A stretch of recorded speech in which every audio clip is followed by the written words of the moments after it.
girls with their nails done now.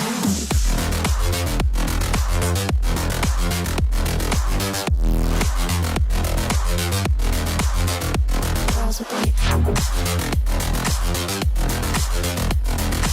nails done. Girls with their nails done.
Girls with their nails done now.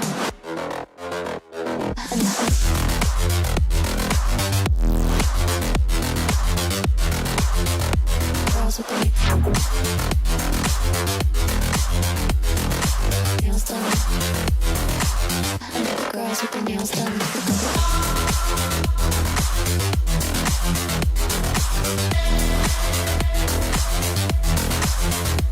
Girls with their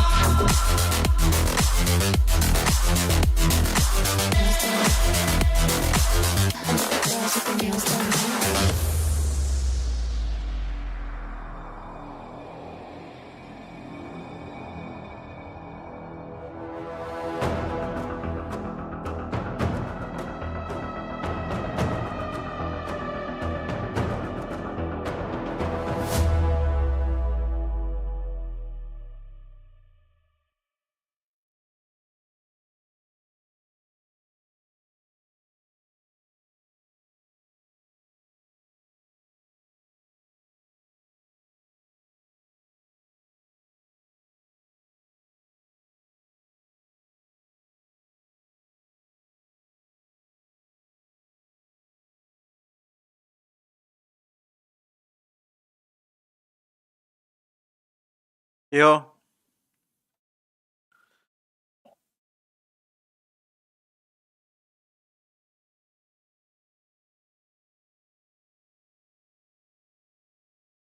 Today we have foot, KC foot, and then we have Vitality Heretics. Two big games.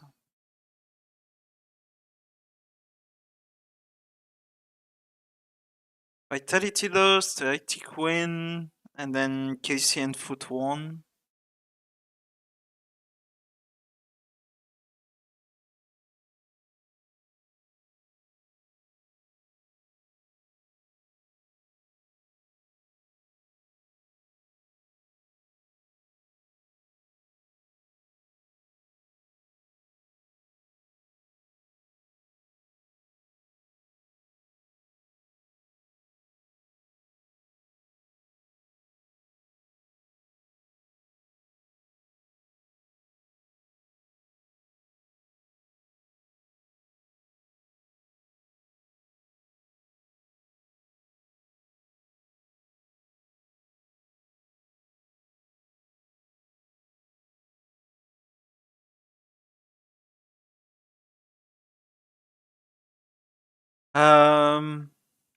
Yeah, one sec.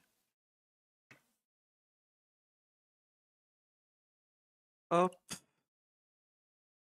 course, these teams, they had a great result in week 1, and it's time to see if they will, they will fare against each other and whether they're going to continue their winning ways. It's time to bring out Carmichael and Foot.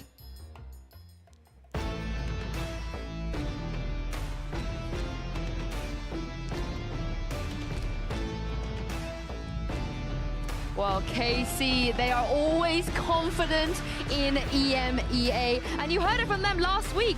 They want to change things up. They want to evolve. They want to innovate. And they want to make sure they do not get caught off guard on this stage. But on the other side of this matchup, of course, a team that is no stranger to doing things a little bit wacky. No stranger to any changes. And it felt like after last week, we are finally on board with this man, CNED, not playing the Jet. But the question is, they took a map off of KC last time they played against each other. Can they do that again today? Are they able to maybe go one stage even further by pulling off an upset? Yeah, exactly. The testing period has to be over. They tested and tried a lot of different things and compositions during kickoff, and the other day they proved that that testing period is off, that they actually mastered and polished some of the ideas that they previously had. Now, is that going to be enough also with the extra time added that they had by not going to Madrid? Yeah, I think KC right now they're on such a strong, sharp upward trajectory that even though Foot might be looking a little bit better and marginally better from like what we've seen before, it's almost like they're moving sideways or very subtly upwards. Yeah, and as you guys can see from the map beat over here, Foot, they take away the sunset, which means the Lotus is going to be open.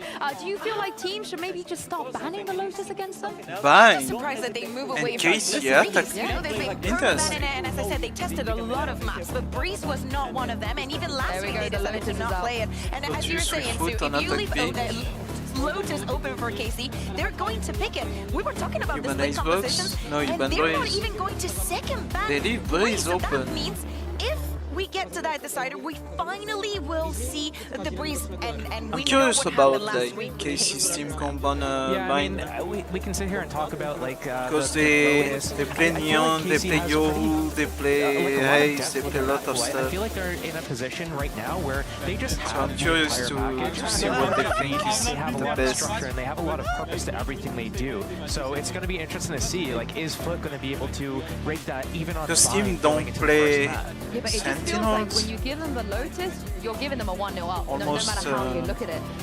But the bind is where they lost the paper Like, race. it's you rare know, to and see a the Sentinel Yoru stuff on they bind. tried. Kukuka, what did you think? It's kind of I like think it also split. has to do with the preparation coming into Some this. teams We're play not in one, kickoff some anymore. teams This is play not a none, one-time and they thing. play It's not a double tournament that you controller, have to play double day by day. You initiator, actually or will double have controller, a bit more double time to prepare duelist. for your one specific opponent. Well, in case it this week, they have to face against two. But you know, most likely you only have one opponent and you have to make a plan just for them. And for this one, my only question was going to be, is Foot going to be picking the bind or the split? You know, it's a bit of pick your poison, but as you said, Yinsu, bind is a map that they have already won against KC. But KC is going to come in with a lot of prep. They owned them on this map, and that's not many teams can say that. Not many teams can say it, but there's like two things that you can have on the flip side. One of them is that KC has definitely had time to kind of like rebound from the losses. You learn more from losing than you do from winning, just because you get exposed more and then you know exactly what you have to work on and fix. So that's like one of the things that they have to work on. And the other thing is like, you know, the Foot win was a while ago, but, you know, PRX is also a different beast, I would say, than Foot, right? So right now we're comparing like apples to oranges. Are we going to see, you know, these guys losing to Foot the same way that they would lose to PRX after they've had time to kind of rebound from both? I'm not sure that's the case. To be fair, for Foot, we did see a lot of that recklessness and kind of explosivity going up against Team Liquid. You know, when they were playing on that split, round after round, they were literally on their faces and they were going for every single one of them duels, putting a lot of pressure, which is a lot how Paper X play. So maybe, you know, they got some ideas, they got some, as I said, polish and confidence in the compositions that they play in, and also in the macro idea that they have of how to interpret the maps. This is the thing. You said Krax was looking really good last week, so surely stick him on the raise instead. But the KO is so good. The KO is so good. I mean, they could go either way with it. I don't really mind necessarily who's on which agent. What I need to see more from Foot is about like the fundamentals. It's about, like, as you say, like as they play against Liquid, yeah, they go for these duels and they win a lot of them, but it's like a double-edged sword where they... It's the return of And the we have a Seen double and controller, Sage double on initiator Bind. for Yeah, Keiko. wow. We have a Sage. Coolest here on Bind. This is real 2021 stuff we're seeing. They will definitely need the double controller because they don't have a lot of mobility, right? They need to segue the map and they need to work for spaces little by little. Complicated, but definitely. I thought that the testing period was over, but apparently it's not. What duelist do you want CNET on? Is it going to be Raze, Yorup? No, you actually want him on Sage. And it's I actually respect this because... Sage. Listen. Instead of a One of the duelist. things that Foot needs to do is they need to go for these more like execute things. Like they have a lot of these executes, and then where it gets sloppy is like in the mid rounds or in like the post plants. I think using the Sage and building towards those full exits And we have a full Sky regions is instead gonna of a play Q their play style for a lot Keiko. better. Yeah, I'm just gonna code because CNET on Sage on Bind. I don't really like Sky as two a people will know more a than double about what this man initiator. can do, and it is of course your casters for today, Mitchman and Tombiz. Well, it's not quite the Jet, but I'm excited to see CNET on this map either way, Tom. But with the maps in, Bind, Lotus, Breeze, gotta ask you, who's won the veto here in your mind? I'd say KC. Like, I genuinely think that although, like, the first couple of maps are fairly happy to play, like, they played them on Lotus last time, 2018. It was not the year, that was how close the game was. Genuinely absurd of how close that matchup was. But yeah, they've let their permaban through, and there was even, I think they even banned Split towards the end, which has been a great map for them. So they've taken it to Breeze. So if we get there, I think we've got one hell of a series on our hands, but definitely a bit of a peculiar veto for them. It's a bit of a grudge match. KC obviously took Foot out of the running for Masters Madrid, and now Foot looked for revenge early on in the group stage. KC off to a great start, so are Foot, both dominating the early games. A good litmus test for who the stronger squad is this time around. I'm expecting a close series.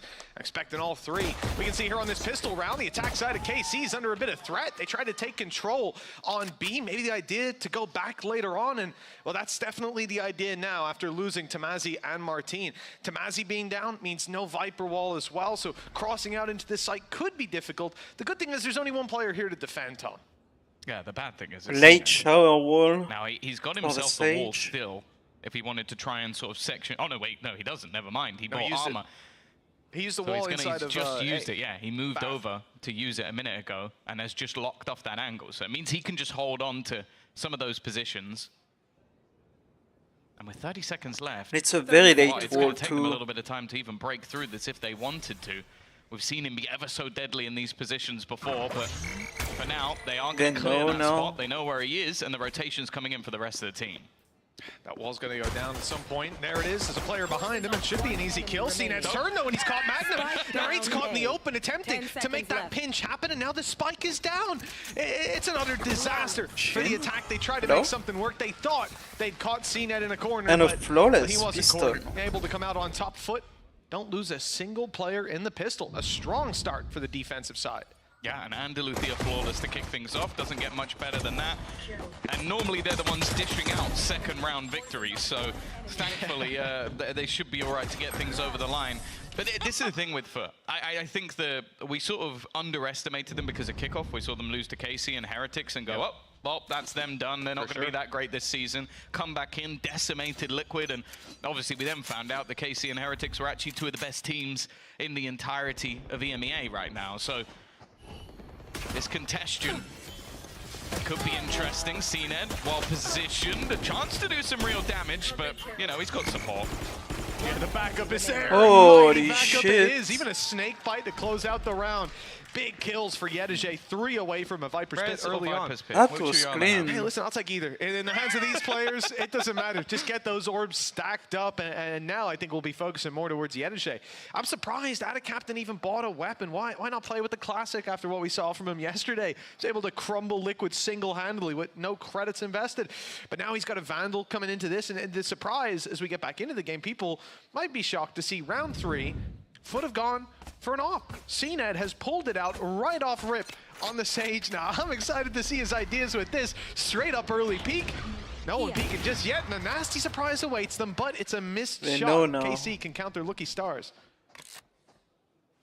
This is where KC now may even just go for the classic strat something that many have brought out in the past of avoid CNED. It's a good one. It's one that normally saves you, but up against this foot side, it's definitely been a little bit more problematic. Mr. Fallen himself, ever deadly.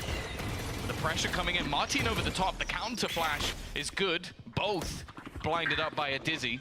But they are now going to look to wrap around. Spike will be going down. Nothing to be stopping that. And now it has to be a retake with weaker weapons. Some advantages maybe if they can force those close-range fights. But it looks like they're out in the open. Mr. Fallen's good for the first, but their numbers are quickly thinning out. Mr. Fallen shot in the back with no chance. And Cena, he dropped out of heaven to take the fight with the op. That's a big weapon left on the floor, and it looks like it will remain there. Nobody from the attacking side brave enough to pick up the attack side op. Big loss credits-wise, but because of the early economy with Foot, they're still going to balance out evenly well. It's just Cena that's going to struggle. Yeah, I guess the thing is he'll probably just play close in hookah, or that's the one thing you can kind of get away with in Bind, is having one weaker weapon. We've seen it many times with the Judge. It can work out, but yeah, really clean stuff from KC as well, especially when things got a little bit shaky. I think this team have proven themselves to be able to weather the storm versus some of these, well, more aggressive teams. And I feel like this squad of Foot definitely falls within that bracket already. They're going to force out a captain off that aggressive position. You can see the wall's been utilized just to try and hold off Hookah, at least for the moment. And the rest of the team are all going through B-Long, but this might just be for orb control. And we've already got the paranoia down, but flashes from Magnum still exist. Dizzy up top, there's a deep flash from Magnum, keeping these players trapped in, allowing individual fights to be taken. KC are winning again and again. Yedege and Mr. Fallen, the last ones to try and fight their way back through. You can see Yedege still on the other side of the map. That was a quick take from KC. You can see why they didn't take the op there. They need their guns for charging down that site. And it's worked out very well. An almost unlosable post plan. Mr. Fallen does well to find the first. The snake bite a little deep. Oh no, it's not a little deep. In fact, Martin was hit by it, so he's easier taken down. But a 1v2. That Shin eventually closes out. Okay, KC. Jumping in the one way. No. It's another Shin triple kill that we never got to see. Where's Miniboo when you need him? Oh god, he is cursed. He is cursed. But no, again, something I want to highlight as well going into this matchup is change compositionally. This is something that fairly different from what we've seen in the past, which is bringing back in that Gecko for Narrate, moving him off of what was a Raze and not having the Yoru anymore. So they've gone for, obviously, less of a double duelist, but normally you got that information from the Yoru anyway. But I think Narrate's Gecko is one of the best we've seen in the entirety of the VCT. So good with this agent, so good at getting those players blinded up, and the combination of having that double flash is also going to be that little bit more difficult to deal with. They're ready. They're waiting for this push to come through. A wise play by the side of KC, and the reward is there. Paranoia, though, that's going to make it awkward. Tamazi's so low, and there was nowhere to go. They get two weapons from every side. That's making great use of a low buy from the side of Foot. They've claimed a weapon, and CNED's claimed a kill. That plant might be undeniable, but if CNED could survive, they'd have the numbers. Still, Thrash ready to go for Mr. Fallen, and he's legging it. And the rate. He's on his way around to Long, presumably to use that to break his way through. The time is still good to make this work. Yeah, that's the thing. You can see Narrate has fallen back to a position where he can use his as well. Both teams are basically having the potential idea and already stopping it from getting any real value. Now becomes the opposing side, as we are going to see the TP. Nice idea from out of Captain, but not quite dealt with quick enough. The defuse is already happening. They have to go? Halfway through the spam is going to Up. at least Stop. drop it, but for now, I Mr. shot. Fallen needs this Yes, code. He I. needs it immediately. He does manage to No. get it. I don't know if there's Yeah, going he to be enough does. time. I think he's just about got it over the Oh. line. Mr. Fallen pulling off the Red Bull clutch. Unbelievable Nice play. clutch. Even uses that smoke to isolate the duels. It was a little deep, just thrown out in panic to try and allow that push up to deny the defuse.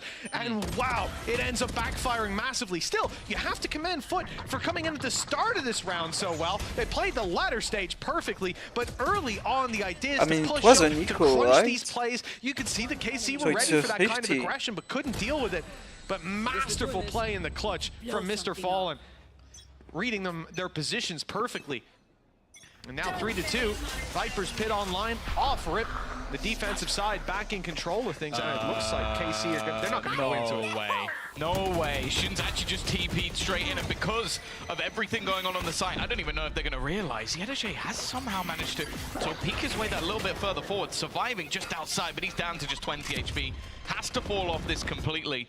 And now Shin's position is just basically holding off any rotations. He got back in the pit, but the B site is no longer the target. KC have realized how many players are coming their way, and there's the info.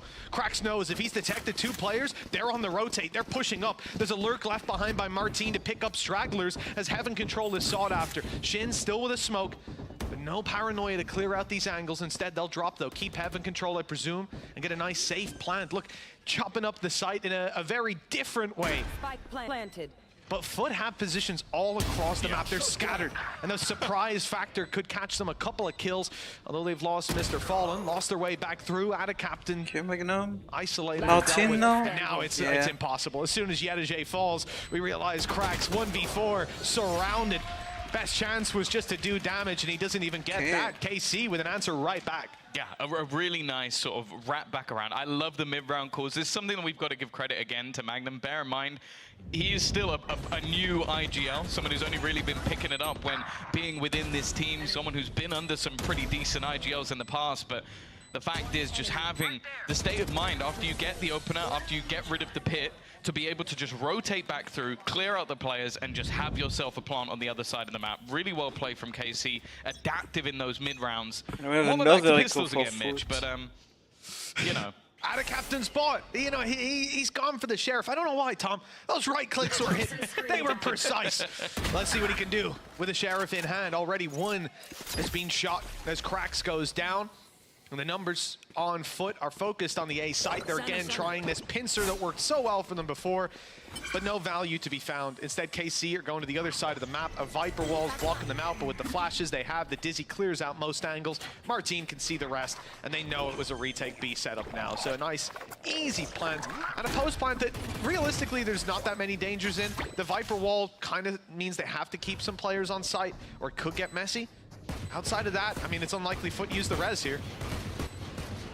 No, well, I'd say it's at 0 at this point because of where the player actually died. Krax on the other side of the map. Again, though, trying to aggress off of it is give it a fight to CNED. Ada Captain slowly It was a approaching. bit wide, At this though. point, it's been so long that they kind of have to expect that it'll be here. Okay, they Already get the watching rock. Magnum there alongside Narrate to clean things up, and it's not the prettiest of shots from Mr. Fallen either. KC, 4 players surviving, credits building, and they take themselves the lead. Yeah, the attack side's starting to heat up now. That's 2 in a row from KC, and big investments in both those rounds from Foot. It means they're running out of cash. Obviously, they bought the sheriffs in the last round. Yeah. They tried to make something work the round before. Dive in with all their money. We haven't seen the op return for CNED either, and it's been a credit deficit on that side. I'm excited to see what KC have planned in this one because they could run away with their attack if they claim this. Yeah, and that's sort of the expectation here. Like, Foot, the last time they played this map was versus KC. They had a 9-3 attack in half. Now, bear in mind, now they are playing this without the duelists. They don't have themselves CNED's raise to entry. But I don't think that's going to change the fact that they'll likely have a strong attack, maybe just hoping they can get a few more rounds on this defense. For now, though, again, it's been the same walk up. Straight up B long, taking that space almost for free. It hasn't really been challenged for, and it seems like Foot goals in this round are to try and hold on to Hookah. KC even thought about expanding the paranoia just to clear close on Garden, but keeping it in the back pocket. I thought maybe we were seeing a 5B long play, but one player, Martin, sent alone. The wall up will block him out, at least for the time being. His disruption now limited. Snake biting a slow. It's got no blast packs as well. So he actually physically wouldn't be able to get over that wall, otherwise it might be a problem. Now, though, they look to try and pick up the pace alongside the Seekers. The slow is going to deny them a little bit of time, and actually, combined with a mosh, it's allowed at least for an extra rotation to come in. Kill on Yedaje. The numbers thinning. Good fights for Foot, left. as they now have to concede the site, though. With the TP coming through, this player's in spawn to try to just hold the push, hold the angle, so KC don't get any extra space. They end up losing their life to it. Krax still with 2 flashes. Could try to play into the pit, but they're separated. It's one thing fighting through a pit, fighting through it from 2 different angles. It's only going to be even more difficult. You can see Krax will try to get an angle, but his teammate's already fallen to a shorty, and now his HP ever lower. It was only a matter of time as the decay Made him an easy target for Magnum. That's 5 for KC, and now credit trouble for Foot. That seemed really disjointed as well from Foot, because Anna Captain going into that like 2v3 had his paranoia, uses it in a position where I don't know if he's hoping that somebody runs out of the pit in panic, but there's no way that Krax was still walking around the pit. There was no way that Krax could have any impact or go into the pit or combine it with one of his own flashes. It was just basically thrown out for no reason at all. Maybe it's the idea of like, okay, he's used the paranoia, everybody turns to face him or gets ready for the drop, and they make a mistake, allowing his teammate to capitalize. His teammate wasn't close enough to ever kill any of them. So it was weird. It was a strange play, to say the least. One that hasn't netted a value. 5-3, KC now face off against a low buy. This is where Foot were terrifying up against Team Liquid on Icebox. Well, the whole series, Icebox is the most memorable one. Let's see if we can add bind to the tally. Shin doing his best to make sure that doesn't happen. Already cleared out the real danger of that close range angle, and they're still going to fight up close. That almost came with a hefty cost, but Krax gets nothing. CNED not a captain. Thrash isn't done with you. Oh, wow. They're not having an easy time. Thrash already caught one. Clean kill. How much can CNED make this? Oh, that's a beautiful double. Nice shot. Still, I would say it's on the verge of unwinnable. Unless Could they give rest him the too. fight of his life up top. We just pick the weapon and get out of here. But he wants to drop those. He wants to try for it. The wall up. The fuse won't even get half. And they know now he's not on it. On time alone, it seems like they've won. And indeed, it's locked in. Weapon retrieved, but no way out. No, it's a little bit of extra damage. The res was already available, so it hasn't helped in terms of the orbs other than for his opponents. 1v4 with a Sheriff, all 4 kills, about all 4 dead, let's say. Know. That's pretty damn good. I've seen him almost 1v5 on this map versus Focus. Nice shot. You had to throw it in. Hey, you know, your boy Lewis had to showstopper him to stop that from going the other way, so, you know, for CNED that was an everyday clip. But Was he on a Sage then as well? Yep, I don't know Sheriff. The reason he loses it is because he tried to res a teammate. That was literally the reason he lost. Doesn't need backup. No. Not this guy. But even still, 6-3, looking good so far for KC. Krax has been quiet, but he got off to a good start in this round. Again, though, Tamazi, someone to highlight in every single match. His Cypher in their last game was sublime, and his Viper He's crazy. still looks to be on point. Shin trying to reaggress. The pop flash is good, but even still, Krax finally has awoken. A third already in the round for him, a pop flash. He's looking for more, 8 HP, and he's still pushing forward. Has the support of CNED and will narrate. The reason that Foot lost that long-fought battle on Lotus was because this man had 40 kills. So I don't think Foot are going to take him lightly. Oh, we've got a lot of respect for CNED. He's earned it. I think Narrate has too. Tier 2 duelist to top of the world almost in stats. This guy's unbelievable. But this 1v4, well, he's got time on the clock, but just look at the positions of Foot. As soon as contact is taken, all eyes will be on Narrate.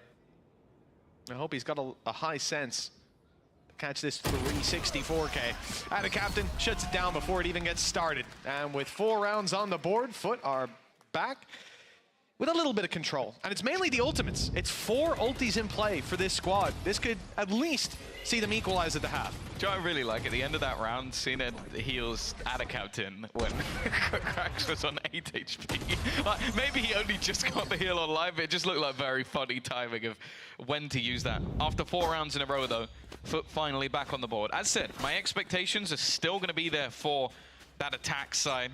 It's where we've seen them thrive in the past. So if they can get a couple more rounds, it definitely isn't a death sentence. Martin, though, doesn't seem to want to allow that. An instant usage straight through the TP of the Thrash. And there has actually been a player to follow. This will give KC the information that maybe they can go back in the other direction. But there are still a couple of players here. Well, I think the main problem is that spike is now down on the floor. Yes. It's been locked down by Foot, only 2 players. They could take the TP and further reinforce this. Problem is, Orb just claimed for Shin. 1 away from getting his ultimate. If he wins a fight, they could just TP, claim that spike back the easy way, so to speak. Narrate doesn't have a Dizzy, didn't manage to retrieve it early on. It means you can't just flash them and go seize this. Here comes the rest of Foot. The rotations have come in. Now there's 4 players. Narrate. Oh, he had some support, but the wall completely blocked off Martin. So everybody's just staring at that angle. Nice and easy. The TPU, but not successfully. They've blocked him out from claiming the spike. And with 40 seconds left, they have a long run to go on. You've still got Martin close, but I mean, he's got 4 players to fight, a spike to retrieve, and a site to plant it on after. They might already be thinking about the next round, because this one's out of play. Yeah, the credits aren't really in the spot either now for KC. Throwing away some weapons wouldn't really be the ideal scenario. He is waiting for Mr. Fallen, but actually, uncharacteristic. Martin isn't going to hit himself the shot, and now, well, all that remains is Shin, who is going to try and hold on to the gun. Great round from Foot. And the big thing there as well, although CNED, I think he tunnel visioned a little bit on placing the wall down, the knife catches Narrate. So he's waiting to try and catch them as they go for the spike. The knife thrown out by Cracks hits him, and that's why he instantly swings onto the corner that he's in, because that was one of the only places right there that he could have actually been landing. So good utility usage throughout the round from Foot to win that one. Yeah, I mean, really, like the knife for the info, the wall, like, immediately, I'm not even sure if it was off the knife. It seemed like it was almost it's synchronized. It just means they've nowhere else to look, nothing to worry about whatsoever. And it also obviously allows them to stack up on the spike without being shot at. 5 to 6, great denial from the side of Foot last round, both in the space taking, the realization Shin was playing orbs to try to claim back a little bit of ground.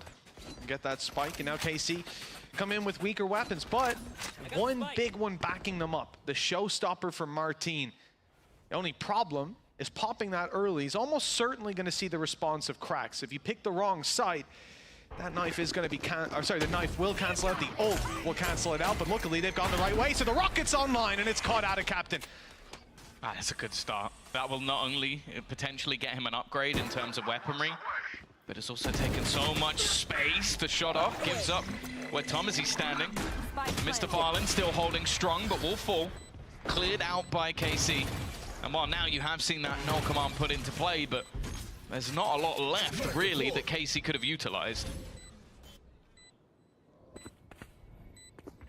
Just look at these angles, man. Martin's got a stinger, but what we don't see is what's in his hand. A shorty holding the close angle means his teammates inside Lambs don't have too much to worry about despite their low HP. Good shot as Yadajay falls, and denial of the defuse with a gap in the wall used to push around, and then the flank comes in eventually. Very clean from KC as they close out this half with a 2-round lead.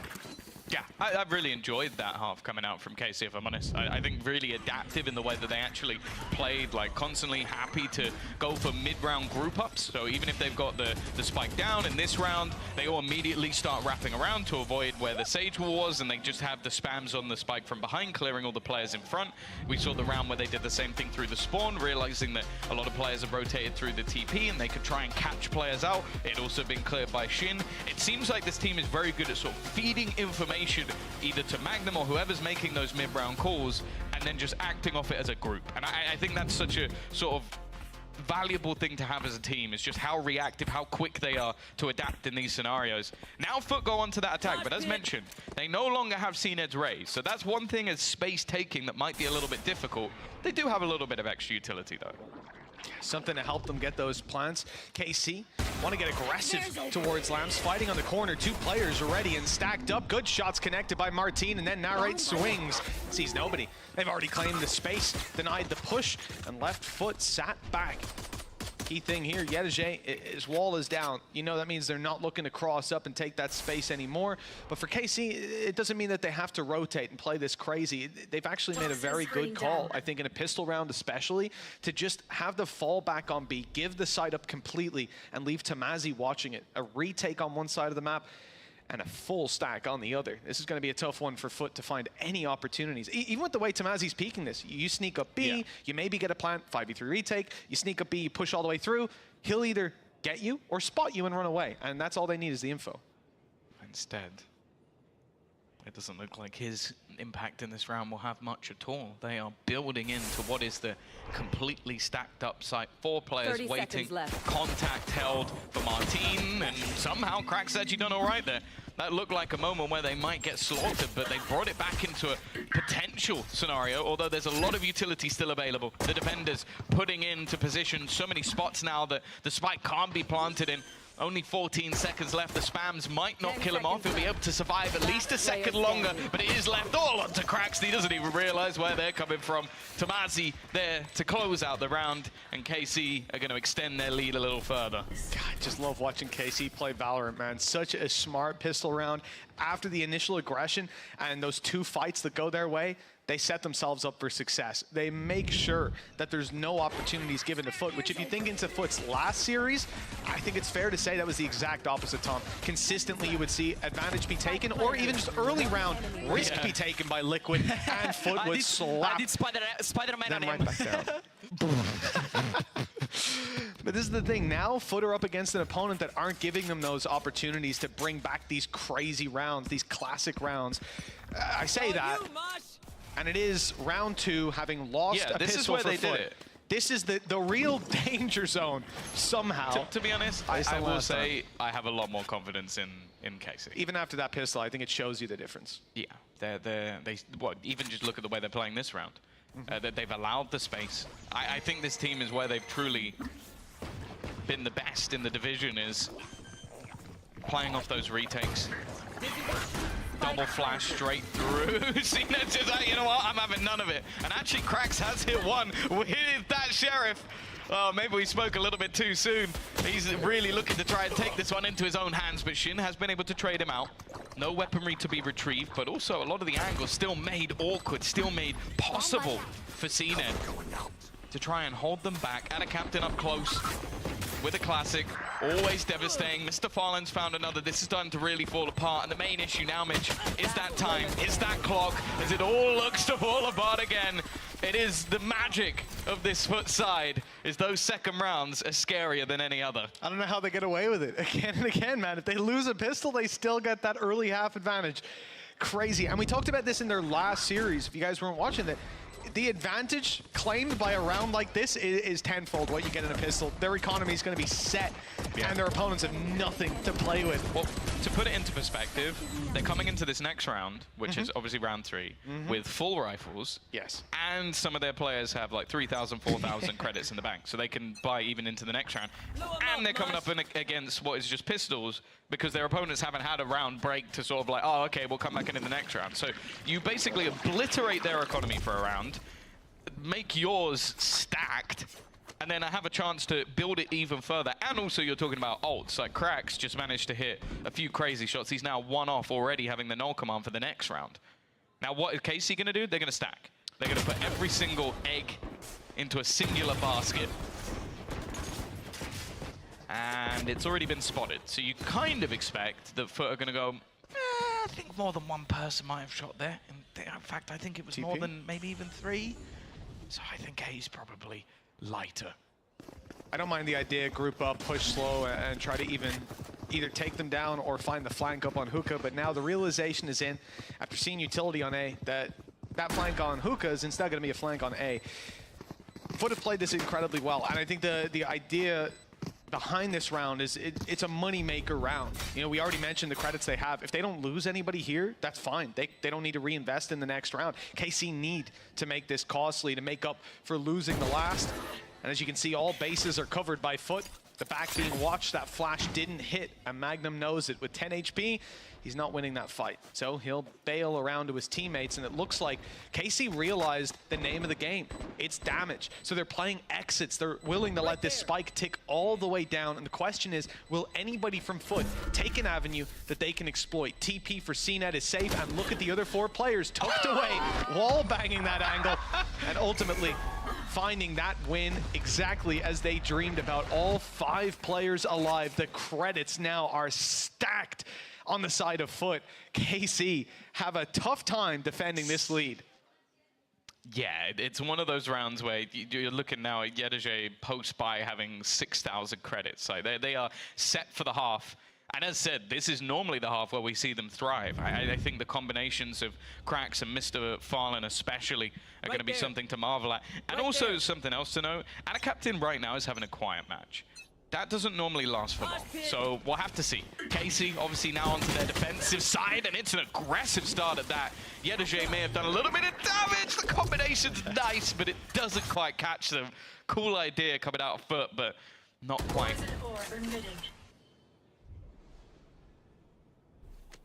Orb up and fall back. KC don't want to overcommit to fights, and thankfully for them, they won't have to. It looks like there's going to be a utility dump on the way through hookah. Tamazi the only one in danger, but he's got an easy enough bailout. Oh, never mind. I said they didn't want to fight. Tamazi just goes swinging on that angle, finds one, repositions two, but Krax is ready for it. Ever vigilant TP through. Oh, big fight on its way. I thought maybe they'd wait a second for this, but instead they go diving with the showstopper, claim the spike, and leave Mr. Fallen all alone. And with another TP, he's got an idea where everyone is. Now he's got that info locked in, but dealing with this is going to be a bit complicated. Even the flashes, he thinks they're going to push him. You know, he's burning up some of his utility that he very much needs if he's going to have any chance of reclaiming that spike. This is the exact thing we're talking about, though. A lot of teams in this scenario go, okay, one dude left, let's just push him, let's try to take him down, let's kill him. Not a chance. Both just sitting back on the spike, not giving any opportunity, playing it safe, and you can see Mr. Varlin's desperately trying to just bait someone into a fight. In fact, they're just going to leave. They've just left altogether. Like, you know what, Mr. Varlin? We don't even want to risk one gun here. You have credits. We know that already. So we're just not going to give you anything. He's also one away from having Thrash in the next round, so they're not going to give that over to him. And Mr. Varlin's left all on his lonesome as the round heads over to KC. That is not a round you're going to see most teams going for in that way. The discipline of KC highlighted, and it makes me so happy because, again, I can't think of any team, at least in the EMEA. Someone's fighting. At least one person is fighting. The other two might run away. Yeah. One might run away, but someone is fighting there when there's a kill on the line. They're giving Thrash away, and they're setting Foot up for success in the next round. But no, KC play it smart. So I love this team. And Foot, well, their most advantageous trait is punishing over aggression, is taking fights. Well, they give them none, and then at the start of the round, they bring the fight. Krax loses his life off rip, and he's been a big factor behind their success. That utility gone, and most importantly, the weapon no longer in his hands. God, this is the yin and yang of KC. These aggressive starts to round, and then just looking to convert the 5v4. They are playing the numbers in Valorant, and it is enjoyable to watch. Now, Foot, they have to try and beat the odds. Krax has definitely had a bit of a resurgence when it comes to this second half, but at least for now, they're gonna have to play this one without him, leaving with a couple of flashes missing, and just trying to get that plant in, almost trying to bait again, so bait them into the fights. And only now that they have the full force of their squad are they going to try and get into position. The nade dropped, but Anna Captain's done well. Even still, though, trade is immediate. That trade's keeping the favor for KC, and they know CNET could be around this angle, dealing with him is a little bit different. But he's got his ice wall out, at least. It will be put into play, and they'll have to break it, buying a little bit of extra time. Mr. Fallen, though, dividing his attention, and Tamazi takes advantage of it. Damage, not a kill. Still 2 players alive. And with the spike being tapped as we speak, the spray's going to come through. A kill would give Thrash, at least if the kill was for Mr. Fallen. And he might not need it. Never mind! What? 6 HP left on Magnum. And he clutches the round from the jaws of defeat. I was already counting them out of that one. Yeah. I feel like he must have broken his wrist to flick back to that second player. But again, here's just the early rounds, the paranoia combined alongside the guiding light to get them the opener. Seen it a little bit unlucky with the timing there, but yeah, it's these last couple of shots out from Magnum. Wow! Just filthy way to bring things home for the IGL, and well, now 10-7. Foot will have felt like that was theirs to take, and because of that, they're going to give guys a moment to talk with the squad. Well, they have to, Tom. That was their way back in. Now they're on their last legs economically. Their ults are coming online. If they fluff this one, you're going straight to Lotus, and that's the problem. Bind was Foot's pick, and KC have come in with a commanding lead. I think with the way these rounds are going as well, you know, an upset here or there for Foot, a Foot round. But KC have been playing their game and finding very few flaws in it. In fact, I think if you're 10-7 in the lead when Narrate has 6 kills, you're doing damn well for yourself. Yeah. This guy's usually leading the charge, and he's not even, no disrespect to him, 6 kills, 10, that's 9 assists, doing his job, doing a lot for the team. But when he pops off, this game's over already. Well, as said, like last time these two teams played against each other, I think he broke the kill record for EMEA of getting 40 kills in a match. So, you know, they probably were worried about him. Obviously, changes to their composition, changes that look good. Last time out, this was a 13-4 map in favor of Foot versus KC. Obviously, I feel like this team has evolved massively since then, playing through a Masters, having a decent finish, and only losing to the top teams within the world. And again, the same sort of early pressure. 3-player push, combination of utility to start. But Foot aren't sitting back. They're going to try and fight in towards showers instead. An early fight wins them the duel, and Yedajay, another rookie to the league. As I've said many times, it does not feel like it. It really doesn't. Yeah, you don't see too many rookies doing that, although it's funny to say it in this matchup, but they're right on the other side. True, true. Exact same. And Martin, and Tomati. Yeah, I get your point. This is a bad matchup for it, but usually the point stands. Yeah, we got some kind of good rookies here, right? But that's it. That's what EMEA is all about this season. And by the looks of it, Foot are looking to challenge that here and now. They're back on the board with 8. This is already a save call from KC. We're going to play it for the next. Of course, we mentioned that the way the early half went and a couple of these rounds for Foot, they built up a major bank. They even managed to make it work with pistols when their economy was eventually challenged. Now KC are in that same boat. It's not worth committing to this play. Instead, trying to save the weapons, and thankfully they will drop out a captain who was hunting them down. So those weapons are pretty much secure. The rest do still have a little bit of extra credits if they really wanted to fight for this, but with the majority of players either having their ult or being one away, and Tomazi also wanting to get his online, I don't think it's a bad call to just hold on to the extra weaponry. Still competitive, no doubt about that, but you do have to wonder how much of a possibility there's going to be, because it's now a weird cat and mouse, because you've had the super aggressive KC defense looking for the opener, falling back and making it awkward. This round, again, they aggressed on 2 fronts. They had that be short aggression to try and take an aggressive fight, and then they also had 2 players push showers. They got absolutely boomed by Yedajay. And that's what I'm sort of wondering now. Is there going to be further sort of aggression? Are we going to have those moments where KC continue to push, or is them being shut down in this round going to change the dynamic of their defensive side? Well, listen, to anybody at home panicking right now, waiting to see the word technical up on the screen, don't worry, it's a timeout, a normal one for KC. We're going to take a moment to discuss exactly what we've been talking about. This is a big round for them, and I think one of the key things that they've got to look at is the fact that Foot have 5 ultis potentially online. 2 are just 1 away, the other 3 there to play with, and so there's a lot of discussion that has to go down as KC potentially commit a lot of credits to this. If they do buy up, this could very much open that door back up for Foot. That seems to have been shut in their face a couple of times. There's a few big rounds Foot needed to win that they didn't, but that's a Foot game. Yeah. They'll win the ones they shouldn't. I think the scary thing with buying up here is that the ult economy, although getting better for KC, it's firmly in Foot's favor. Like, they almost have all 5 online, one of them being Thrash, Null Command, Viper's Pit not far away. Okay, I would say that From the Shadows and Rares are very situational. The other side, you have Viper's Pit, Seeker's not far away, but ultimately this round could easily swing because of the ults that Foot have. And having some weaker weaponry, like a lot of the aggressive fights they've been taking, you're not going to want to judge. You don't reckon? No, maybe in a passive position like sitting in lamps. Yes, sir. You might want it there. And that's it. Foot have been taking lamps a lot. That's what this wall is for. Cracks, unfortunately, a little bit of a recon beam going up in the sky as they eventually take control. They meet Shin, and it spams through the smoke. Well, they've caught Cracks again. That's 2 in a row. He won't be rezzed this time, as he's dropped for good. Fight back from Mr. Fallen gets 1. Thrash is online, no safe space to use it, but they're out. At least 1 is 2 safe, and the other still out on Bath. Looks like Foot will be comfortably enough able to get this plant through. Thrash online, Rez. Yeah. Planted. I mean, good luck to you if you manage that, Rez. Maybe you could sneak up late, go through the TP, but that's just not how you want to play this round. I was wondering if CNED would hang around a little bit, wait for that rotation. Thrash is basically just being used as a deterrent, allowing him to get back into position, and then it's going to be held for the late round. I don't mind the idea, the push! It is bold from Ada Captain. Trying to get into a position to catch them off guard, but they are moving as a unit, as always with the KC boys. They move as 4, they kill all 3, and KC now just 2 rounds away from taking themselves the victory on their opponent's map choice and moving into their home turf.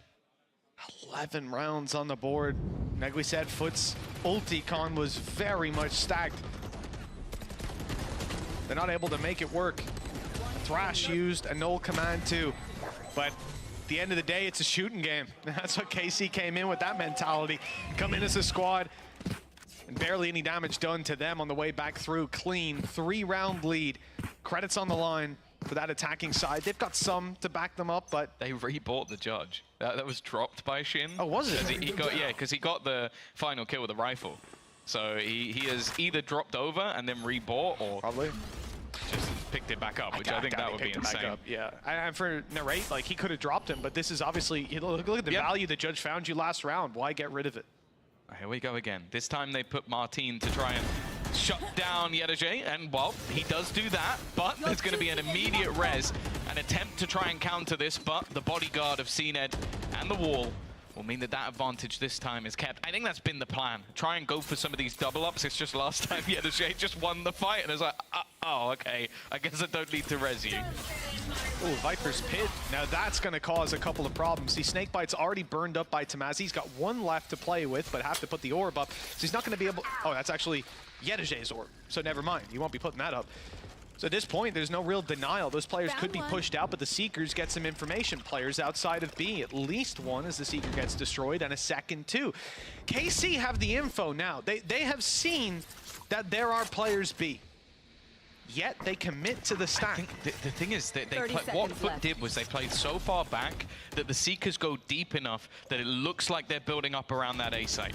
They were back towards mid. They were holding, so they gambled on the KC side, and Foot, they basically gambled that they would do that. A smart way to play with those rotations. At a captain, this fight could be everything. It's definitely a little bit more awkward. He dodges the flash, and the shots eventually connect. It felt like Magnum probably could have had him once or twice there. Now, though, Foot just starting to dominate, leaving Shin alone. And Andaluthia flawless is how they bounce back into this one. And well, I don't think this team's ever going to run out of credits at this rate. Fantastic round from Yedege. That ult kept them in position. The fact that Viper's Pit's still on A, despite, I mean, one of those Seekers was destroyed literally in the doorway to Hookah. I'm surprised at that point at least one player doesn't move back, but we've seen this from KC before. The willingness to stack up a site, stay there as a team, and their retakes together have been near perfect. But it's also the 4v5. I think that's probably what sold it for them. And then this time you have Yedege just waiting behind. He's saying, you guys want to retake as a team? I'll cut you up on the way back through. And he does such a good job at disrupting that late round from KC. Now, 11-9, 2 rounds in it. Yeah, still looking for these aggressive plays.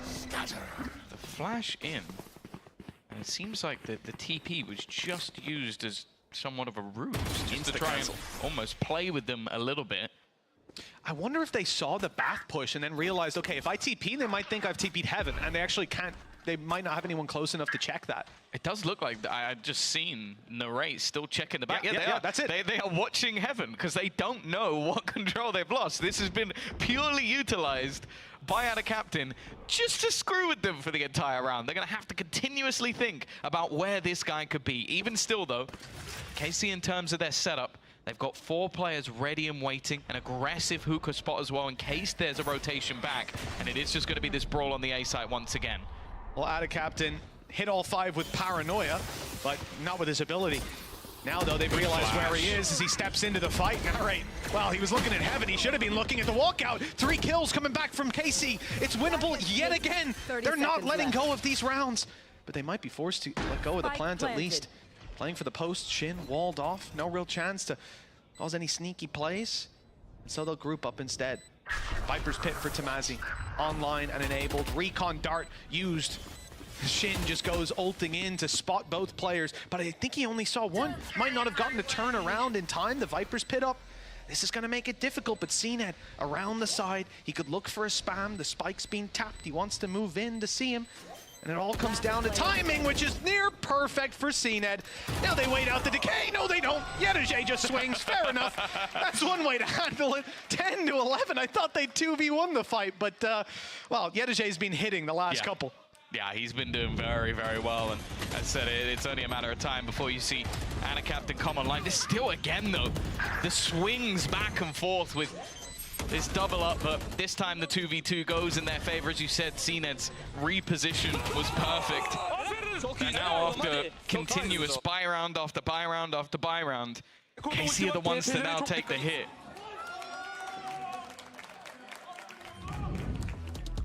To be honest, I think I've seen that same coach cam when they've won a round as well. It's hard to tell the difference, but KC definitely feeling a little bit of stress as they call for a timeout. And I think it should be their second one, right? They had one a little bit earlier on. For them, 11 rounds, they're knocking on victory's door, but the problem is that they've ran out of credits. They've lost their cash, lost their money, and so we're likely looking at an 11-11 scoreline. That means the margin for error is very slim on a squad that's been leading for the majority of this map.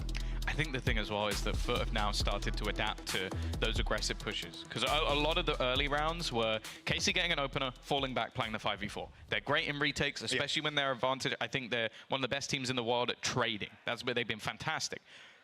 But Foot have now, well, you even saw in that one, they use the TP just to get in their heads. They have to fall back. They can't keep playing aggressively because you don't know what ground that you have lost. Then that comes into a more standard execute, and that's where Foot's able to close it out with the even numbers. So even though it came close, I do think Foot have slowly been getting a hold of this attack side, as they did last time out. Even still, though, we're going to see the same level of aggression again, hoping that they can maybe bait for Narrate. Now, he does have Thrash, but unless this gets into a position where they believe they can win the round, I'd be very surprised if he uses it. Yeah, there's no way. There's no way. You'd have to hear a stampede coming towards Bath. And Narrate, well, oh, the snakebite hasn't reached him. There is a gap. They should realize that. Even just from CNED's perspective, you can tell that snakebite isn't clearing the corner. Uh-oh. The dog through. Okay, he's won that with 30 HP left. One more blast, and he was in a lot of trouble. But the heal up is going to bring him back to fighting health, and he'll just avoid taking that fight. All paranoid up. Shin will get nothing. I like this mosh, though. I could force him out of position, make the fight go down, and actually give the timing for Shin to swing around. Will they expect him to be here still? No, they don't. The rotate's going in, and it looks like there's going to be a god-tier late flank from Mr. Fallen. Yeah, I think it's, again, just patience that actually ends up paying off in this round for Foot. Okay. And a captain's going to go down, at least. And Mr. Fallen now on that long-awaited flank. Shin's actually going to go running. It seems like he had an idea of it. The Sixth Sense talked about doing the Spider-Man in the last round. It seems like he had the Spidey senses, but even still, again, Foot just waiting. They actually end up catching Magnum. I think just, okay, he had to gamble at that point. You're getting to such late stages of the round, and that patience is, again, what pays off for Foot. 3 in a row here. This was looking like a done deal for KC. But now, well, it could go either way. There was a lot of damage done there. I mean, 3 players were sub 50 HP out of the 4 remaining. So there were chances, but not ones that were capitalized on. This time, it has to be different, as a timeout is called in from Foot. And if I'm not mistaken, even though my HUD might be lying to me, I think that's the last timeout available in regulation. There would only be one more chance to use it. Was like KC called one when it was the pause that we weren't sure was a pause. So I think that's just not been counted. I don't think that one has been counted, but it's really interesting because I feel like this is the perfect moment for KC to take a pause. So I'm sure that on the other side of things, thanks, Foot. They're going, yeah, you know, I agree. It's a good time. But it might just be that round got a little bit shaky at times, or even just, again, I think Guys is very good at this point. He's been with this team a long time of reading, okay, maybe they're getting ahead of themselves. Maybe they're not talking about certain things I want them to talk about, and just going, okay, we need these last couple of rounds. Because that's the thing. Even though Lotus last time out when they played it was, as said, 20-18, one of the most ridiculous scorelines we've seen in EMEA, that doesn't mean that KC haven't evolved since then. They got to go to Madrid, play the best teams in the world, learn the weaknesses of their own compositions, and also just play a lot more official matches on that map in particular. For Foot, it might be a map you think you can go close versus them, but you're not going to want to lose your own map and then go there. Well, that's it. Yeah, if you're going in with a map deficit, there's a bit of a different vibe. For KC, they've had, I wouldn't say commanding control. It has definitely been in contention the whole way. But it seems like they had their hands on the reins for quite a while. And the rounds they've won stick in my mind as much cleaner rounds, repeatable ones. Then again, I do know Foot. And when you see a round you don't think is repeatable, you're wrong, because they'll win the next one with Classics on the next map. It just keeps happening. They've done it here already, and with 11-11 on the line, Martin, I saw he had an op earlier, but he's given it over to Narrate instead, playing a closer angle, and that's why! Okay. 2 quick kills, and the 3rd from Shin. KC, they definitely got their hands on the reins now. Yeah, he's been lights out in this match. So many important openers when it comes to this defensive side especially. 2 versus 4 scenario as they look to try and make their way continuing into this site. Shin still having his paranoia from earlier, just going to slow them down even further. The push coming up behind them as well eventually, so it feels like Foot really need to find themselves the kills here. And if they use the TP, their opponents will be waiting. 30 Oh seconds no, this is left. going to be commitment. Wall saved, perhaps for the spawn, but they have to fight for it first. Shin's in their way, and he's going nowhere. 3 quick kills. His first in the beginning of the round, trading out his teammate, and the last 2 clean as he stands alone and stays standing in the end. 12-11. KC 1 away from closing this out. A map that, like we said, they've had a decent bit of control on. They won't be delighted about how things have gone along the way. But if they get a 13-11, that's all that matters. Yeah, it really is impressive as well, like this man's glow up. Like, I think we can all look back and say like, oh, you know, I saw glimpses, like he had some decent, but the fact is, even just on an individual level, Shin has been a different player this season. 22-14, having a great time within this new look KC. And while now just 1 round needed for KC to open up in this matchup, take that first map, head into their home turf of Lotus and put Foot on the back foot within this series. Even still though, as we've mentioned, Foot have had so many credits saved up since the early stages of this half that they are still comfortably able to buy. With Thrash in the back pocket as well. Cracks 1 away. There's a few ults that could come online, but it's Thrash for Narrate as well. Defensive reaction, op in his hands as well. Hasn't really had the chance to use it. Here comes the first Thrash of the round. Thrown in towards this site, and it might catch Martin. In fact, it will, but he's already out and safe. This player's covering him, but Shin was spotted and spammed that, so he'll give up that control. And the A site under a lot of threat. Mosh might buy some time, but another Thrash to go through. This time, Mr. Fallen falls, and then the shot connected by Narrate. Pulls the Thrash out as the defenders now throw theirs in to try to slow down this attacking side. Captain has, I don't know if he's quite snuck his way in. They're definitely expecting it. In fact, I see Narrate holding it, but now there's no chance. TP was used to claim Spike after the wall down. I mean, okay. CNED went to get it, took damage from it, and then they used the TP. It's just CNED has taken a ridiculous amount of damage from basically no reason at all. That's very badly communicated by the side of Foot. Now they're going to have an even bigger deficit, and as we've said, when it comes to these retakes, this is where the death ball of KC comes alive. No, it's just been ruthless every time. CNED's now backing up inside of Hookah, be able to provide some support, but actually not the death ball. Split into 2 two-man squads this time for KC, and that could be a mistake. Tamazi able to double up though, and that round is already sealed. CNED solo, tucked in the corner. KC deal with him and find the defuse with plenty of time to spare. 13-11 on map number 1. Foot's pick, KC's victory. Yeah, that's the thing. It's another showing of KC growing, adapting, changing their composition in order to match up against Foot. The last time they played at kickoff, it was 13-4. Well, let's hope after the break that the Lotus is going to go a little bit differently for Foot. Otherwise, this could be a 2-0.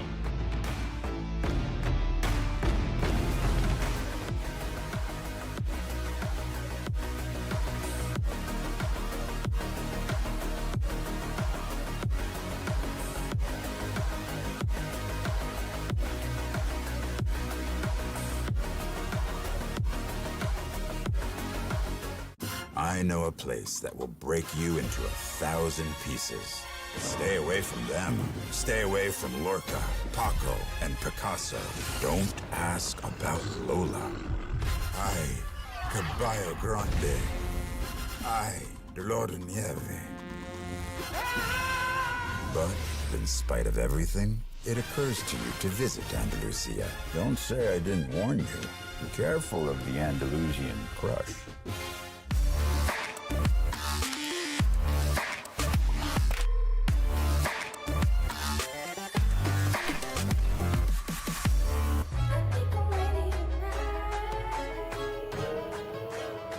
Hey guys, it's Jimmy Lin, former professional Counter-Strike player and Valorant coach. Watch out for the stairs, clear this angle, you're going to be able to fight this.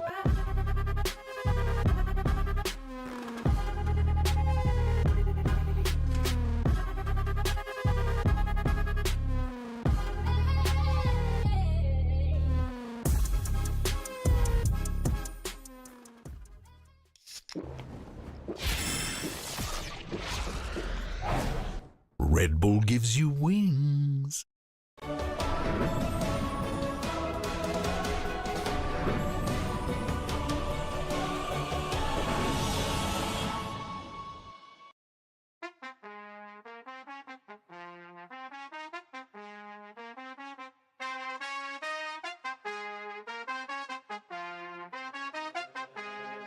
That's just the way it goes. That's just the way it goes. That's just the way it goes. The way it goes. That's just the way it goes. That's just the way it goes. That's just the way it goes. The way it goes. That's just the ballin', spotting, ballin'.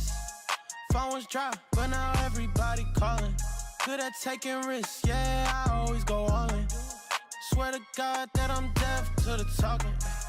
I can't hear it, see the finish line, I know that I'm near it. Yeah, cut the check and I'ma clear it. Ain't nobody out here that I'm fearing. Ay, easy to see things all run away up. Used to think it's hard, now I feel just like a layup. I've been in the gym, yeah, I'm tryna get my weight up.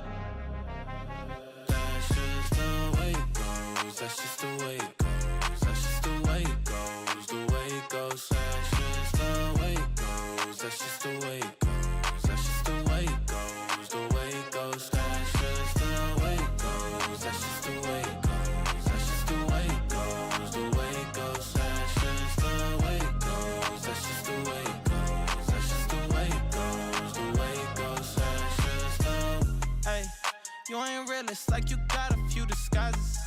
Walk in the room, I know I'ma be the flyest. She like me, yeah, it's hard for her to hide it. One-on-one, ain't nobody like this.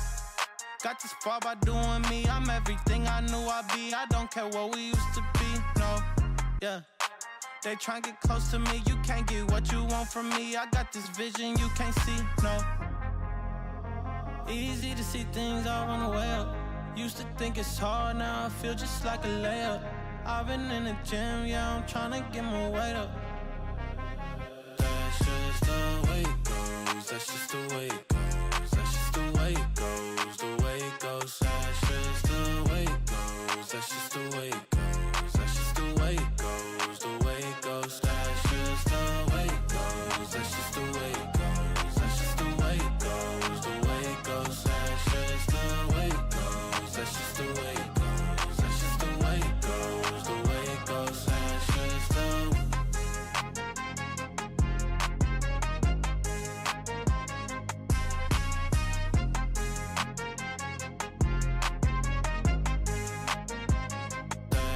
That's just the way it goes, that's just the way it goes. That's just the way it goes, the way it goes. That's just the way it goes.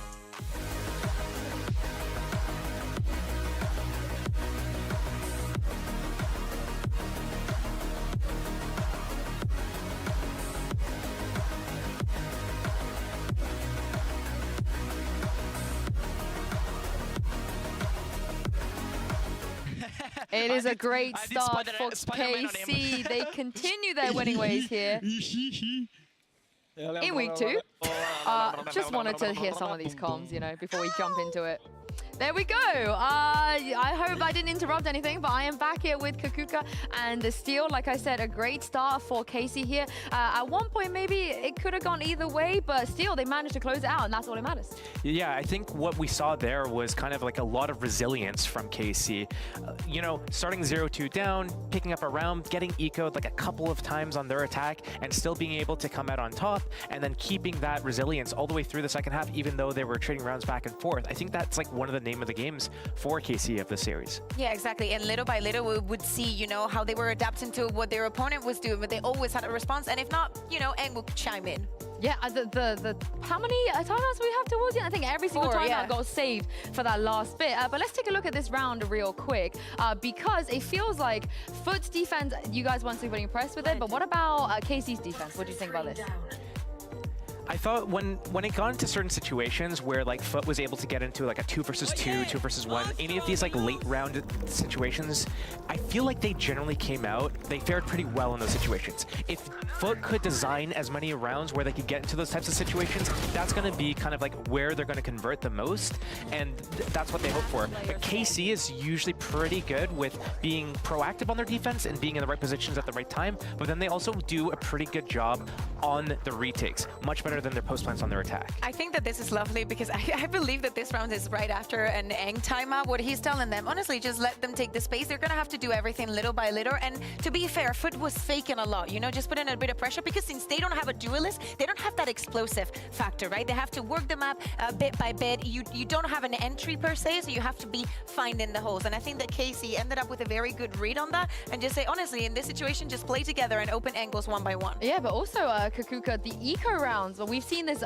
time and time again from Foot. They don't need to win the pistol because they just win the next round anyway. Honestly, this is something that should be on any team that is going to be playing against a footballist. The fact that if you win the pistol round, you have to be super prepared on how you're going to play the anti-eco, or however you want to call it, that second round, when you do not expect your opponent to have a lot. Foot always comes in with the best of plans. They did it the other day to Team Liquid a couple of times, and now we see it again. I think when you see teams winning eco rounds like this, what does it really mean? It means that they're really good on an individual level, especially with Sheriffs, being able to win those isolated duels, but it also showed us that KC is probably not looking as strong as we had like hoped to see. Obviously winning this map against them when it's supposed to be their weakest map, like, oh, if they're going to win on anything, it's going to be Bind. And if KC is able to overcome that, even showing how sloppy they've been in this map, I think that's still a pretty good showing that they still have the resilience to bounce back. Yeah, exactly. And if we take a look at the numbers, another things that might be surprising is Narrate not having a 20+ kind of game, right? I think that he has been performing in every single one of them. But even though his numbers were not crazy in this map specifically, he was being super, super careful, and he was trying to use his utility for most of the round to have that kind of impact.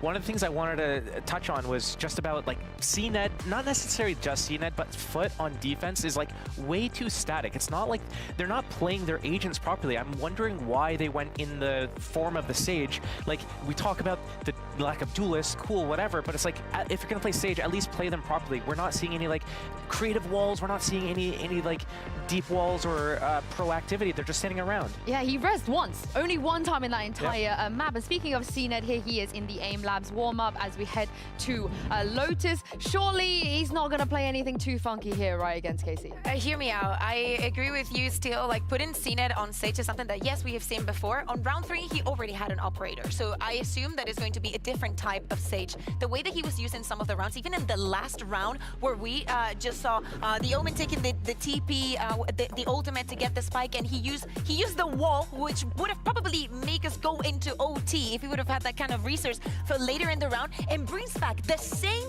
problem that they had at kickoff. CNET wants to do everything, wants to try everything, and nothing is ready. This Sage was not ready. Yeah, and on Lotus, if we take a look at the agents here, what does he have to do here on his jet? I thought it was CNET.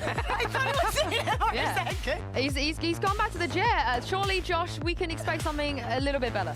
I mean, we could hope for something a little bit better. Obviously, if they're going to be able to, I mean, they're starting attack, so we're not going to probably see the opt-out for him that much. But I mean, they're on double, they have Cypher and Viper and Omen, so there's so much info denial. But again, they're running the Sage. I want to see them do something different. So if you're running Sage, the purpose of Sage on attack is to get that wall and get those plants and being able to block off areas. And on defense, it also means that you have to save the wall for retakes. Well, this is where KC are going to really come to light. It's their home map, and it's time to jump into Lotus with your casters once again, Mitchman and Tom. Thank you so much, Yinsu, at our analyst desk. Yes, map number 2, KC's pick, and one that they demolished Paper X on.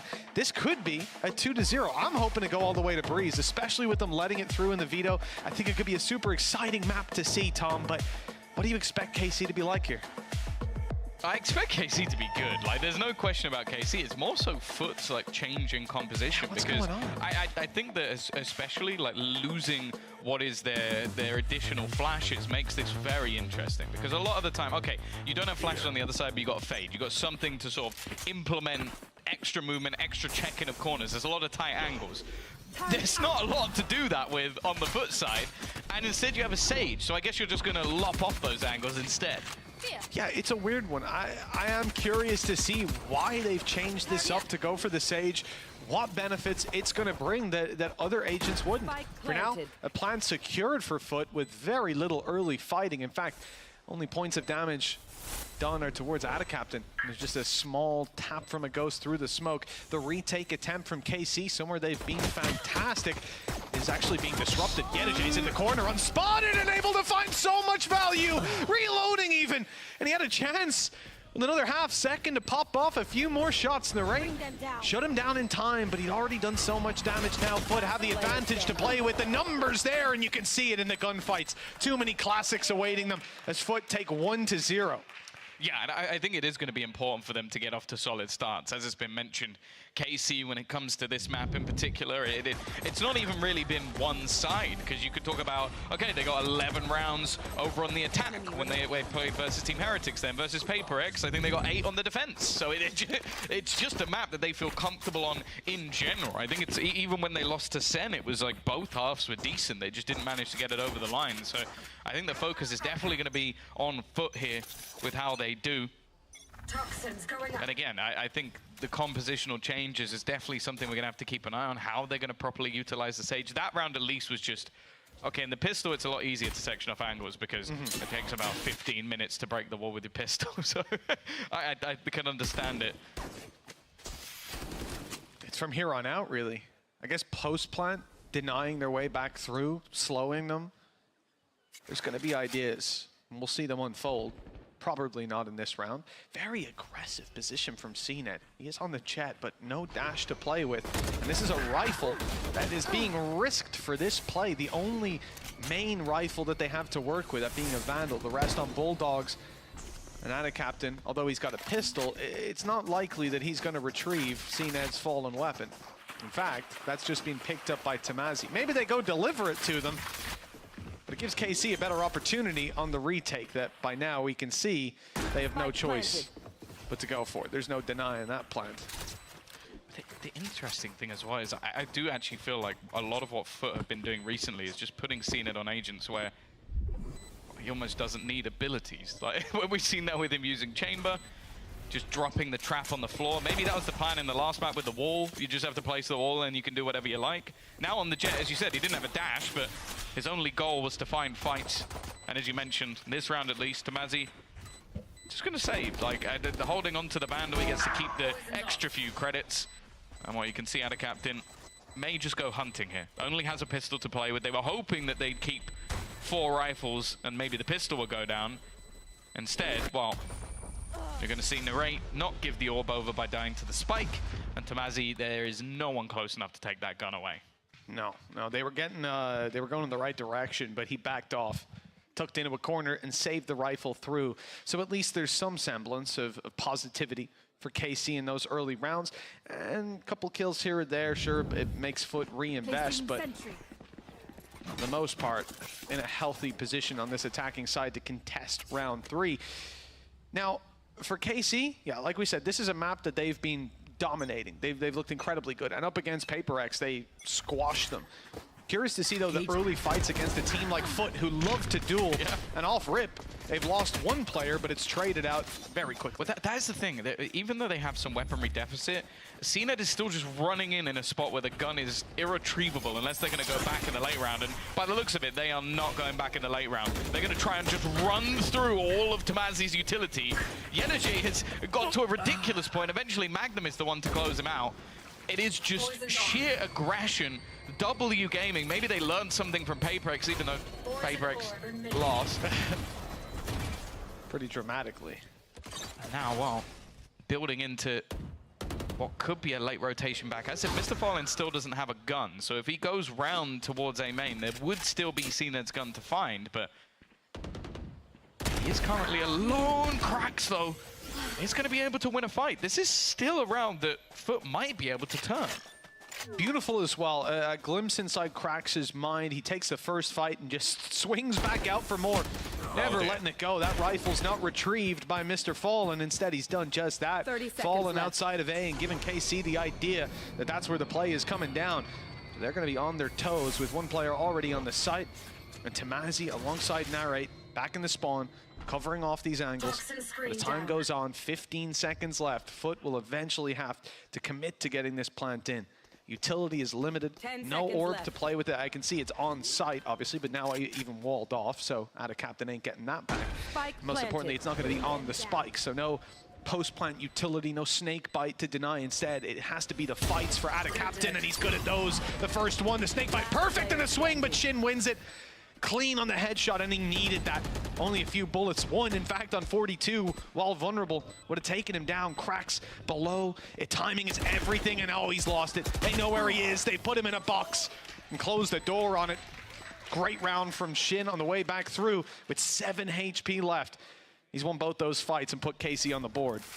Yeah, it's still a competitive round, though. That's the thing. When you think of that as a bonus for Foot, it's really not a bad position to be in. I think the only frustrating thing will be that it was winnable. Like, Mr. Fallen going down, not checking the cross. Nice, let's go. He was actually picking up a Vandal over a Bulldog. That was the only... He already had a gun, so it was a minor upgrade in the end that cost him his life, maybe just thinking space had already been taken. This is where they buy back up, though. The only other argument I have for the Sage is it could be the exact same reason I gave for CNED. Maybe just Crack, because Crack's had a fall in individual form when he wasn't playing the KO. Maybe they're just thinking, let's let him frag. CNED's ahead of the wall, but he's being spotted. The dash used to stay safe, and the cloudburst to get out. They're giving up the control. They haven't taken a loss for it. That early aggression on A, so hard to deal with from KC. Foot have it in their head to go elsewhere. Take this towards the C site. Cage down and triggered, but they're pretty confident he hasn't gone running through the orb alongside the Nano, although Yedege did that last round, or round before. It's being watched this time, and they're ready for this push to come through. 2 players on the site. Magnum might be giving away that he's on his own, but Tamazi's now, well, actually dropped. It's split from both sides, and no chance. They're going to play the retake on the defensive side, and they're going to have to deal with that wall as well. Yeah, very reactive attack side right now from Foot. Playing aggressively A if they're challenged too much, falling straight back into a C-side take. Relying on the open as well. Yedege again. This guy just pulls off ridiculous kills, taking over the round on his own once more. A third already. Crossfire. Symphony doesn't need any help. And finally, Shim will put him down in the back. You almost wonder where his teammates were there. Like, guys, I've killed everyone. Could you watch my flank, please? But they will now look to close it, Shin. This time we're not switching up him, but it will still be the trade out. Foot are going to break straight back, and again, no respite for KC with the finances. They always seem to be on the brink, or in this case, in the dirt. This map playing into Foot's hands with the aggressive stances you'll take in early rounds, but they were taking them in late rounds. The paranoia used for Yedege to take all that space. I'll give him the first kill was because of his teammates helping him. Every single one after that is a little bit ridiculous, and that's pretty much the face I had seeing him take that 4th fight. Robbed of the ace, but yeah, he's 7-3. He's had a 4K and a 3K in the pistol. Altogether, a good start for Yedege. Yeah, as I said, he's definitely been one of my favorite players that we've seen come up from that tier 2 scene within EMEA, and the majority of others are all on KC.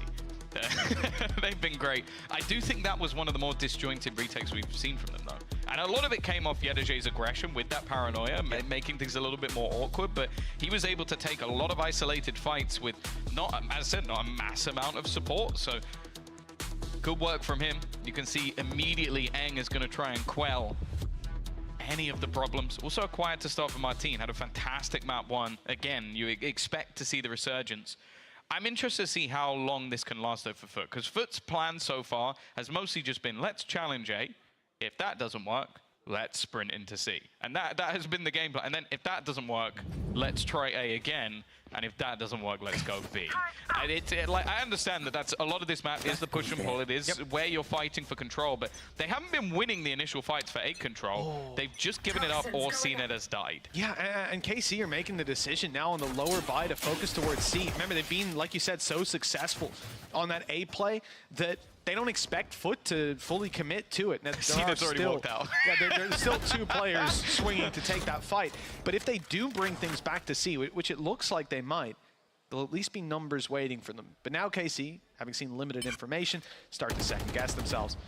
Maybe these players are elsewhere. Maybe they're looking for an A hit. The only problem with that mentality is I'd agree that that works against most of the teams. The problem is CNET is not going to stop pushing. If he is told to push A, he will push A every single round and just continue to try and take these fights, even if they almost just seem like suicide. Like, for the last couple of rounds, it has been him just walking into positions and taking fights. Oh, man. And he's taken that control with every single member of KC just on the other side of the wall, but they've done it again. They've taken A control. They have seen absolutely nothing. They have sold this fake, and in the meantime, the rest of the players have walked into C. Yeah, CNET literally cloudburst, dashed in, and then walked back out. Just, oh, we're taking it, or are we? Oh, here we come. No, now we're on our way, and it's planted on C. Like, they've got to feel like fools after this round because they've been played like them. And you mentioned starting this round out, funnily, that a lot of this map is about the push and the pull, Tom. Yeah. Well, they have pulled them to the other side of the map, pulled their arm on this one, and unfortunately, there's not going to be much to say on the way back through, mainly because of the time it's taken them to rotate back. They're still up against this many players. There's a poison orb waiting for them. And presumably, a snake fight. All right, Ada Captain just fights them ahead of it. And screw the utility. Let's just take the duels. Why not? They're winning all of them. Only one player dropped. Cracks on 1 HP, but well, he's healing back up. It's all good. Very, very slowly, yeah. Not even close. No, I like it. And that's the thing. I mentioned in the last map that a lot of teams in the past on their attack side have played the strategy of avoid CNET.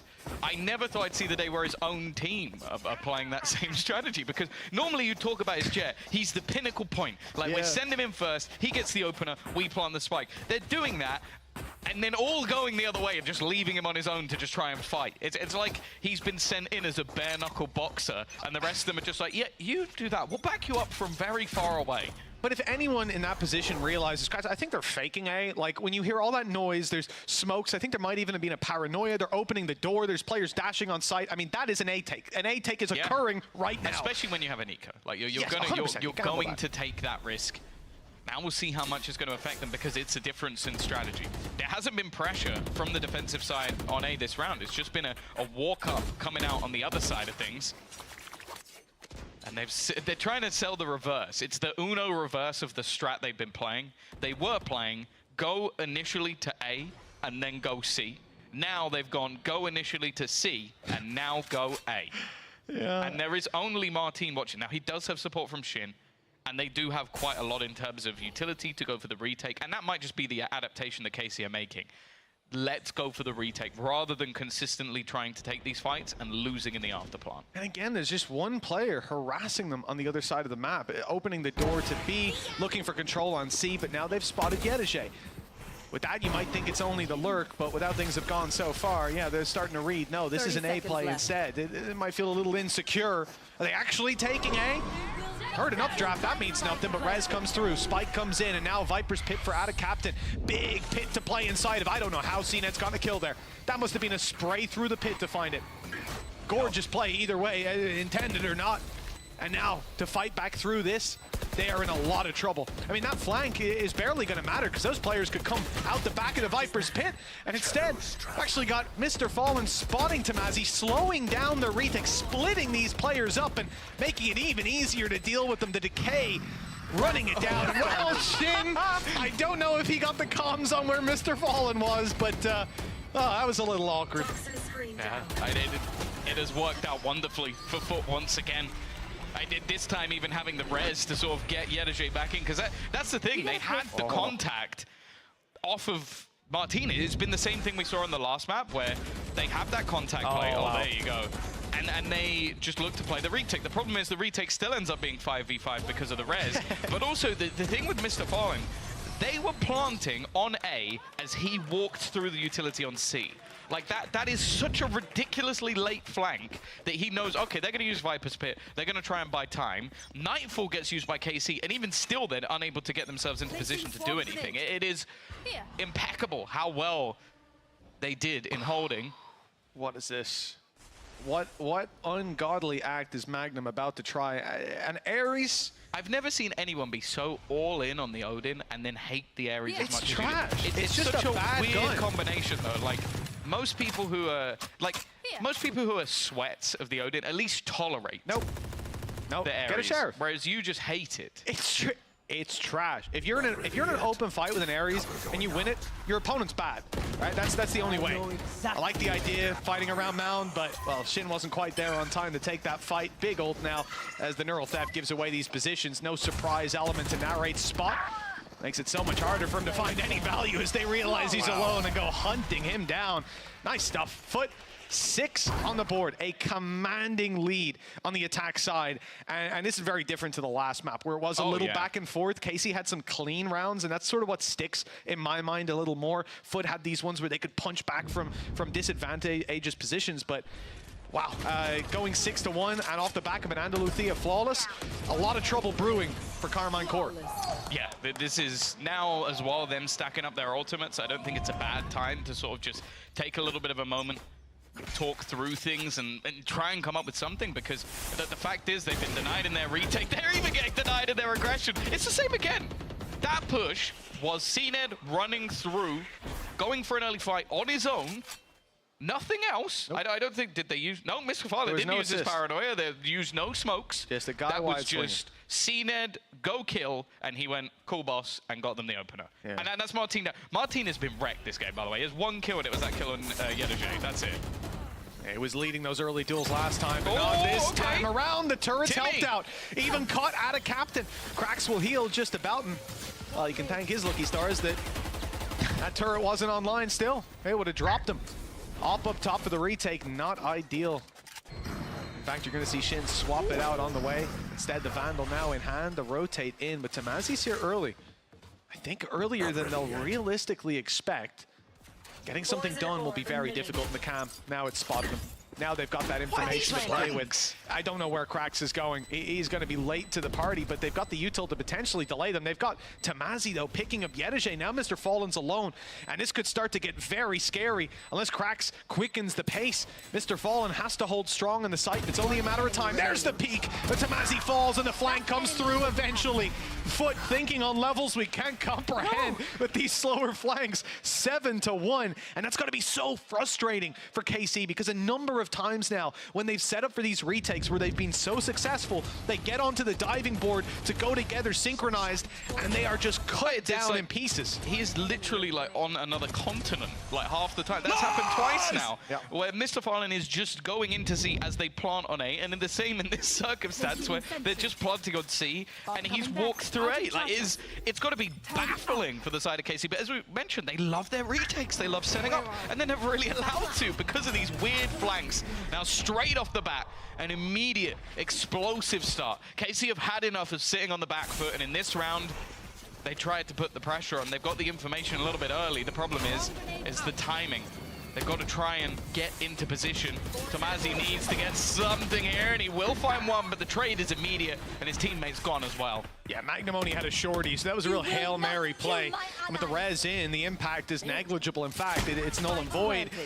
And the kills keep going their way. Foot not letting go of this one with Shin and Martin. You know, there is a showstopper online for Martin. I would be perplexed if he was to use it here.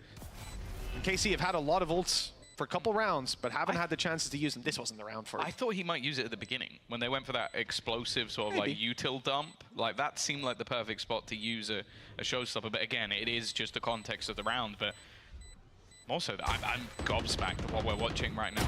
Coming in with a little bit more of an obscure composition on this map, at least.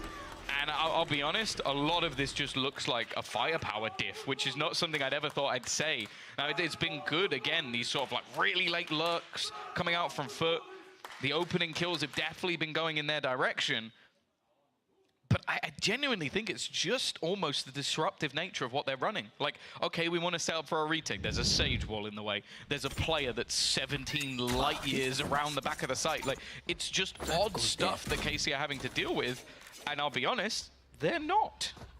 This is the thing, you know, I spoke to Ulysses during the break, and we spoke about this map, and he said, no, Foot are going to take it easy. It's like, what are you talking about? Realistically, KC's performance, and they've only gotten better as time went on. Their most recent, they got a lot better on this map, but 8-1, incomprehensible difference. And I think it does fall back to exactly what Uli was saying to me. This team loves to fight, and this map is built for it. But this is a level that goes beyond my comprehension, because KC are good at fighting. Now they have a chance, though. Showstopper already in, and Martin up close. Go. Cracks already found a trade. And a captain there as well. These post plants have been sublime, but this time they managed to get into position. There is still a snakebite available. They need to do something to get in here, and actually they might just be able to stick this one. If they can get in onto the defuse once that snakebite is gone, and a captain has to go through this, and round is over. There's nothing he can do here. KC will get it over the line as they drag things back to 8-2, but even still, this is a mountain, and they've just got past the first stage. Got past the molehill. Yeah, this is a lot more. A big trek ahead of them, but that's one way to start it. The showstopper entry. That's something that we have to highlight, because you said Martin's been getting diffed. Last map, he was 7 out of 10 opening duels successfully won. This guy was breaking through Foot on the attack and the defense. Now, though, a very different look. He's got 3 kills. Foot have been shutting this man down, and one of those is a showstopper. Here's the big boy, the Odin in play. They're a little off the angle, and the spray through the smoke 1 HP. with the Vandal. Yeah. It almost went the other way. It almost went the other way. That's the crazy thing about it. I think I would have been more angry if it went the other way. I think you would have been as well. But that, again, that seems to be the CNED strat, is just... it feels like there is 2 strat books. One is being read by the entirety of Foot, and the other one is CNED, which just says, try and kill someone on A. And it says that on every page. He's like turning it meticulously like a menu. And he's like, oh, what have we got for the hors d'oeuvres? Oh, I'm going to push A and try and kill someone. Oh, and the main course, I'm going to push A and I'm going to try and kill someone. It's manic. This time, they've shut him down, but even still, they're heading in towards this A site, and there is still opportunities here. Mr. Farlin is just walking. Yeah, I mean, he took a timing as the door was about to close. The haunt faded. It's going to be an Odin love. It is. I'm 99% sure. They're pinging it, aware he could be here, but with the wall going down, with the lockdown in play, this is forcing Foot back. They might want to utilize this position, but Mr. Fallen dies trying to claim it. Still 3 players from KC here. And the Nightmare, the Nightfall comes in, catching them all. 2 at least, and the first already fallen out of captain. Out of here, 12 seconds left. Reposition from Magnum is perfect. Sublime play from the side of KC, letting nothing slip. And that's one way to close a round for Shin. Yeah, he's going to make sure. And he's also going to do the right thing and throw the Odin away. Like the piece of trash on the ground it is. Hold on now. Oh, he What's did. all this about? He did. You know, like he did with the classic throughout the map. Oh, yeah, I mean, that was just BM, but it served its purpose. Nice. He is up at the top of the board right now. 12 and 8. Shin has still been fragging, but definitely been quieter performances elsewhere. And 8-4 definitely not a death sentence, especially not on this map. As I said, we've seen impeccable attack halves from KC in the past. 9 versus FPX, 11 versus Heretics when they played in EMEA. Even still, though, Foot going to try and not get them back. And we have reached the dessert, the final page of the CNED strat book, because he's currently going towards C. Yeah, a little different flair to this round for him. Wouldn't be surprised if he dives into C and they go plant A. There's a little bit of a lurk battle going on for Yedege. Shin's locking down the A side of the map, trap covering the B aggression. And this scrap here is just to take the utility out of their hands on a side of the map where they know there's so much to play with. And the Paranoia will get nothing but the information that there's a player there. Shin staying close, though, in this case drops. It's all on the line. Both players jumping, but Yedege's a little quicker to find that. And now they can look towards this A site, seeing it's wide open, but seeing even more so that the rotates are coming through. The site's being given up on C. The wall from Magnum gives him an angle. He's using it against them. The battle for CNED, though. He completely distracts them as they look for the fight on the players entering site. CNED's there behind, giving them a fright, leaving Narrate all alone. 3 kills for the Jet in the final round and 9 for Foot as we close out the half. This is a beautiful attack side, and I'm already thinking about Breeze. Even if KC win a pistol, odds are they won't win the second. Look, yeah, I'm looking at this right now as well. Like, this is a huge win for the just put CNED on Jet gang. Right? I know that Sue had a big whiteboard, but a lot of what he's been doing is just solo fights, and he has been winning a lot of them. Let this man focus on duels, and he'll win them. Yedege again, every single time. The double lurks, the triple lurks, the whatever ridiculous across map lurks. Cracks as well. I won't lie, I've seen him put down Sage Walls every single time. It gives me anxiety. Like, it always seems to be such a risky position. But as said, their comp has just created irritations. And on an individual level, he is also popping off. You know, not to say that CNED wouldn't do this on other agents, but the thing that I love about him on a Jet is, like the fight up against the AWP, that had nothing to do with Jet. He just wide swung, shot an AWP in the head. That's how he does it. But is he going to do that on some other agents? If you're a Sage doing that off rip in the round, what are you doing, bro? Well, we saw that. He sometimes would, like, he'd take a fight, win the fight, and then he'd die because he's trying to put a Sage Wall up. Yeah. Whereas now, just don't have a Sage Wall. And this is it. Like, when CNED has less to think about, he does a lot more because he just shoots better than 99% of the players out there. That's not the right, though. And actually, I think that was more. That was Magnum. That was Magnum hits the dig. I was about to say, a frenzy from there already is looking much better. Just an absolute blitz in towards this A site in the pistol round for the side of KC. 10-4. 10-4 it is. For God's sake. I mean, Sue had her fun fact up earlier, and it is 3 out of 3 so far. When Foot lose the pistol, 100% of the time, they win the follow-up. The stat has to end sometime. It does. It does. And the pistol round isn't over yet, you know? Still got You're the right. Sage Wall. How about now? The Rain looking like he might just close this one out. There you go, now it's over. And Andaluthia flawless to take themselves out. And Andaluthia flawless. Okay. There was a star on the mic, Better you know? Oh, yeah, I heard it. I heard it. Loop back, feedback, all that sort of stuff. Yeah, look, Andaluthia flawless, clean as can be. I'm scared about this follow-up round, man. I'm very scared. That's not happening again. Defensive side. It's already not happening. So what we've seen from KC as well is good info taking early round. I doubt they run into a stack. In fact, they won't run into a stack. I'll say that almost as a guarantee because there's no stack. It's a 2-1-2. They will play this low buy round like it's a normal round. They just have to be careful of this. The CNED Marshall, so you got to be kind of careful of that because he's quite good with snipers. He's all right. Yeah. He's known for hitting a few shots. At least a 6 out of 10. Now, the sniper on the other side isn't a Marshall. It's an outlaw, and nobody has shields. So effectively, a double shot op, a double barrel operator to work with. Very strong, quick reloads. But again, on this map, with the way Foot are playing, they're tucked in a lot of closer angles. They're not going to give those opportunities away quite as easily. There's 3 players, and now sort of is a stack on A that they're running into. But up against those weaker weapons, KC have the advantage. Extended with cracks falling, and eventually they'll finish off Yedege, approaching every fight with a sense of caution. And this is why they've ended up back in a 2v2. And Captain's Classic is still alive. What's happening? How is CNED getting 3 in this round? They've no idea where Captain is. And he's cut noise just in time. That Classic has crushed the dreams of teams before. And it may just do it again with Magnum, not exactly low, but with 30 seconds left, Tom, he has to plant that spike. He has to give it away. 30 seconds the turret left. will help him at least lock down some control.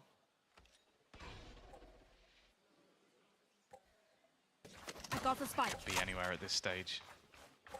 Slight upgrade of the rifle. The information will be there. Snake bite in, but Magnum just used it as bait.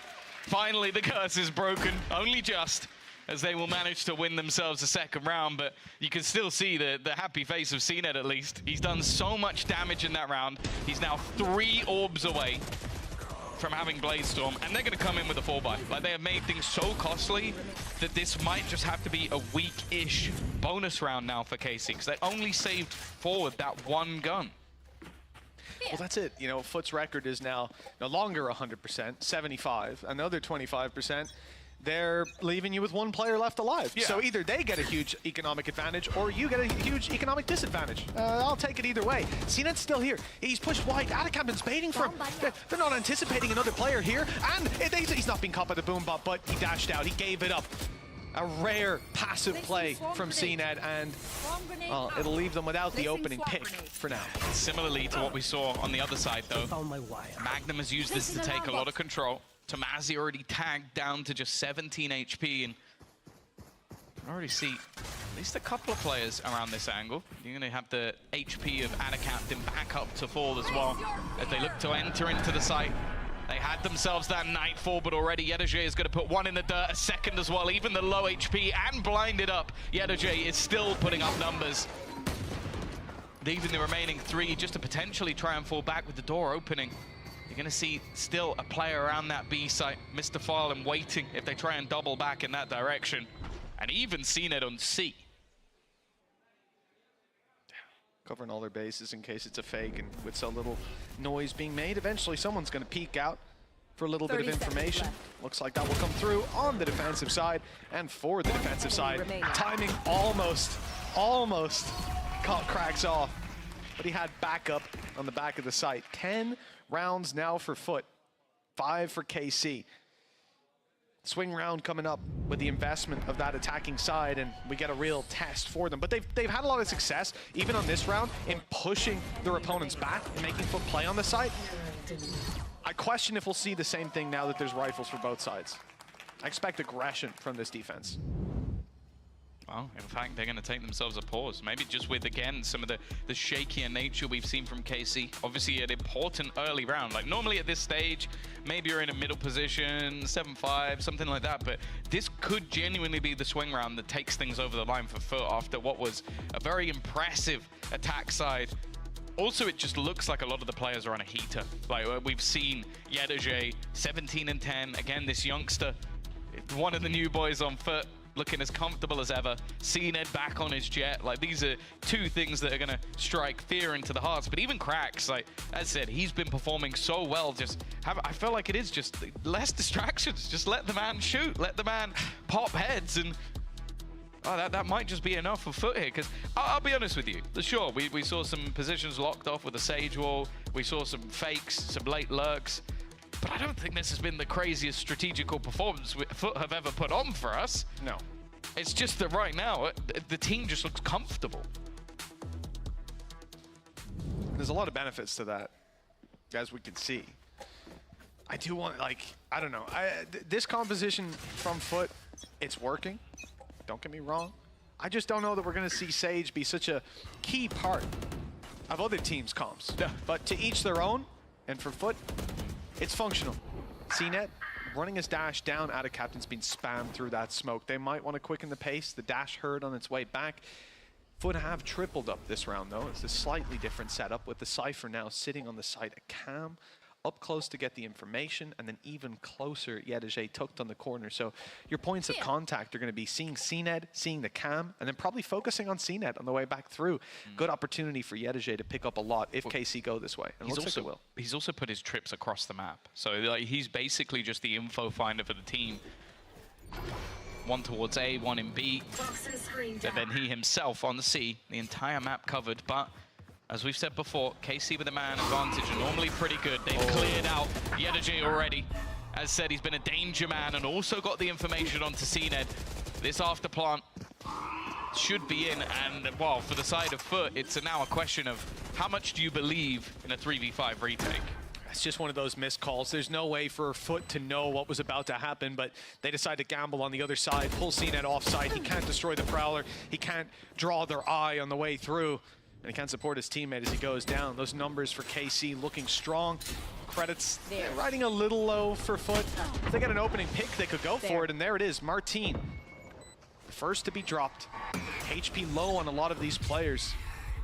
They're still committing to this. I mean, that time Tom seems to be ticking away a little bit too quickly, and now Mr. Fallen wants to get out of there. He's Mr. Fallen back. Yeah, well, he has to say. They need at least one gun to be onto the board, otherwise financially they're going to be in a little bit of trouble. For CNED, I don't necessarily mind the push. because he wanted to maybe get some extra kills, find an extra 1 or 2, and that'll be enough to get the Blade Storm in. Yep. But I don't think he's quite managed to get there, so they will at least be able to put something onto the board for this round, but it's definitely not the prettiest of pictures. Overall, round 16 just saw this be Narrate's round, essentially. He catches the player close with the Prowler, Haunt on site, gives away the players that are coming in to rotate, and then the late Haunt gets so much value, responsible for both of those wallbang kills we saw come through. 10-6, 4-round gap. It's winnable for KC still. Coming out of their pause, they'll still have some tricks up their sleeve. In fact, the round's already kicked off as we see the aggression from KC met by Cracks, and he finds a bullet from Shin. It just puts his life on the line. It's Martin who's had, honestly, a cursed game so far. Last fights versus CNED full sprint, and he will fall again, and a lot of that is going to take away what they have in terms of him entering into the site. It's probably why we've seen more from the rate in terms of those space taking and control. But again, we have this early stack up and more of that Cypher utility just being put into play across the rest of the map. It leaves a solo player over on C and a walk up into the B site. Sure, it'll be met with a cam, but it won't be met with any other resistance. Yeah, there's no one to follow up on that information. In fact, the cam, there we go. It's revealed them, and it'll stay dormant for now. They haven't spotted where it is. Oh, now they have. And for what purpose? I suppose they could already hear them planting. I don't know. Seems like a waste of some post-plant utility, but looks like they've got that information to play with either way. A little bit more aggressive post-plant. It's put CNED in an awkward spot, but he hasn't taken any damage. And a captain, however, has. He will beat that player coming in from behind as well. The turret attempting to be surpassed. Hasn't gone fantastic either. Mr. Fallen's position is definitely known, and there's a stack up of players on the other side. Utility denying Yedajay from really doing anything on the plant, and the post plant from KC is nigh on perfect. Foot don't even get remotely close to defusing that spike. And I do think they might have to change up the way they're playing this defensive side, because just allowing one site open every time, I don't think you can give that to KC. Yeah, I mean, they barely got within arm's reach of the spike in the end, so I doubt they're going to be sat there thinking, yeah, you know what, our retakes might be the way to play this. And for KC, they always have that little bit extra to play with. What? Mainly thanks to that guy. I don't know how Narrate is able to find value in a lot of these positions, but he does. Great utility usage the round before. BS spams this time. Either one works. The replay showed that he must have just seen the smallest of pixels of his opponent about to come around the corner. I couldn't see it when it was paused, so fair play to him. Eyes like a hawk. There we go, though. No purchase this time, only CNED. Only. He always seems to be a menace. Nightfall plays through, but it hasn't really connected onto anybody. They are still going to continue their push. Cracks was the one man on the site. He has been forced back. It looks like they might just opt to try and set up around CNED's singular rifle. He's still going strong. A second kill already in this round is starting to fall apart a little bit for KC. Oh, there's definitely some struggles. The low buys of Foot being so deadly throughout their last series and this one. Rifle recovered for CNED. Blade Storm in his back pocket. I'll find you. Almost expect him to give that to Cracks. They have 3 rifles now as they set their sights on the site itself. KC very much fragmented. There's an initial duel on Narrate, unable to trade. The slow had kept them in position, and now all hope lies with Martin. Showstopper in, and it's caught a kill. The ace with the nade, the shorty, in fact, to find it. Martin was quiet, but now he's woken back up just in time. Just when they needed it the most. He just doubled his kills in a singular round. An absurd individual show of brilliance from Martin to save them. CNED, well, he was definitely a worthy opponent in this one. They managed to find a multitude of openers, but every single piece of utility put into play, even with a shorty to end it. And if you're ever questioning whether or not KC were broken or battered, that will be enough to bring anyone back from the depths. 2-round gap, so winnable. Quick play by Martin, but it's shut down immediately. Shot out of CNED, doesn't land. But with Martin down, the rest of the players are a little further back. The wall won't keep them out for very long. It does allow a little bit of a reposition from Mr. Fallen, who's close and ready to fight. Sneak through from Tamazi as we're on board with him. Viper's Pit's blocking out B, but it looks like they'll bypass that with a crunch from Spawn and from the connector. The idea here, hopefully Tamazi can pick them up as they move into position. The rotates out of the A site being watched, and he's turned at the wrong moment! That timing is abysmal! Surely Magnum, though, the second surprise element as they rotate back to the A site, he can get a beautiful flank. Everything comes down to timing for him with a player coming behind, and it's only a matter of time until he turns, but never mind. Yedajay wins the fight anyways, and will spam through under the rate. It's Shin left alone. 1 man against 5 from Foot. A near impossible clutch, and well, he can take the bragging rights back from Martin if he wins this one. The spike down in the open. Next to no information and 30 seconds left. It looks like this one is already in the bag with an 11-8 scoreline. We could even ask the question of how much damage can he do, but the answer to that is 0. Yeah, and Andaluthia flawless to put things onto the board. It truly is just absurd. Some of the positions that are being held. That's the thing. I think Foot gave up a lot of control in this one, but they knew exactly where it was left. And while I think Martin, clearly feeling confident off the play of the last round, went for something super aggressive and just unfortunately lost his life for it. Everything else after that was just a domino effect. 11-8.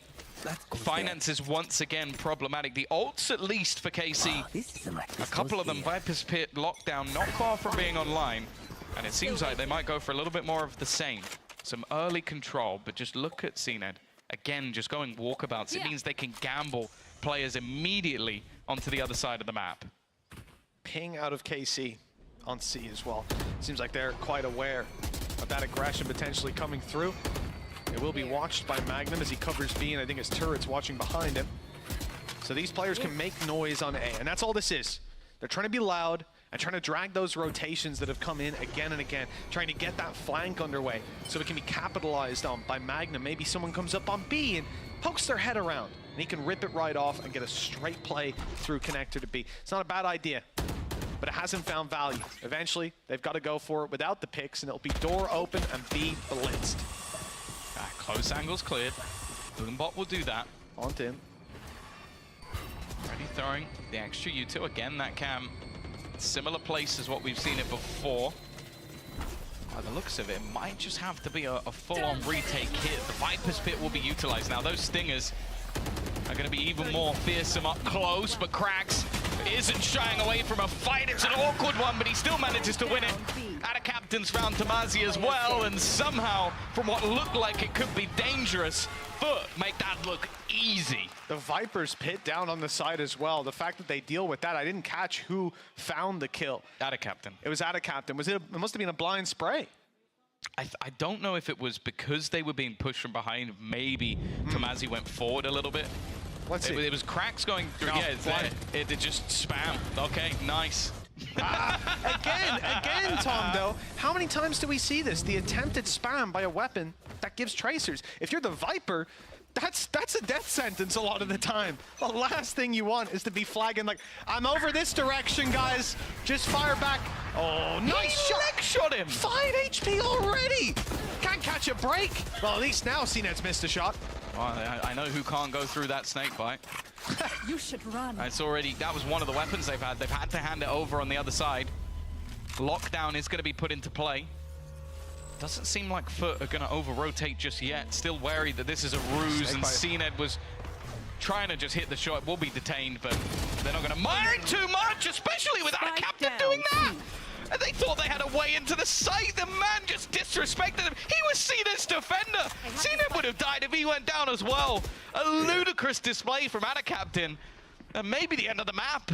It doesn't even stop them from going backside because you have someone like Shin who's shrouded stepping past the snakebite. He can get there early. So for him to just run out like that is ludicrous. But it works. Of course it does. This is Foot we're talking about. 5 versus 3, 5 HP on Martin. He's out, and it looks like just Tamazi, the last man standing and the last to fall in this game. At least on this map, Breeze is up next. If Foot secure a 13-8, And my, what a map that will be. 20 seconds left and an op staring down at her. It's a round and map win for Foot, 13-8. They trade each other's picks, and we go all the way to the decider. Yeah, it's definitely been a series a little bit backwards from the way we expected.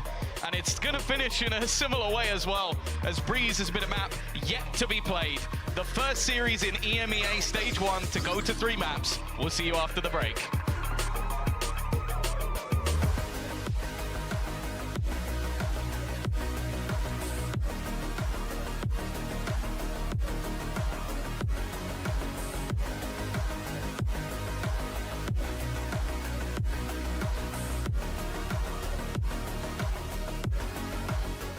I know a place that will break you into 1,000 pieces. Stay away from them. Stay away from Lorca, Paco, and Picasso. Don't ask about Lola. Ay, Caballo Grande. Ay, Dolor de Nieve. But, in spite of everything, it occurs to you to visit Andalusia. Don't say I didn't warn you. Be careful of the Andalusian crush.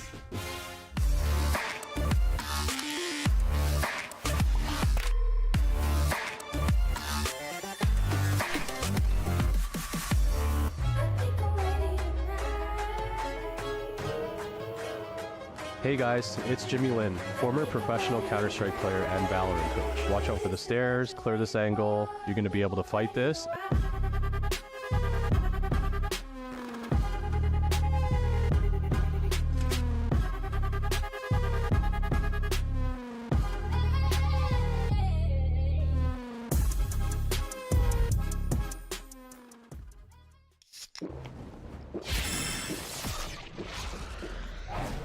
Red Bull gives you wings.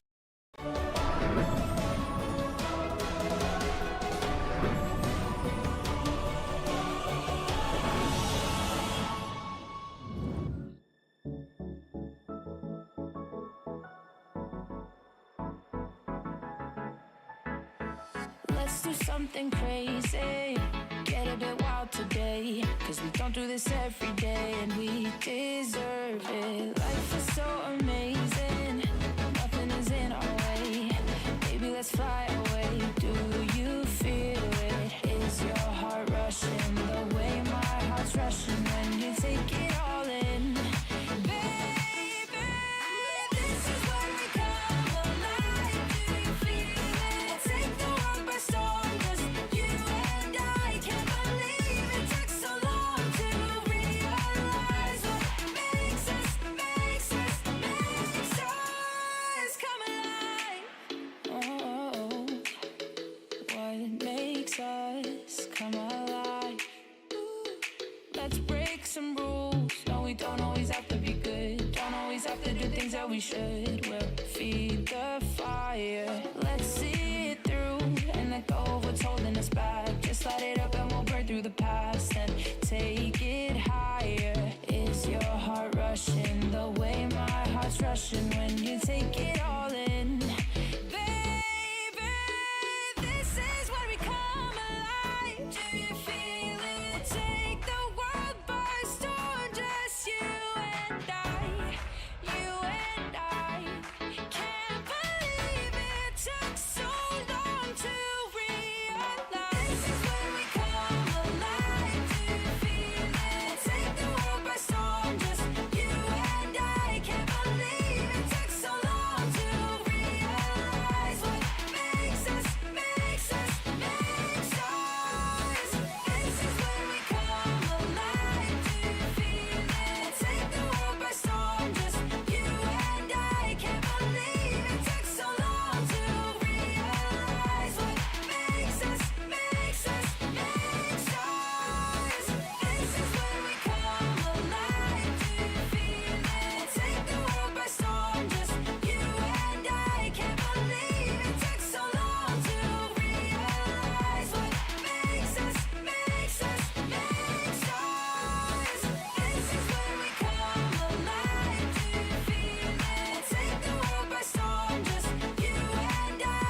What a fantastic response that was from Foot. They managed to take down KC of all teams on a Lotus. I'm your host, Suna, back here once again with Kakuka and Steel. We did this in the pre-show. I'm just going to bring this back because we talked a little bit about their comps on Split. We're not going to see Split today, but taking a look once again at this Lotus comp from Foot, I only have one question to the two of you. Would you steal it?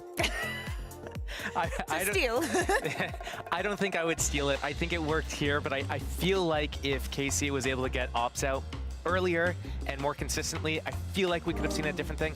I think KC has been untraditionally like really sloppy right now, and I think if they were on point, we could have seen a different result. Also, I think that we need to keep in mind that this could fall into Foot's preparation for today, right? As we said, they play enemy by enemy and opponent by opponent, so they can change things from week to week. What was the strongest thing for KC during this kind of maps? It was the retakes, right? You have to disrupt those kind of things. I think that the Sage Wall was a great element for them, and time after time, we saw KC struggling with that. We saw them struggling, creating the damage and creating actually a space for themselves. So would you steal it? I wouldn't. Both of you will not steal this comp? The one that just took down KC. In a map. Okay, yeah, in a map. On their strongest map. But let's take a look at this round real quick, because if you don't steal this comp, would you steal this, I guess, execute? Well, this one. So this is the funny thing here. It's like, okay, this is the round where they use the Cypher as a human drone, right? And then they use the Sage Res to get them back up, because they don't have an initiator on the comp, so they have to do something like face checking. Usually do it with like all the info denial, but yeah, this is.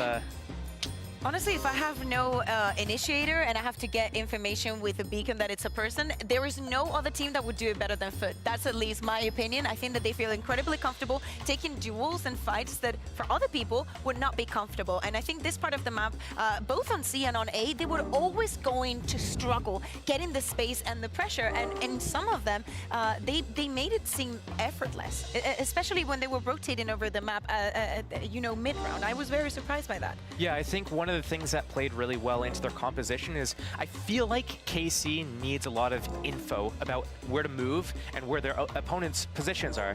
I'm okay for now, thank you.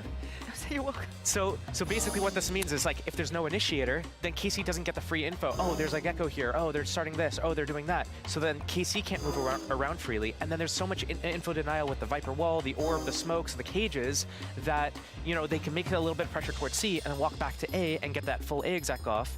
And KC's just blind the whole time. Yeah, and then when it comes to the defense, I know that we talk about how important Zenit is. For example, when he goes into this role, it's lovely to see him back on the jet, to see him being very comfortable. But I think they were relying on it a bit too much, but I think that it had the effect that they wanted it to have, right? The putting the extra pressure with the operator feeling free. He only needs to smoke. He doesn't need anyone to flash for him. He will fall back, and it also helps them in a way. We were talking about this on the desk of camera.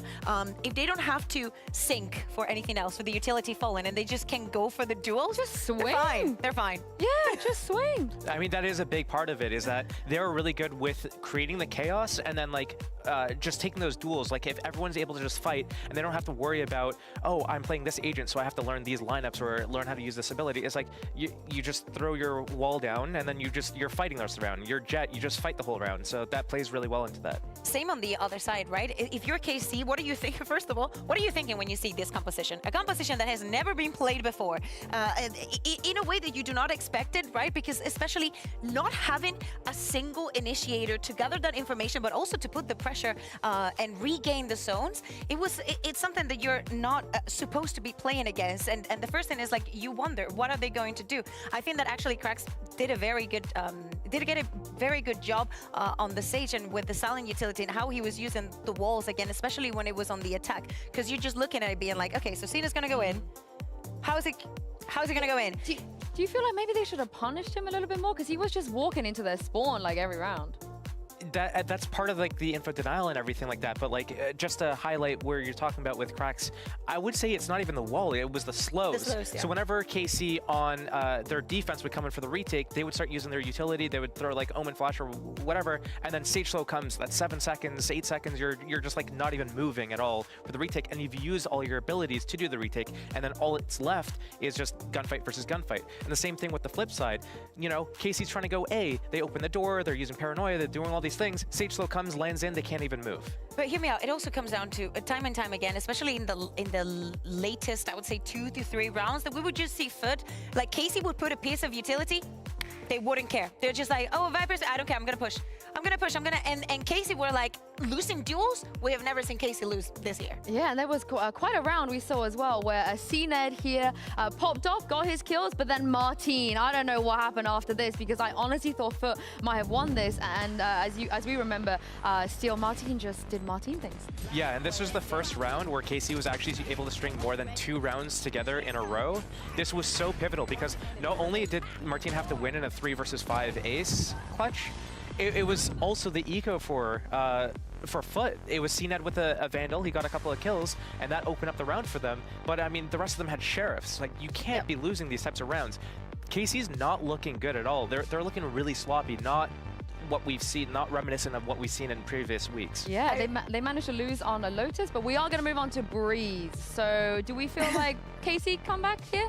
Well, I would like to see a comeback, but I think that I'm still giving props to Foot in their preparation. I think that they can prepare very well, and I think that this could be another example of it. Just taking an example how KC played against Giants. Now, out of all the maps that Foot has played, I was mentioning last week how even though they played so little during kickoff, they managed to ban and play different maps besides the Breeze. They came into this regular split playing 5 out of the 7, even though they just played like 2 or 3 times during kickoff. They managed to play 5 of the 7 maps, and they were perma-banning the Breeze. So this was a huge question because they also had the chance to ban it on the second round. But no, they decided to go for the Breeze. What I want for them is a normal-ass composition. So no Yoru? No CNED Yoru? No, honestly, Chamber. after what they just did, Chamber, after what they just did, I want to see this in it. I want to see the CNED that is on the jet, that is feeling comfortable. And honestly, you have Breeze. You can have best in slot for many things. You have the jet, you have the cracks, the KO, you have the Viper, even Jet to J. They're listening to you. They're listening to you. They even have Mr. Farland on Sober. That's what I'm telling you. I was gonna go for. They have best in slot. Like, if there is a map that they should, on paper, be comfortable of, should be this one. That's why I was so, you know, I mean, I kind of understood it when in kickoff they were playing so many comps, but coming into the regular season, I need to see this Breeze. I feel like this is going to play way too much into Carmine Cor's favor right now, though, because I feel like there's so much more freedom for them to move around, especially on defense. They do things like with the hulls pushes, mid pushes, they do something different every round. And Foot, they don't look great on their executes. Well, Foot, they're on the precipice of pulling off an upset here, but KC, they have a great chance to come back into this. So let's jump back into your to the game even with your casters Mitch and Tom to see if they can pull it off. Thank you, Yinsu Kakuka and Steel. Map 3, we deserved it in this series, and I'm glad we got here. Breeze, a couple question marks. I think looking at Foot coming into this, I am a little bit perplexed at how the veto went down, at Breeze being left in, but there was a reason for it, Tom. That wasn't by mistake. You have to hope so. I do. The fact is, we went into the last map and we said, series is done. They pulled out a Sage as a way to win a match. They put CNED back on Jet. They're just going to play their comfort picks, and they ended up winning. So I'm not going to doubt them at this stage. They haven't played this map. They've come in with a fairly basic comp, but they are also comfortable agents. Cracks going back to his trusty KO and playing a mirror matchup. It might just come down to who's better individually rather than the comps. CNED leading the charge, back on his Jet. That might just be enough. It's enough to win my heart, Tom, for whatever that counts for. Already some decay with the walls, but no bullets landed just yet. This is a frankly disgusting position from Yedije. And he's got them by surprise, but Martin somehow wins that fight. Ever vigilant for the reflank up through tube. Advantage sits towards the defenders, and KC have been pretty good at getting back into sites. Limited utility as they make their way back through. It's a pistol round after all, and maybe Foot can just run down that clock. KC tapped the spike. Someone needs to swing to check. It's not being stuck, and it comes at the cost of their life each time. Halfway already, and now they all look to duel on the side of KC, knowing that Out of Captain's the last alive. The snake bite will soon fade, as Out of Captain's life force does too. 1-0 goes to KC. Tom, you know what that means. Yeah, I definitely think on this map it's going to be more difficult, but I think if there's expectations, maybe CNED can come in with a Marshall. I think that would be the one thing that can turn things. I like this though from Casey. I think especially Martin getting off to a good start, I think is going to be important. Like, he is someone who had a quiet last map. The stats sort of show you that he had like an okay game statistically, but it was one round and an ace, and then everything else was a bit of a miss from him. And now, well, the real question is how to Foot win a map without a Sage, because they've been consistently running it. I would have been very upset if they brought it in on this map. And they've actually gone for a second Marshall. Mr. Farland's going to be pulling one in as well, so doubling up the potential damage with the snipers. Not this time though. CNED gone. Well, this is it. The last map, you know, when you take an Outlaw, you're sectioned into one side of the map. They go elsewhere, it's going to be tough for you to find impact. Map like this, though, plenty of open space for Martin to be playing with. That's exactly what he's doing. They're doubled up, though. 2 Marshalls in a firing squad waiting for the peak to come in from Martin. Eventually, they'll back out. In fact, that timing, perfect, because Martin won't get another chance. Foot have been great on the low buy rounds. Losing CNED early on, you know, that was one of the main things you said. CNED on the jet, maybe he can make it work. Maybe that Marshall can come in huge. Well, we'll have to in the hands of Yedege and Mr. Fallen, who's got an opportunity, but a pixel robs him of that chance. Oh, it seems like he might have got positioning. Gonna try and almost confuse him a little bit. Nice shot from Yedege. Maybe this round still has a little bit of life in it. Retrieving the gun seems like an improbable possibility, but now they've killed off. Where was that? Was all the way in mid. That was a wall bang to kill off another. I don't know how they managed to make these ones competitive every single time. It almost seems like it might be worse an eco for Foot and just play into the second round. A very passive position, an almost crossfire, but the timing hasn't gone great, but it does work out for Yedege. An extra couple of tags, every little will help. He is damaging every single player, but it still comes down to just cracks. Has to try and hold on to this. A couple low, but they are clearing him out of position. Just 48 HP, and the healthy Shin will be there. Thankfully, this time, the second round, it's almost going to be one with 3 players as well. Magical. Big improvement up against Foot. That stat finally being crushed, as it deserves to be. They had no right to find so much success in those like early buy rounds. 60%, right? It's still pretty damn good. It's still very good. And remember, one of the rounds, they got it down to 1 player alive. And we saw that economical impact as the rounds went on. So, yeah, they've been good early, but now on the last map of the series, curse is broken. KC 2-0, clean follow-up round, and now a bonus with a lot of potential, especially with Martin on the Outlaw. Tagging up these players will make it so much easier for Narrate or Magnum to finish them off, as well as obviously the Bulldogs on Tamazi and Shin.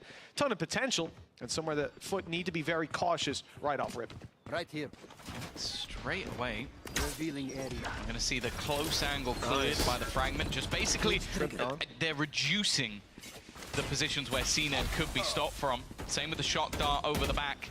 And this post plant already in effect. Not been anything really able to deny it. A few counter pieces of utility. The drone not even used in the take. The drone is used in the post plant. Cracksover has been hit. You mentioned that Outlaw. He's on 10 HP.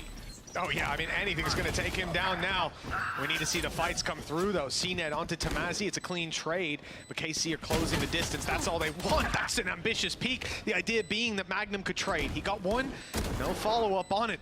And the shots landing make it ever more difficult for KC to find any value with Shin on 1 HP. It's a quick and clean follow-up from Foot. 3 players alive and 3 rifles carried through to the next. Great work, by the way, from Jack Igo. I like that third-person angle we saw coming over, because that nade from Cracks not only clears the position for players, it also got rid of the trap.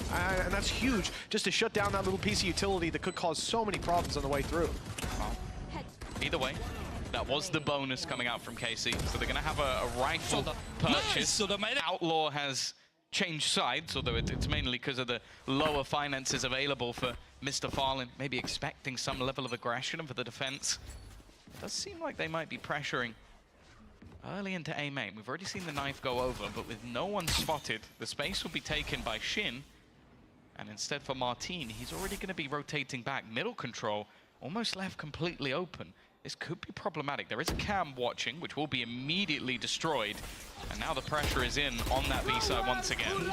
Still a trap on site for Tamazi, but how's he getting out of this one? Hunted down by Mr. Fallen. But the kills have come in across the board. Yedajay and CNET have been lost. Big players for the side of Foot. Now another hero has to step up, and they better step up quickly. The spike's being dropped in the open, and now it's fully secured by KC. 4 versus 1. Mr. Fallen would be one hell of a clutch with the Outlaw. Be one for the books. He won't land even the first. Yeah, now rate was 150 coming out. 3-1. KC right back on the board. A blip for Foot, and they're back out. Yeah, it definitely. It's the quick rotations, I think. Just getting that early information in towards A main allowed them to go and reclaim some of that mid control. I can't aim, but he can't either. All good. It's impossible not to love him. Like, and he's off to a much better start as well. Like, we saw him have a resurgence after what was a bit of a quieter first map for someone of Narrate's standards. But that's the thing, though, again, we see both the players on the KOs comfortable. This time, Martin immediately taking that control. Hunter's Fury actually used here. Now, bear in mind, this is a low buy round for the side of Foot. And a tasty shot from Martin. Definitely seems to have got his confidence back. The flash is going to be dodged by Tamazi. I've been enjoying seeing his Cypher play since he's brought it in. At least at kickoff, he was mostly sticking to that Viper. But showing that little bit of extra depth now to his agent pool. Did CNET? Yeah. He popped the Blade Storm. I heard the voice line activate, and I thought, is it Martin in a 5v2? Surely not. But CNET in a 2v5, it tracks. It's a Foot play. It's a CNET play. But, well, let's see what he can do. 50 seconds. The all-purpose EMP had landed on Tamazi earlier, but obviously now that trap is back online on B. The cam is there, and there's a 2-man rotate to help him out. They're choosing, I was going to say the right side of the map if they go A to at least get a plant and post-plant. But it looks like they want to fight. Right now, those opportunities are not being given away by KC. The retake A setup. We may still see the plant come through, but it's following up on it. That'll be the real challenge. Yeah, at this point, it seems like they're more than happy to give up the plant, but I am sort of... Oh, he made noise. He made noise again. See that. We've seen him do so many magical things and they can't jump up the boxes. Somehow I imagine that's going to be in the replay, but for now at least he's looking for rotations, desperately hunting for some sort of fight to give Anna Captain. He's even going to be pinged up. They now know where he is, but it doesn't matter. Anna Captain now finds another somehow again. In these lower rounds, it becomes competitive, but putting CNET in the dirt, that is all they really need. Narrate will deny, and all the danger quickly dissipated. It does mean the economy's not going to be built up quite as far. And well, for Foot, a few extra credits, a few extra orbs, I guess, but not too much in this round. I think that's quite funny as well that Yeah. Happens to everyone. That's the thing. It does. Even seen it. That makes me feel good, to be honest. One of the things is looking at Tamazi on the B side. He gets hit by that EMP. The knife grabs him, so all his utility's down. And you've seen him change his trap positions a couple times, the last 2 rounds in particular. Now that one's coming back, because this is the trap that we saw. I'm going to just highlight it for a sec. This is the one that we saw be destroyed by that nade through. It hadn't been placed for a while. It lets Foot get better positions. But even despite moving his traps out of the way, taking his traps offline, he still grabs 2 kills, stays alive for the late round. That's a disaster. Foot can't allow that to run, and instead, they're going to be going back to B to finish what they started. Tamazi, they don't want to let him out of here alive this time. It's Ada Captain that might have the chance to... Oh, no, never mind. The dash in from CNET. He's going in with an op in hand on the close range angles. The Blade Storm from Martin's grabbing something, but Nare down to the op as CNET doubles up and gets a little ambitious. One enemy Ada remaining. Captain in the corner. CNET will close it as well, and in the end, it is Foot to just basically hold on to the advantages that they took. It's a similar round to what we saw previously, but this time having an operator. And also, I don't think the rotations were quite as quick for the side of KC. Obviously, I think last time it was Narrate being able to flash back through mid and catch them in the flank. Instead, though, this time, I think just being able to isolate that duel onto Tamazi quick enough, and again, just some fantastic utility. I think it was from Mr. Fallen. Oh, nice shots by CNED as well. And all that chaos, all that action allows Ada Captain to creep up close. Much better round from Foot, a lot of success. Early knife gets nothing. Sets up for the aggression of Martine, but they pull back. 4 players on A here, you gotta do something. The B side is exposed, but most importantly, mid is left wide open with that concentration of players. Spotted one inside main with the drone, but it's the mid push that I'm most concerned about. Both Shin and Martine going out to try to find the duel, at least the trade, and in fact, it's a clean one with a big piece of utility removed from Foot's belt early on in this round. That's definitely going to make any sort of A play nigh on impossible. Instead, the reliance, again, seems to be on CNED. Util will be offline.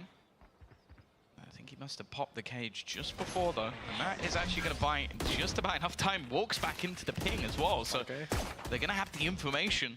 There are a couple of other players on the map, and the spike is now rotating seemingly in towards A.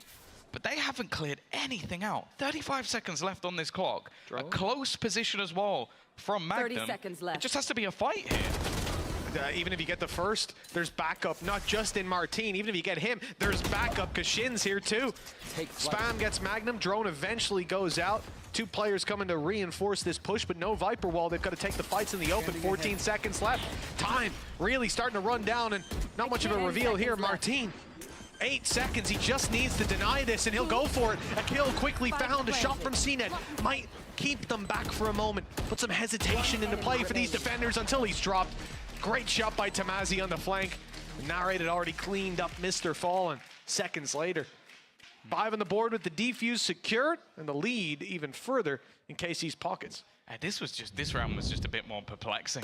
I don't know if the side of Foot had just thought they'd pulled off an impeccable fake by having a couple of players hit by the knife. Maybe you think, okay, well, they've seen the fact that we have KO over on B, so we'll just walk into that A site and there'll be nobody there. But KC, I don't know why they would have gambled it. They didn't manage to push Tamazi into any awkward position. He didn't see anyone on the site. No one even touched his cage, so he's now got all of his util back online, information and support from the rate. So I don't know why Foot thought they'd managed to pull everybody off of that site, but it almost just looked a little bit panicky towards the end. Now, coming back in,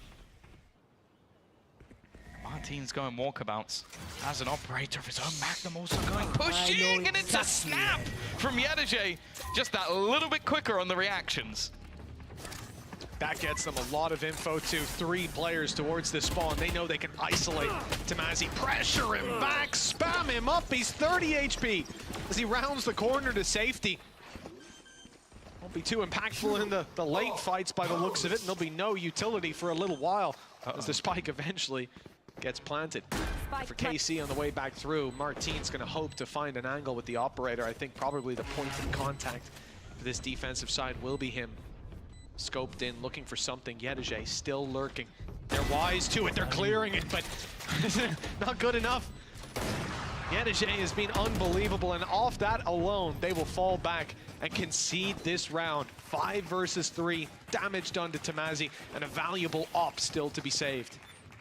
Yeah, of course, we haven't seen a mass amount of KC's attack because of their dominant defensive side when they played up against a GX in week number 1, but we know that their defense is impeccable when it came to picking up a lot of those rounds, and especially with the pistol. Foot managed to keep this one competitive. Doesn't look like they're going to be able to shut down any of those weapons, but again, a slightly more direct approach seems to be the name of the game for them at this stage, and they haven't managed to retrieve that operator. But to be honest, I don't really mind it. I think having CNED as the tip of the spear is a little bit more important than him being able to find those openers with an op. This goes here. And for Martine, he's at least going to get his back into play for this next round. This but is a nice spot. This goes here. We'll see if it's going to be able to have that same impact. Seems like he's going to try and roam around mid after Foot have had a couple of rounds where they've been able to take that control. Offside play as well for Tamazi, so he won't get hit by the knife. Gets hit by the knife. 3 people did. That's a reposition from that utility, and Krax has found a gold mine, putting some pressure on B, but there's no one there to capitalize on it. Instead is some fake control as they spread out and look for individual fights. Looks like Ada Captain found his. I can see the frustration in the cam as well from Martin. You just got to be fuming. It just gets insta-popped. Cage. The captain has gone down early in a lot of these rounds. Instead now, again, the pressure comes on to the young man from Portugal trying to hold the backside, and it's close, but no cigar. In fact, they're all dropping like flies. Narrate tries to get back in and help, but he's a little bit late. CNET may go down to a shot, don't know. It's instead going to bounce onto Krax, who's taking a lot of damage. And actually, with Magnum finding another hit, this kill goes the other way. This is starting to fall apart. 37 and 11 HP, Tom.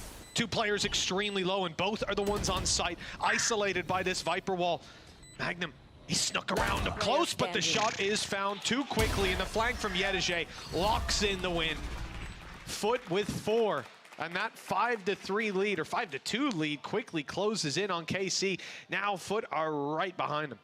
Yeah, it looked like that was going to be an overheat round.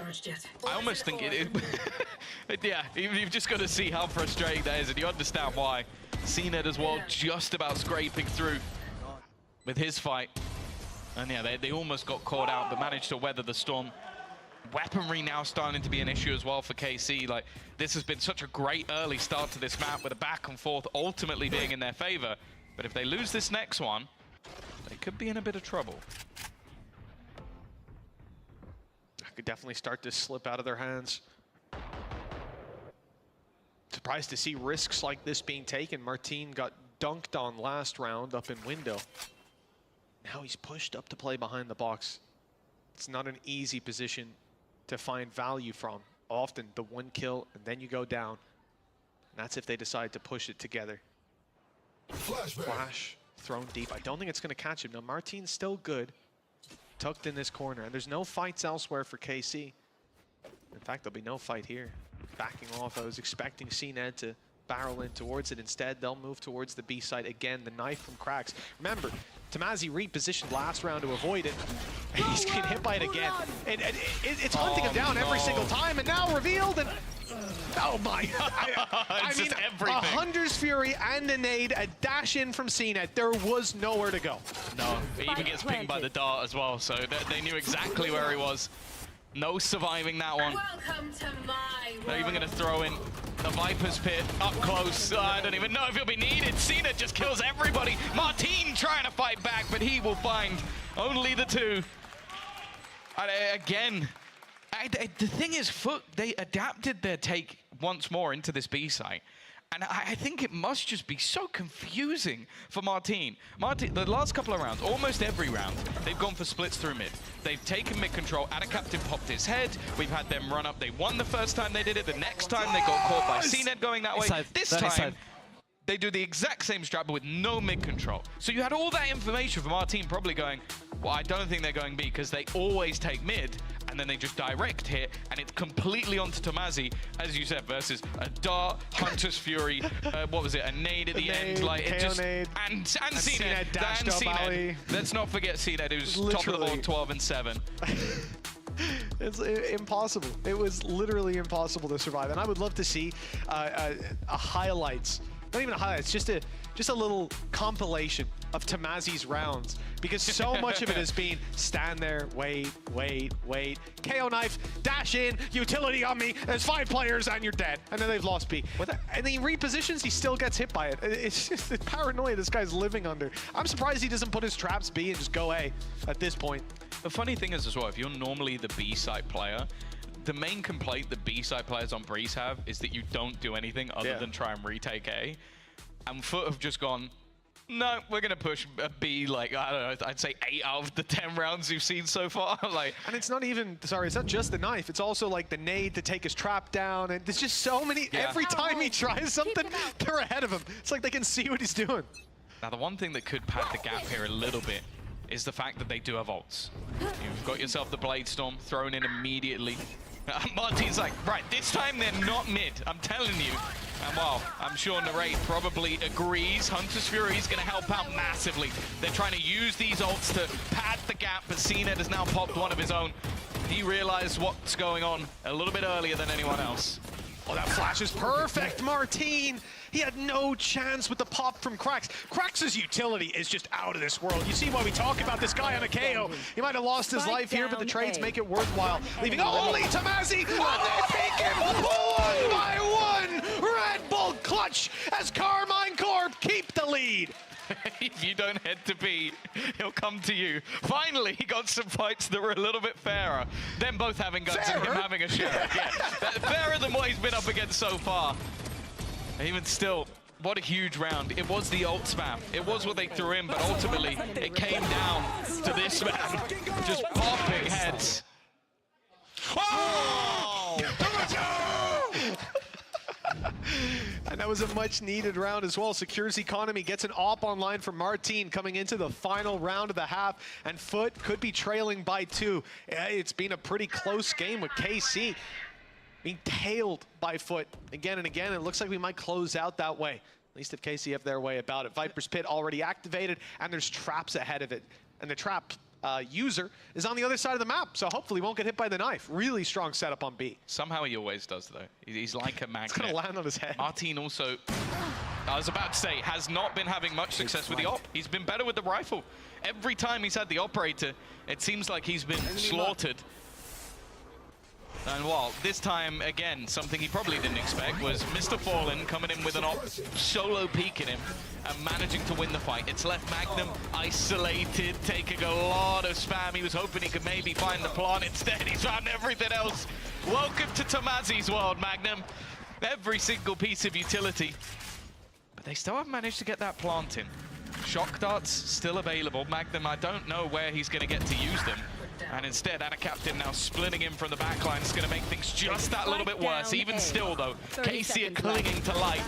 The fight back not going to happen as Yedajay comes through, and now Shin left in a clutch.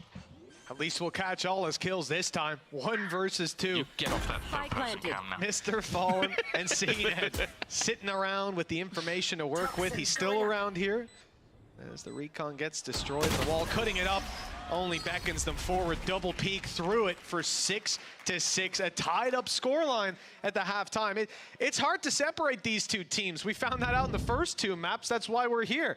We're neck and neck, even still. This is just my favorite thing about this is I felt like throughout this entire series, Martine has probably just had so many unexplainable deaths. Like, it's like, oh, how did you die this round? Well, there was a cloud burst and Anna Captain shot 1 bullet through it and killed me in the head. Okay, well, okay, you hold A main with an operator. Mr. Fallen, yeah, well, the Sova player, he solo peeked me with no utility with an operator. Has he played operator at all? No, just this round. He just decided to buy one and kill me with it. Like, he just got to be sat there going, yep. Should have seen that coming, Yep, mate. yeah, cool, nice one. Dead either way.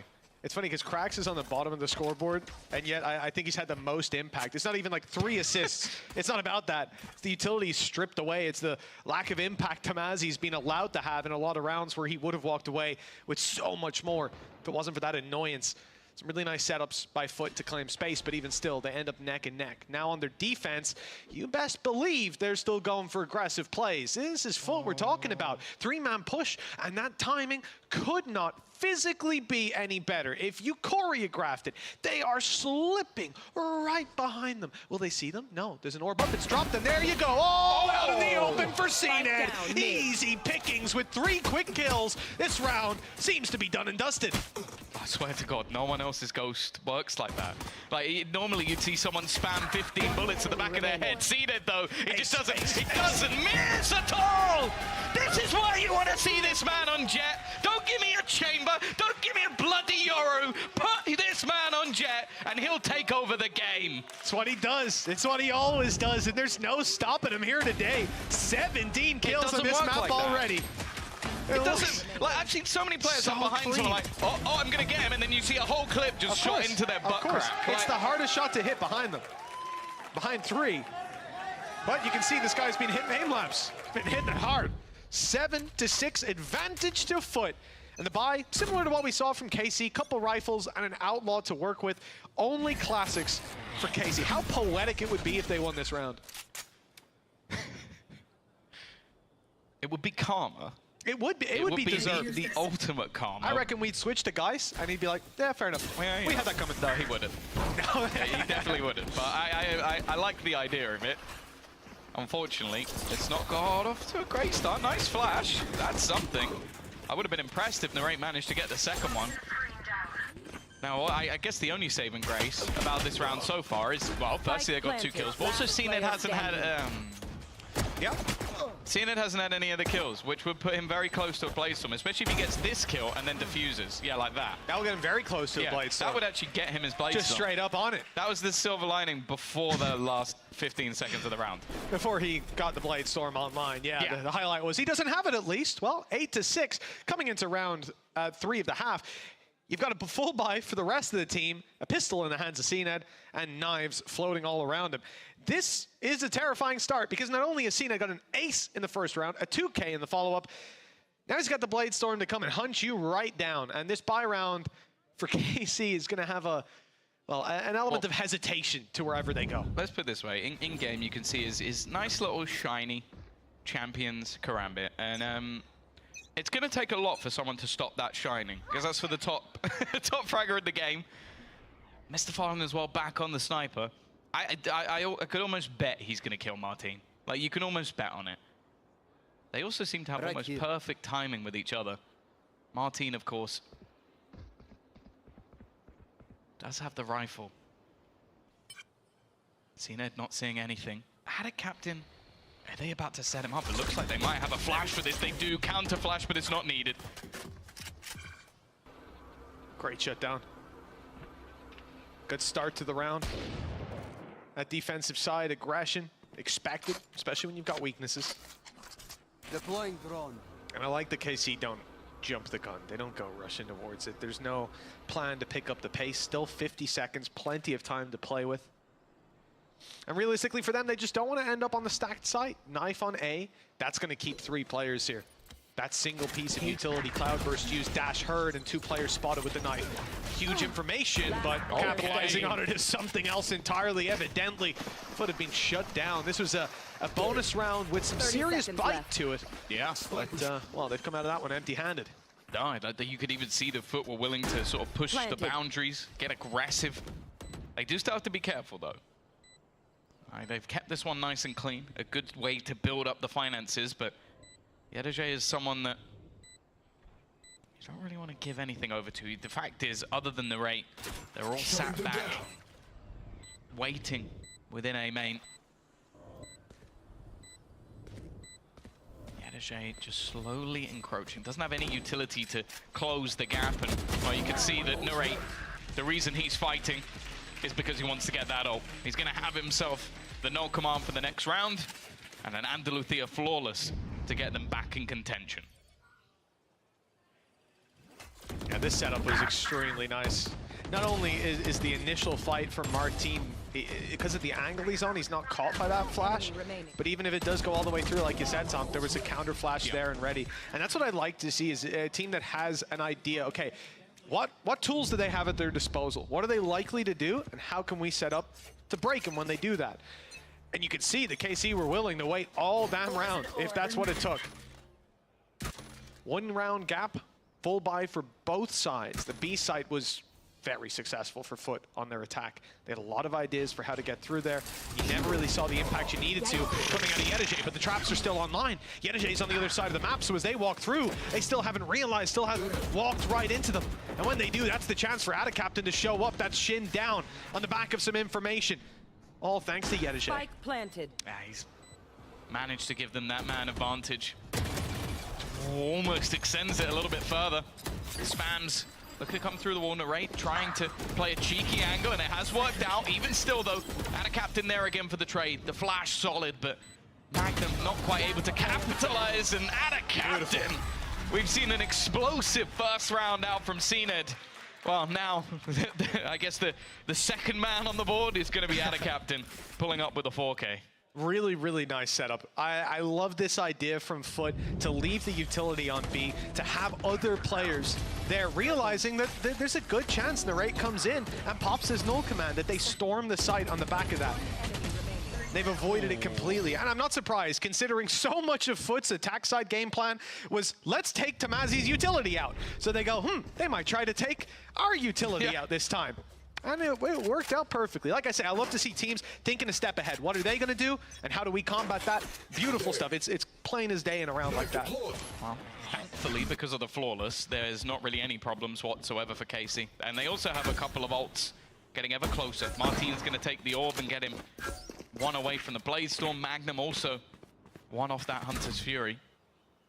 He might be able to challenge for the orb elsewhere, but EDG actually repositioning his utility midway through the round. We're going to see that pop flash thrown in. I don't know if this is going to be a late lurk, because the spike is over on that A site, but they now start running it back over. There is nothing within this B site. In fact, the only trip is in case they get aggressive from mid. They would have been shock darted on the way through, so effect is the same. It's whether they expect the EDG to still be here. You've got to be conscious of these angles anyways. That's where the rotates are going to come from. But it's exactly where Adacaptain was last round. So if they're not expecting it, you'd have to almost be a little bit foolish. CNED not able to connect that initial shot. Now they'll definitely know. I don't know where Shin has just died from. A straight up wallbang from Mr. Fallen, and they are now falling like flies. Every single member of KC, an attempted fight back. And Martin, he was meant to be the last man on the block. They had the sight for the majority of that round, but the rotation comes through. Shin gets wrecked. The spike gets dropped, and well, Martin has no choice but to save. Yeah, it is the only call at this point for Foot. Double digits now secured. 3-round gap locked in. Ultis coming online. Adacaptain may even have his Viper's Pit for retake on next round. There's a lot of things stacking up against KC. And for Foot, well, been a few rounds since I've seen CNED pop off. You always know that one's queued up, ready to go. It's been too long. It's been like 2 rounds, you know? So yeah, that's too many. Too many for this man. A timeout is called by Carmine Corp. They need a moment or two to gather themselves. And I think the key difference of this versus even the first map, for example, that's their second timeout for KC. Foot still have 2.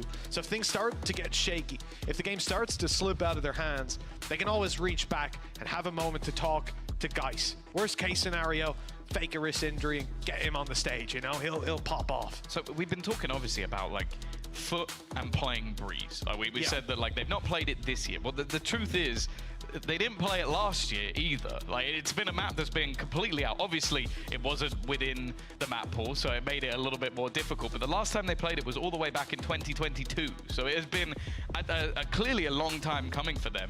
For a first showing with obviously a roster of changes, this is massively impressive.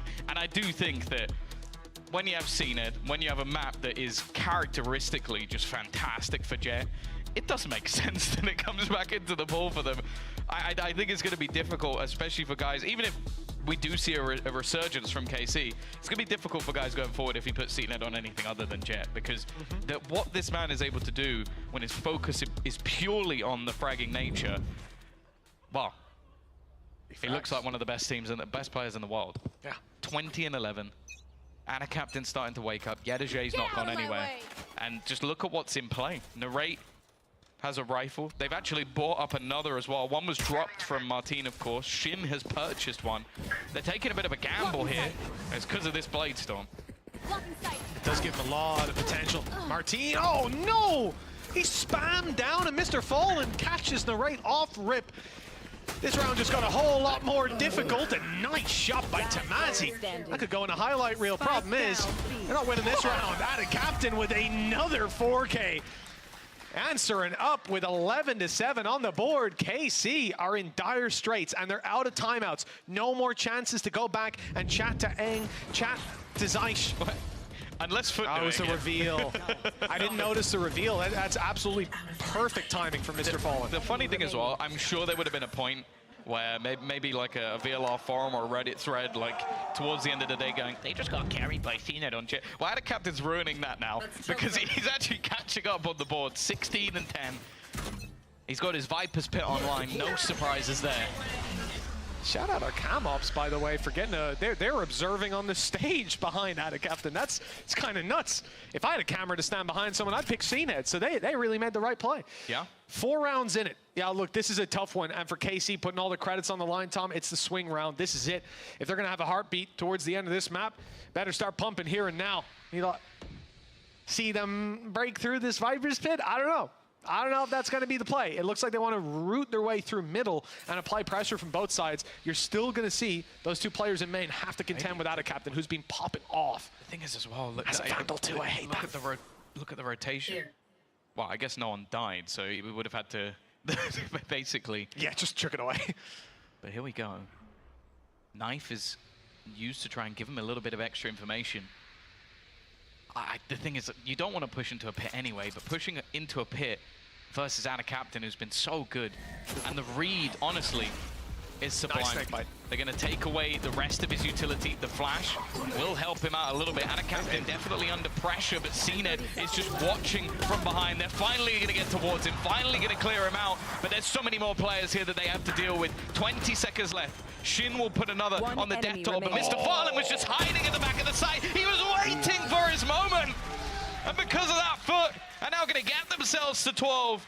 As said, a map that we haven't seen them play in a long, long time. They're currently winning 6 out of their 7 defensive rounds. That is filth. Marty genuinely is the unluckiest person on the planet. Like, he's just been owned. Tamazi might have a word or two after that defensive side with you, but I can see what you're saying, Tom. Yes. But the thing is, at least the stuff that's killing Tomazi is really well structured and planned. Whereas Martin's like, I just got hit by an op. I've been headshot through a smoke. Like, it's just stuff that you can't do anything about. Yeah, and Mr. Fallen as well. You're talking about the headshot through the smoke. That was Mr. Fallen's recon that got that done. Huge impact in the round that they came towards being. Even if the stats don't show it, only assists. It depends which one we're talking about. Martinez had that like 3 times. Been a few. And then you talk about the last round for Mr. Fallen and IGL.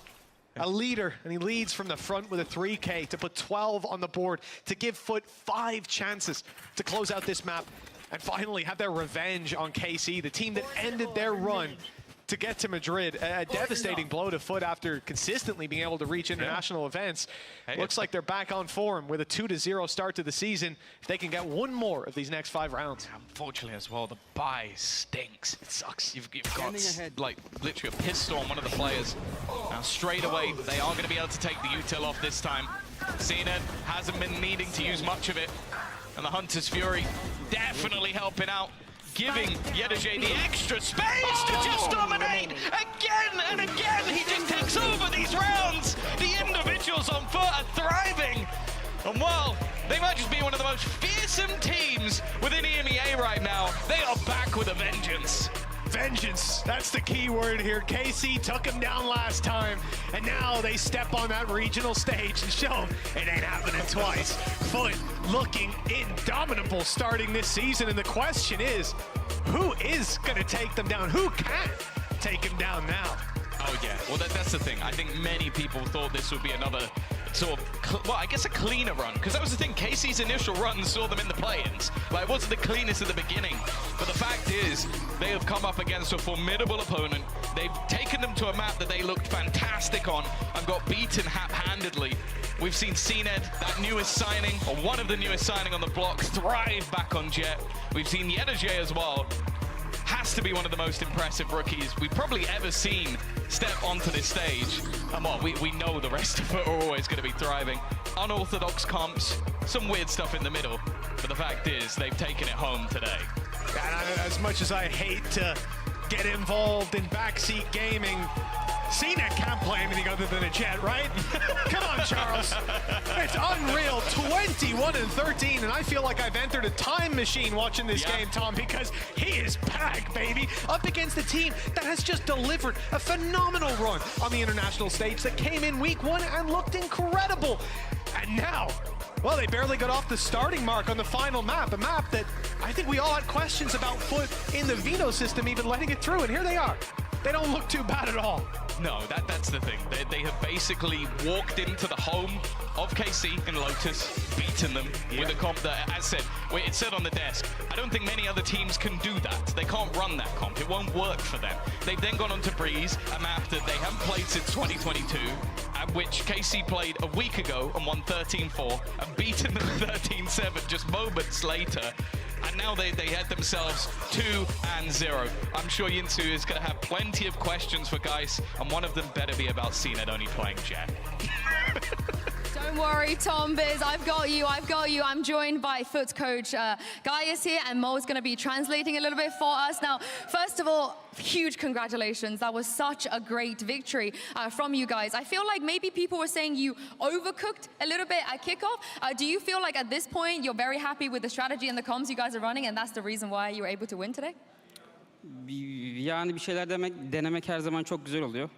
Ama bunların ne zaman sonucunu alabilirsek o zaman daha da mutlu oluyoruz tabii ki de. Bence bugün overcook yaptık Lotus haritasında. Biraz farklı bir kompla oynadık. Ama bunu oynamamızın sebebi de sadece bir fikir üzerineydi. Ve onu da iyi yaptık. Diğer harita olarak Bind özelinde de çok fazla bir şey yapmadık aslında ekstradan. Sadece 11-11'deyken Smoke'dan bir flash atsaydık şu an Breeze oynamamış ve 2-0 kapatmış olacaktık. Ama Breeze haritası için sadece oynadık ve kazandık. Çünkü çok yaptığımız bir şey yoktu. Çünkü karşı takımın da Breeze ban'ını biliyorduk zaten. O yüzden şimdi kolay gelsin. It's kind of good overthinking sometimes if you get the result, of course. He thinks we get some overcooking in the Lotus map, and we get the result, and we cook this comp because of the one idea, and we did it well. About the bind, if we flash from smoke in 11 to 11 round, maybe we couldn't play Breeze at all. We know that they're not that good in Breeze, and we also not the best map is our Breeze. So basically, we cook well. Yep. I think you cooked very well. Let's talk about that Breeze. You've been banning it and banning it and banning it and not playing it. So why today? Why did we see it today of all days? Herhangi bir fikrim yok. No idea. Oh, I mean, it was your choice. You didn't have to. You could have banned it, right? So maybe you felt confident? Yaklaşık 3 gün önce bunu planlamıştık, takımla konuşmuştuk. Herhangi bir şekilde biri çalışmamıştık o zamana kadar. Geçen senenin fanatik Pearl map'i gibi full ban gitmesini istiyorduk. Ama demek ki bir yerde bunu yapmamak gerekiyor. Çünkü karşı tarafın zayıf olduğunu biliyorduk. Çünkü karşı tarafın herhangi bir fikrinin olmadığını biliyorduk. Karşı tarafta herhangi bir fikir altyapısı oluşmadığında oyunları çok kötüydü. Ve bunun da farkındaydık. O yüzden bir de Breeze haritasında 5 karakterde main karakteriydi. Sinet Jet, Yetu, Cypher, Krax, Kayo, Sova, Mr. Fallen, Ata Viper. Hepsinin best karakteriydi. O yüzden de kolay oldu açıkçası. We talked about Breeze thing 3 days ago, and we didn't practice at all before that. It's like a fanatic Pearl thing. We didn't want to play it, but we know that they also don't know anything about Breeze, and our players' main character in Breeze, like Yetu, Cypher, CNET, Jet. These are our main characters, so we all gave them and do something in 3 days. Oh, comfortable. Lastly, very, very quickly, I'm glad you mentioned CNET Jet. Do you think that is his best agent? Is that something that you need to keep doing for you guys to keep winning? Yes. I mean, we agree. Thank you very much, guys. Congratulations once again. Thank you, Mo, for translating as well. We have another great match coming up. We're going to go to a quick break, and when we come back, Team Vitality will be taking the stage against Team Heretics. Thank you. Nice! Nice! Nice! Nice! Nice! Nice! Nice!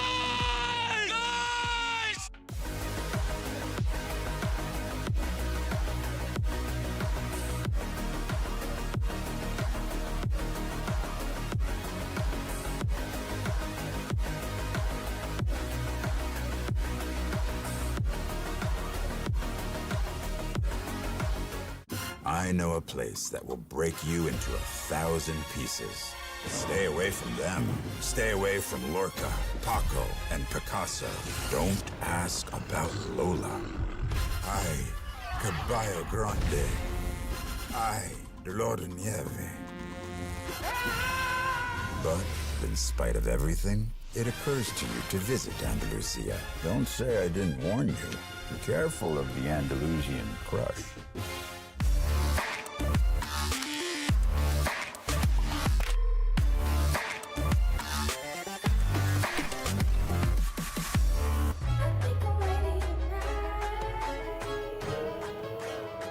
Hey guys, it's Jimmy Lin, former professional Counter-Strike player and Valorant coach. Watch out for the stairs, clear this angle. You're going to be able to fight this.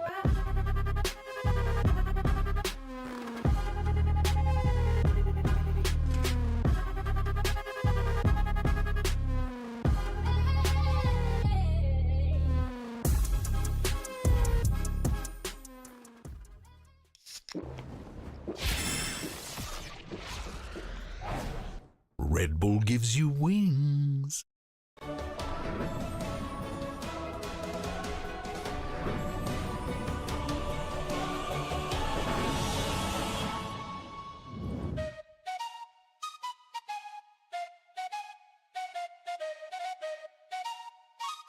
Let's go.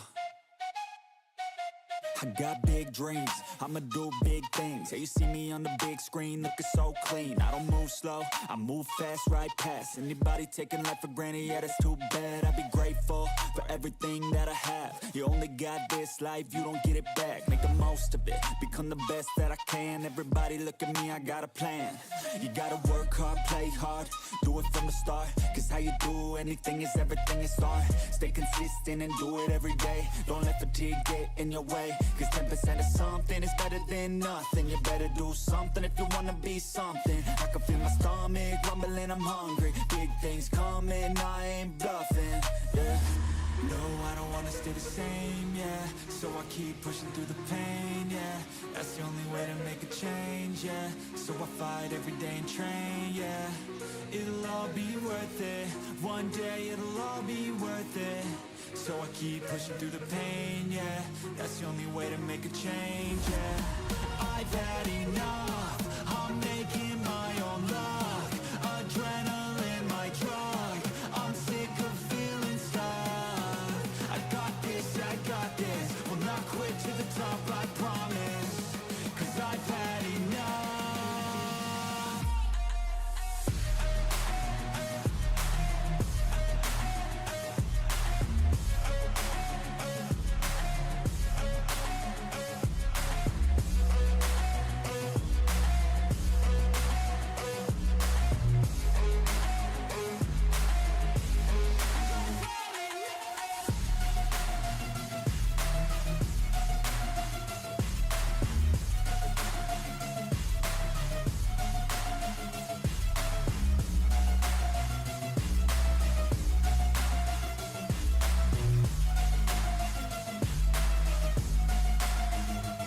You better watch out, I'm on the climb to the crown. In my prime right now, hear me loud, I've been spitting for a while now. All by myself, independent DIY now. Don't need no help, I've been beating out labels and money and budgets, it's funny. I do all the work, yeah, keep it 100. I fight for my dreams, I would die for these things. I believe in myself, I refuse to be weak, I like to build things. Empires out of buildings, I wanna leave a legacy of helping others finally feel things. Of motivating and killing, depression, exhaustion, we need some healing. I work through the pain, I like seeing gains. I keep my head down, buried, walk through the flames. Yeah, I do this every day, even when I feel drained. A true man pushes through, you don't hear complaints. No, I don't wanna stay the same, yeah. So I keep pushing through the pain, yeah. That's the only way to make a change, yeah. So I fight every day.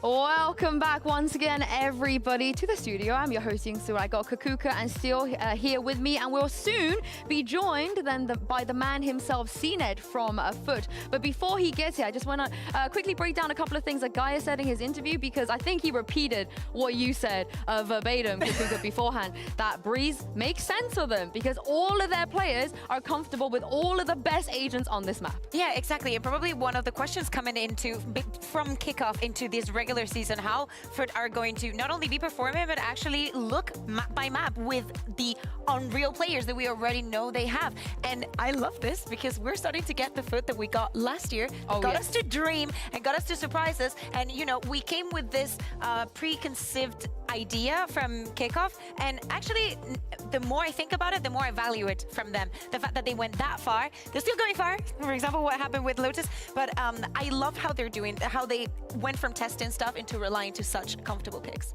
Yeah, it was interesting to see them just like, you know, experimenting with stuff. It was kind of surprising to see them running some of the comps they ran. Like the Lotus comp was like, oh, okay, interesting. But he said they overcooked. Do you agree? I mean, that was a definite I mean, they won though, so it's all okay in the end, right? I think when it comes down to it though, it's so crystal clear that they are a momentum team and they just win or lose based off of their duels. And if they're winning these duels, they just, it's like they level up in the game. It's like they're like a MOBA character or something like that, an MMO character, and they're just like literally leveling up as the game progresses. And then they go from getting like a 1K and then like suddenly they're able to get a 4K with like a level 6 ultimate or something. Nice, different game. But we were discussing, you know, the potential contenders of these teams going to playoffs versus the pretenders. Does this convince you a little bit more? Does this put Foot on the list of contenders at this point? This is looking a lot better for me. Sorry, I know that you want to jump in there, but I want to just flip it on the other side and say KC just did not look that great this time around. I don't know what was going on, but they don't look like a clear-cut top 2 like I was thinking that they looked like. They didn't look like they were, you know, we saw them go 1 and 2 at Madrid, which is not like the best, but not the worst. But the way that they were playing there looked really good. And then here, it's like they're running in a straight line. They're not clearing the boxes. Like multiple times they're going to retake B. They don't clear behind the half wall thing where the tall box is. They just like run in a straight line to the back of the site and get shot on the side. They're not clearing basic things. Like CNET on pistol round is able to shoot 3 of them in the back. Like none of them look down on him. So beautiful. Come on, you've never hit those 3 bullets in your life. But these guys are just like, what All are right, you looking at? You know we will have a chance to talk about KC again because they're playing again this week. But let's move on to our second match of the day, of course. Heretics versus Team Vitality. Now, I want to instigate a little bit here, you know, do what I do best and play a game of truth or cope. I'm going to give you guys a statement, and I want you to tell me if this statement is the truth or if this statement is hard cope. And we're going to start very right off the bat, and with CNET joining us as well. So CNET, I want you to get involved with this. Come join us. Congratulations, by the way, on that win. I love seeing you so much on the show. Now that you're winning everything, you can come every day. You're one of us. Now, I'm going to explain the game to you real quick, CNET. I'm going to give you a statement, and you have to tell me if you think this statement is the truth or you think this statement is cope. You know, we're coping. Yes. So I'll start with you, Kakuka, to get us get the ball rolling.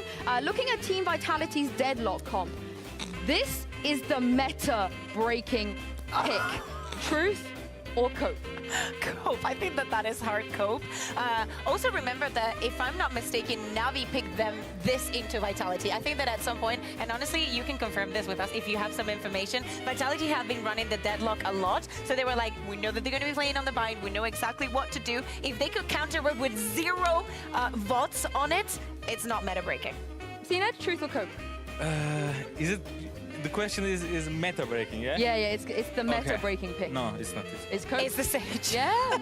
Why do you think it's a cope? Because, like, I will say it can be good, but I wouldn't say it's meta breaking because actually we also tried deadlock in not bind. Surprised. Before, like it was maybe 3 or 4 months ago. It was very early. But we didn't like it, so I'm thinking it can be played, but it wouldn't be meta breaking. I think it's Omega Cope because Omega Cope. Omega Cope. I'm trying to, use some more Zoomer lingo here.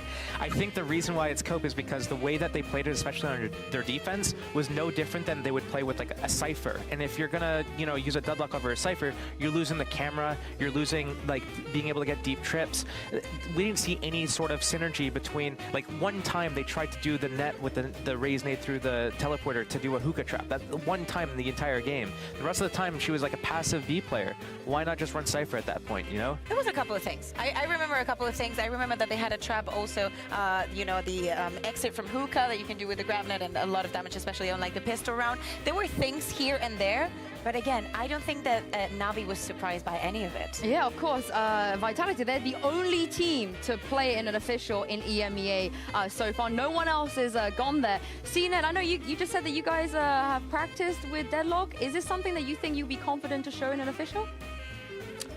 I mean, if you will be confident, we will play it. So. Oh, okay. There we go. Zero surprises. Yeah, I mean, it's as I said, it can be playable, but it's very easy to adapt, I would say, because in defense you don't have so much thing to do with Deadlock. I think its attack is okay, but when you go defense, you need to a lot of things to. You need to be experienced to play it, and I think it requires a lot of experience. So how did you compare it to play in No Duelist Sage on Bind? How? It's How would you CNET compare Sage. it? How? Yeah, it's gonna be good no matter what. Yeah, but now that he's gone from practicing to playing in an official, How I will compare? did you like what happened with your composition today on Bind? Is it what you expected? Okay. I think we played good, but the missing part was I think we didn't play too much together. It was the missing part. If we will play together, I think it will be 2-0, but they play better in the bind, and we lost it. But I think our bind is still good, so yeah. So we can expect no. I agree. I really enjoy that. But let's move on to the next truth or cope, and this time it's Team Heretics. I'm just going to throw it out there with this statement. Heretics are nothing without Mini Boo. How do you feel about this, Kakuka? Is that a truth or a cope? Now, hear me out. We were scared to think that they would not play with him when he was gone for the exam, right? That he actually ended up playing. Are they nothing? No, but they're close to a very... It's like 0.3. It's not a 0, but it's definitely closer to 0 than it is to 1. So it's closer to truth. Yes, it's closer to 0 than it is to cope. What do you agree, think? Sinan?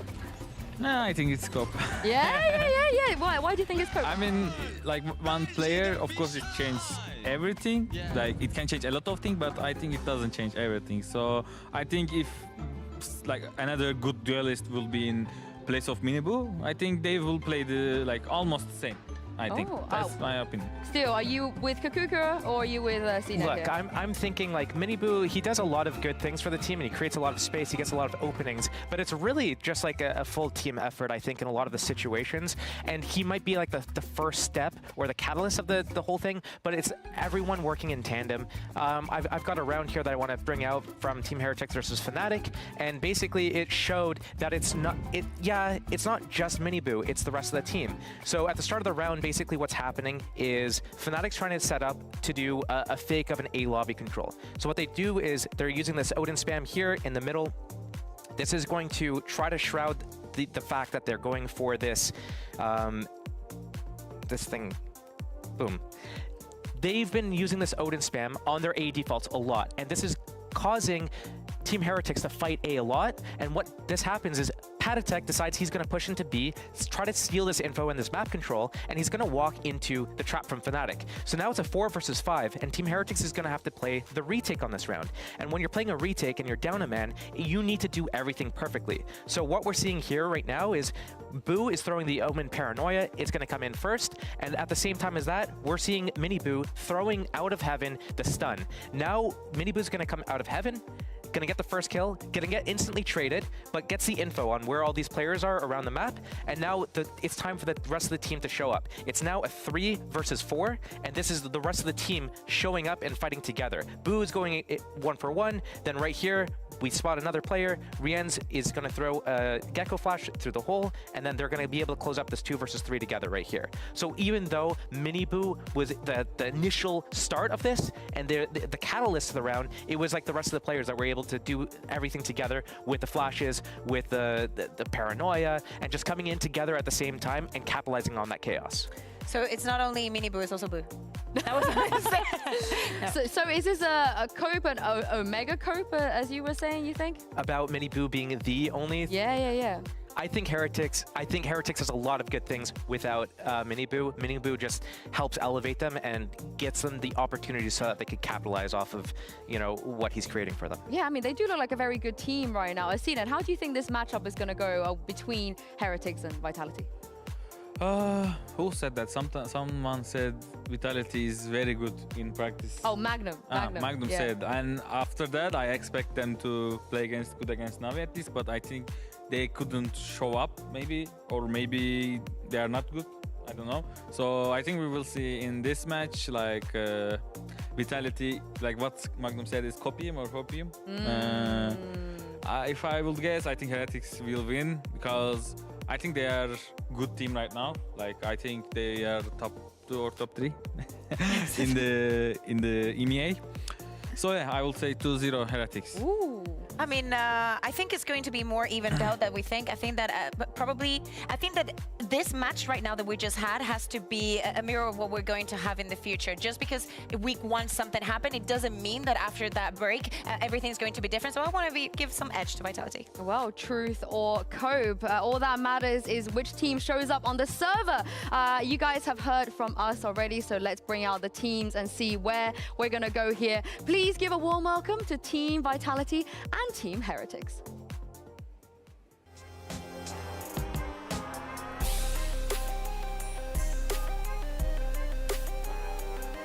Team Vitality, we've heard their scrim bugs. We've heard teams could be scared of them, but we also feel like they might have overcooked just a little bit with that deadlock. But this is only week 2. They have plenty of time to bring us more and to turn things around. But this is not going to be easy because look at who they're going up against today. It is Team Heretics. They've looked so good at kickoff. They looked so good last week. They took down Fnatic on this very stage, and they could potentially be one of the toughest opponent anybody could face in this league right now. But hey, we saw an upset already with Foot against KC. There could be another upset on the card here. My question is to you, CNED, do you think it will be harder to take down KC or harder to take down Heretics right now?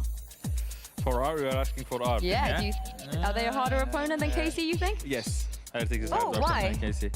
As I said, I think they're better. Like KC, I think is playing a little bit more predictable than the Heretics. Okay. What do you think, Josh? Yeah, I mean, I think Heretics has been playing at a higher level, and I was surprised, for example, during kickoff when KC was able to win the rematch against Heretics, because Heretics did look a lot stronger in the beginning, and they've looked good all throughout. Oh, wow. Yeah, let's take a look at this veto as well. Of course, we saw the deadlock bind stuff last week. Are we expecting that map to come up again? Oh, I want to see actually different maps, because I want to see how Trex is going to play into all of this, because as we know, he joined from the previous week. I'm surprised that they actually go and banning the Lotus. They don't want to play bind. They don't want to play bind. I just wonder if we're going to see the deadlock somewhere else. I think that the first veto makes a lot of sense if you know the Team Heretics is going to continue on that Ascent bind to maybe go for something different that you already know is very strong for Team Heretics. I'm very, very excited about this kickoff though. Yeah, it's interesting. About this kickoff, about this breeze. Yeah, I do wonder what Vitality's got in store for us, because, yeah, we've seen them trying off-meta-like agents like Deadlock. Are they going to do anything crazy? But then again, they're the middle-of-the-pack team, and Team Heretics is one of the top dogs this split. So what are we going to expect from Team Heretics? Great defenses. Is Vitality going to be able to break through that? And then they're really good with creating these chaotic rounds and making sure that everyone's moving in together, especially with explosive characters like Miniboost. So it's going to be interesting to see kind of what direction they do and just focus on their strengths. Yeah, in terms of this breeze, Sina, you just played a great breeze. Do you think the right thing to do is to go with a meta, play the Jett, Viper, KO and such, or do you think there's room for other stuff? Of course, it depends on the team. If I answer this like, you should play like default combo, or you should play Yoru, it will be wrong. So it's just how fits the team. If you feel. What about these two teams? If I will be on Heretic side, I think it's better to play them like play Yoru, Kaio, like something like stuff, different stuff. I think for Vitality, it fits more than like default like Yeah, well, they used to run the double controller, right? So we need to see if that is something that they're going to continue doing. They run it with the Astra. What are your thoughts on the Astra on this map? Would you... We will play... Don't try it, but would you test it? No, we played Astra in 2021, I remember, in Breeze, and it was good, but I think it's hard to play right now. But yeah, who knows? Maybe they will play good. Yeah, we'll find out right now because we got Yoru versus Yoru. Hey, why not? What do you think, Josh? Yeah, I think it looks pretty interesting. We obviously have the Astra from Team Vitality here, so it's going to be interesting to see kind of how these teams really just buy into the game plans. And something that we've seen positive from Team Heretics is it looks like they really buy into the entire system of everything, and everyone has good teamwork and ability usage. And that's going to be something that they need to do here with a combination with getting Yoru the entry space, especially if they're starting on attack here. So comboing that with, you know, the Sova drone or dart, maybe it's a dart with a KO flash, Knight to get info so he knows if an area is clear so he can just TP for free or not. And yeah, Vitality just being able to utilize the Astra to create more like fakes and push pulls and retake potential. Yeah, exactly. From Team Heretics, it started on the attack. I know that Miniboo had a 20-4 on the one time that they play, so I'm expecting greatness from him. I'm expecting greatness as well. And to bring your casters in for this game, I just have one question for Pansy and Hypog. Are you guys friendly?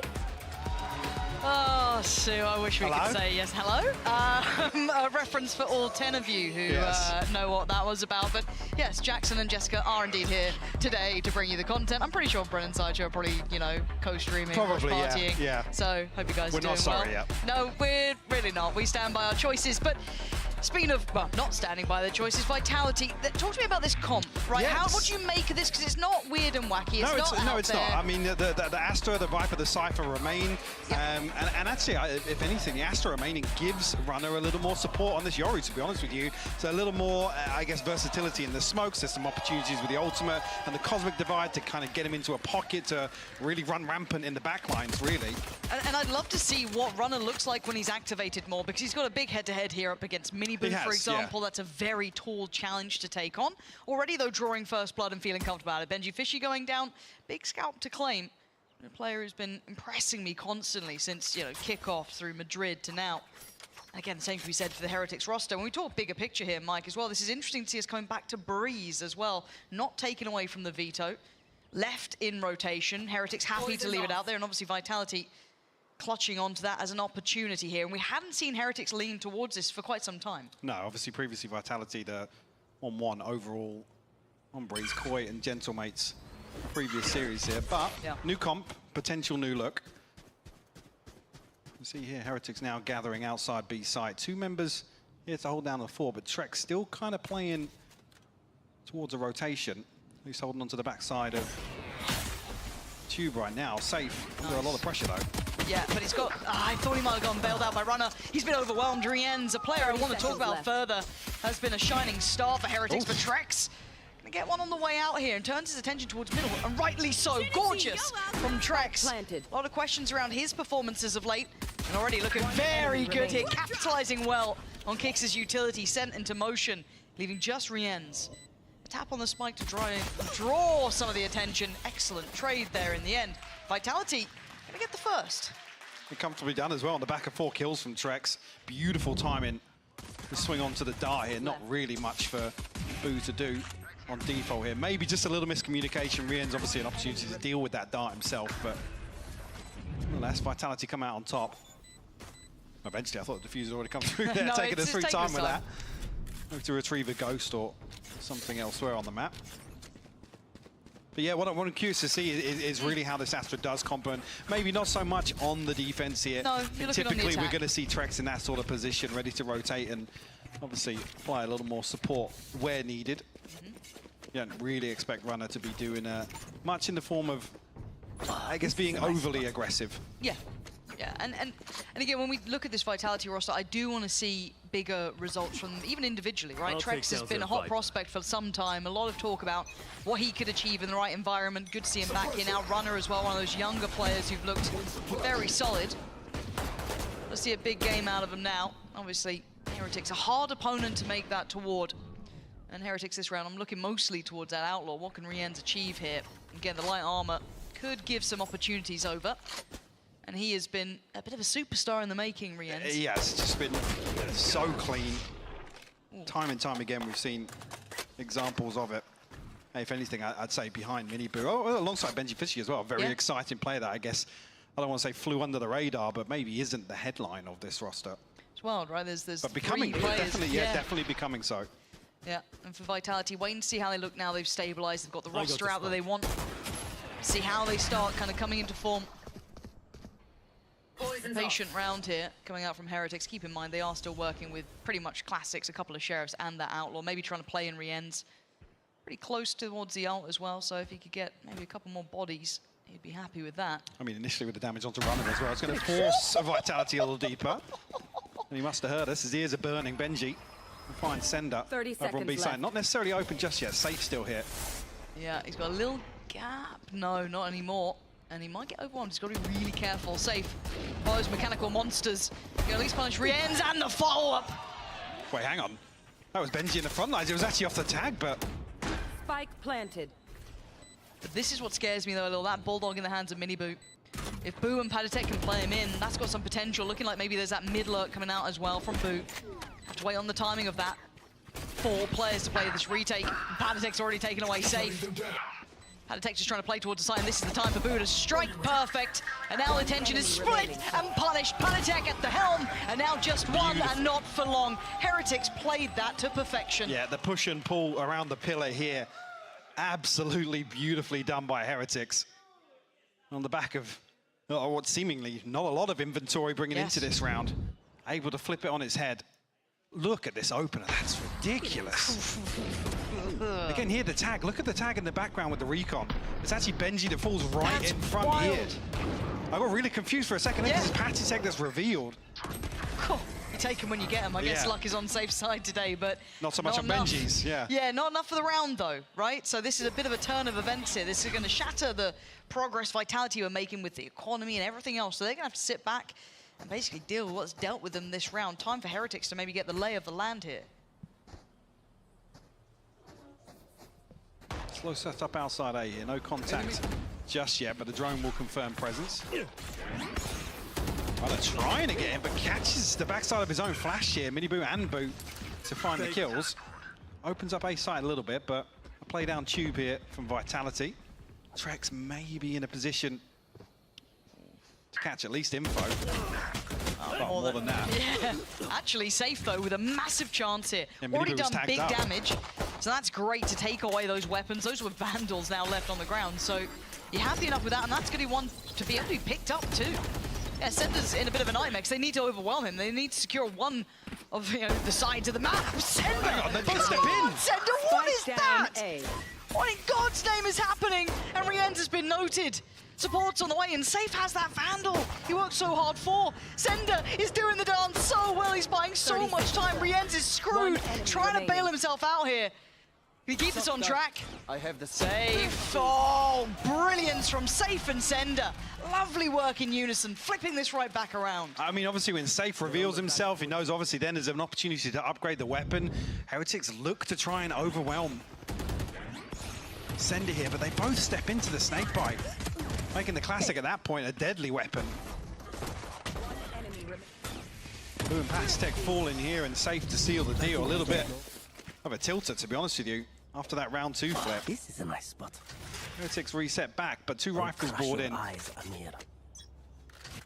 and Miniboo still going to try and make a go of it. Ult's just about coming online now. Gonna be honest, I'm loving the prospect of this game after these first opening rounds. Miniboo has actually found kicks right off the rip, and look at the pace. Miniboo is absolutely off the leash. Gonna note Runner pretty quickly, put a lot of attention towards it. I'm back. And he's committing. Oh, and it's gorgeous from Miniboo. That's Runner gone. Using that rifle so perfectly. They only had 2 to come in with, already up to 3 now. Safe trying to make up for the absolute nightmare that's gone down here, but none of them really in a position to find any of these players just yet. Oh, there's gonna be that late mid pressure. The timing on this, and Rienz too. Layers upon layers to handle. And look at his patience from Rienz. Perfect. Oh, he's seen it all. Doesn't need to overwhelm it here. Doesn't need to do too much. He's set up everyone with the information, but it's actually Benji Fishy to fall. Maybe still a little life in them yet, but Miniboo says no. And Sender, the last one, standing with a stunning shot. But 2 to find and no time to do it. I think he knows this one's wraps. Heretics right back at him. Mike, this game is volatile as you can get. Both teams going blow for blow here to kick Breeze off. I mean, the first blood comes through what feels like the first 4 or 5 seconds here. Miniboo straight up into double doors. Yeah, there's so much chaos that really Vitality, it feels like they just can't really get a grasp on exactly what's going on before it's already escalated. Sender again looking pretty deadly here with his back against the wall, but not enough for Vitality to maintain. And I mean, look, the Outlaw's good, but they're going to have to hit some massive shots here for safe. Dink some heads potentially, I don't know, but that's going to have to put in a lot of work now. And patience being shown. I love this pace change. Cool. Just copped a whole lot of damage. Like Miniboo's time and time again been the same person to take, I guess, the brunt of the front line here. Force Heretics to reconsider their approach for a moment.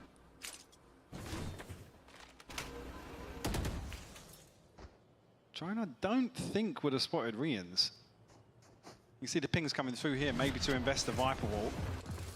Yeah, alongside the drone. So Heretics continue to apply pressure towards A. Nobody actually dealing with the dart here, so a ton of information confirmed on the back of this. Starting to congregate towards this A site now. 35 seconds, and again, information free flowing. Save. The tripwire killed him. Oh, Miniboo. Not going to be happy with that at all. And this is just, look at them, they're all stuck here. All of them are stuck in the corner. Spike down. And Vitality just punishing them, Riens. You're going to have to do some heroics here. Flashed up in the corner, they want him dead, and they're going to get it. Vitality answering back again. None of these rounds are safe. No, it's, I mean, clean in some parts, but it's scrappy to kick things off on Breeze. As I said, going back and forth here. Oh. It's, I think we saw another tripwire kill on Fracture. I think it was in EMEA as well. But yeah, maybe. I'm sure we've seen one other kill previously. That's not an exclusive club that you want to be joining, but no. Miniboo punches his name into the history books. And, well, one hero rifle on Patatek. Rien's ult is there, as is Patatek's as well. On the other side, Runner's got his and Trex with the divide. And the early utility, the early hand has been shown towards a B site. 3-2 split looking like. And again, rotation's already in, but so is one of the players. Yeah. How has Boo got it? And the pacing of this, Hunter's Fury's there. Miniboo's starting to fire off as well, but look at the punishment. Boo and Benjifishy both fall. Safe looking for some more information on the jump spot. He's going to find a little more than he wanted, and that's messy from Trex. It's not what you need, and Safe is trying to bail him out here, trying to keep him alive, but Miniboo is having none of it. None of these can be recovered yet, though. None of those rifles could fall into Miniboo's hands. He's got his ult. Does he make a play on this? A 1v3 is a lot to ask from here. He's having a go. Though. Yeah. 48 seconds and a bit of a dream.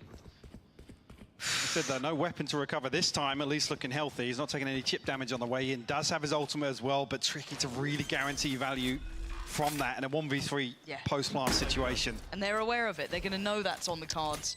They need to stack up here, really, because he's still got a flash to work with. Yeah. If he can isolate somebody and get an upgrade, it's definitely doable. Michael, we're just going to wait. Please check. We're just going to wait. We're just going to wait. We're going to wait. We're going to wait. Thank you. It's all good. They checked. All good. I like the way we clapped. Golf clap. It was like, yep. Hey, we've seen stranger things happen. Different map, but whew, it's all good. All calm, all collected. First time we've seen the team with the rifles actually converting the round here, it feels like. It's been so unstable, and you saw the danger in this round, I've got to say, in my mind. I mean, there was still punch to this, yeah? Yeah, Safe was the one who kept this round pretty much going Vitality's favor. Some really critical kills coming in. Being the player you'd want there is your safe pair of hands. Already sitting on 11 kills. So a big performance from him. Getting one of the longest standing players now in EMEA. Still yes, wild when Sue and Kakuka were telling us earlier. But again, that's the guild gauntlet. It is, right? That the number of series journey. what was it, as of today, I think, passing Nuki in 224 series now. Which is, the veteran of the region, Safe. And it doesn't feel like it. It doesn't feel like that sits right in my mind, but it's absolutely true. And he's showing some of that pedigree here. Very good reason he's been around for so long. But as it stands, pump of the brakes. Heretics deciding it's time to check in. Let's let this simmer down a little bit. Again, we haven't had much of an eye test of Heretics on Breeze. They've not been early vetoing it out of map pool, so they've shown that they're willing to potentially play it, right? It's not something they've taken away. I think the last time was the Na'Vi situation. Yes, yeah. Again, we were discussing veto. It feels like Heretics, I guess, in terms of the bans, feel comfortable in floating maps. Again, whether or not we get an opportunity to really see them explore deep into the pool, we'll have to wait and see. But again, an indicator here. I mean, especially with even to just compare the comps now. We're talking about obviously having the Astra here for the new change of Vitality is going to apply a little more support towards Runner if they do have any set pieces cooked up around this. Obviously, composition here for Heretics. They do have 2 initiators, but kind of feels like this is more to let Miniboo stand on his own 2 feet almost. Yeah. Initial Hunter's Fury. I don't think it's going to find too much, no, but it does allow for some safe passage to apply this pressure. Trex now needs to pretty much commit towards A main, feeling like they've lost the rest of the map, and you're right, they've pivoted. But look who's still there, though, safe. Out of all the players, he's the one I probably wouldn't want to meet, and that's why. The guy's dangerous. Spike as well. That's a big find for him. Massive trade for Benji Fishy, but the cross still not safe as well. Kicks! Desperate for that to connect. Doesn't get it, so this should be the plant now coming in. Runner, though. Just try and find some information on the backside of this. Planted. I think Miniboo as well, clearing with his ultimate all the way into spawn, so Heretics now know what space they've got to work with, and do have the numbers advantage here as well. Gonna need to find someone soon. Waiting on the timing of the flank potentially, but Miniboo probably won't pull that trigger too soon. He does, actually. Gives a chance now. Runner with the first step to work forward. You can see we're both waiting. Oh, and he's got another! A freebie on Rienz, and now it's on Boo. A 1v2, and he's been noted. He's got the best of Runner. But Trex, he's not stopping on this. He's finally pulled away. Spray comes in. Boo's got to be real careful down to just that classic here. But time is on his side. And I don't know how close this is going to be. I don't think he does. Very well done by Boo in the end there, keeping cool under pressure. And a real gear shift. That fake absolutely bamboozled them in middle. Indeed, applying a ton of pressure. I guess no confirmation with the Hunter's Fury on the backside of that really leaves a question mark for Vitality. And they kind of have to commit to a couple of opening peaks just to find out whether or not it is a fake, or if there is any commitment behind this. Heretics with a response. Keep it within touching distance. 1 round separating now. Sender and Boo, both with pits available. See what they go for this round. Seeing a variety coming out from Heretics, so I have to see how they adjust accordingly on the other side for Vitality. Already a bit of a different look here. Maybe just using that Outlaw in a position they feel viable. It puts a lot of strain on Sender. Now going to commit the ult, trying to dissuade any approach, but already the outrun coming through. Sender's got to be careful. They might challenge this quite early, and yeah, he's in danger. He's lucky to be still alive at this point, but they can clear. Runner on the other side of the map has somewhat bailed them out in unison, right? Finding Boo is big. That indicates there may have been something else happening, but still, they look like they're just going to commit this way. Spike's on the way over. Pressure from Safe, who's just thriving, but this is just madness. Brawling out on the side, and Sender somehow still alive. 25 HP. I don't know how he's lived this long. No stray bullet catching inside the smoke here. Able to get Patstick back on his feet, though. Sender still looking to do some damage. I know Benji Fishy caught him that time. And now it's Trex. Spike down. Trying to catch them before they can get that plant. Already going to take away Benji Fishy. Re-ends on the trade. And again, this is all ahead of the plant here. They didn't fully stabilize. Maybe Vitality trying one of those almost pre-takes. But it looks like, again, Heretics happy to fight in that chaos.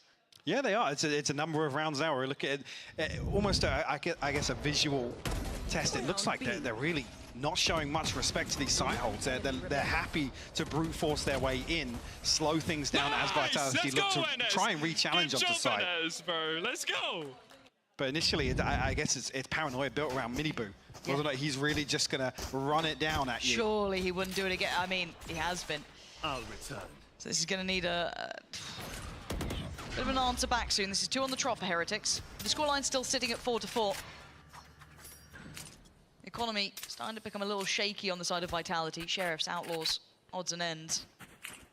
Maybe hoping Safe can catch someone with that. Got to say though, Heretics normally quite solid in these scenarios once they stabilize, but this game has been topsy-turvy, really, when it comes to it. I mean, one area that Vitality have consistently found value, I guess, is slipping out of A or coming down tube and finding a kill or two. So there's going to be any adjustment here from Heretics. I guess a few more bodies stacked up this time around, but maybe not feeling like it's too much of a threat just yet.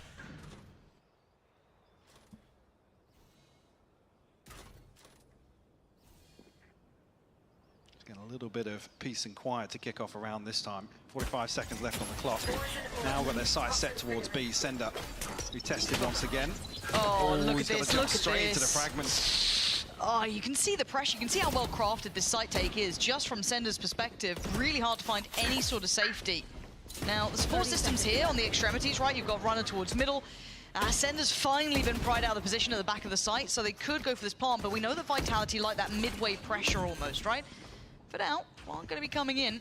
They can't quite close the gap. Vitality having to sit back a little bit deeper here. Cutting through. Waiting for that wall. Still very much in place.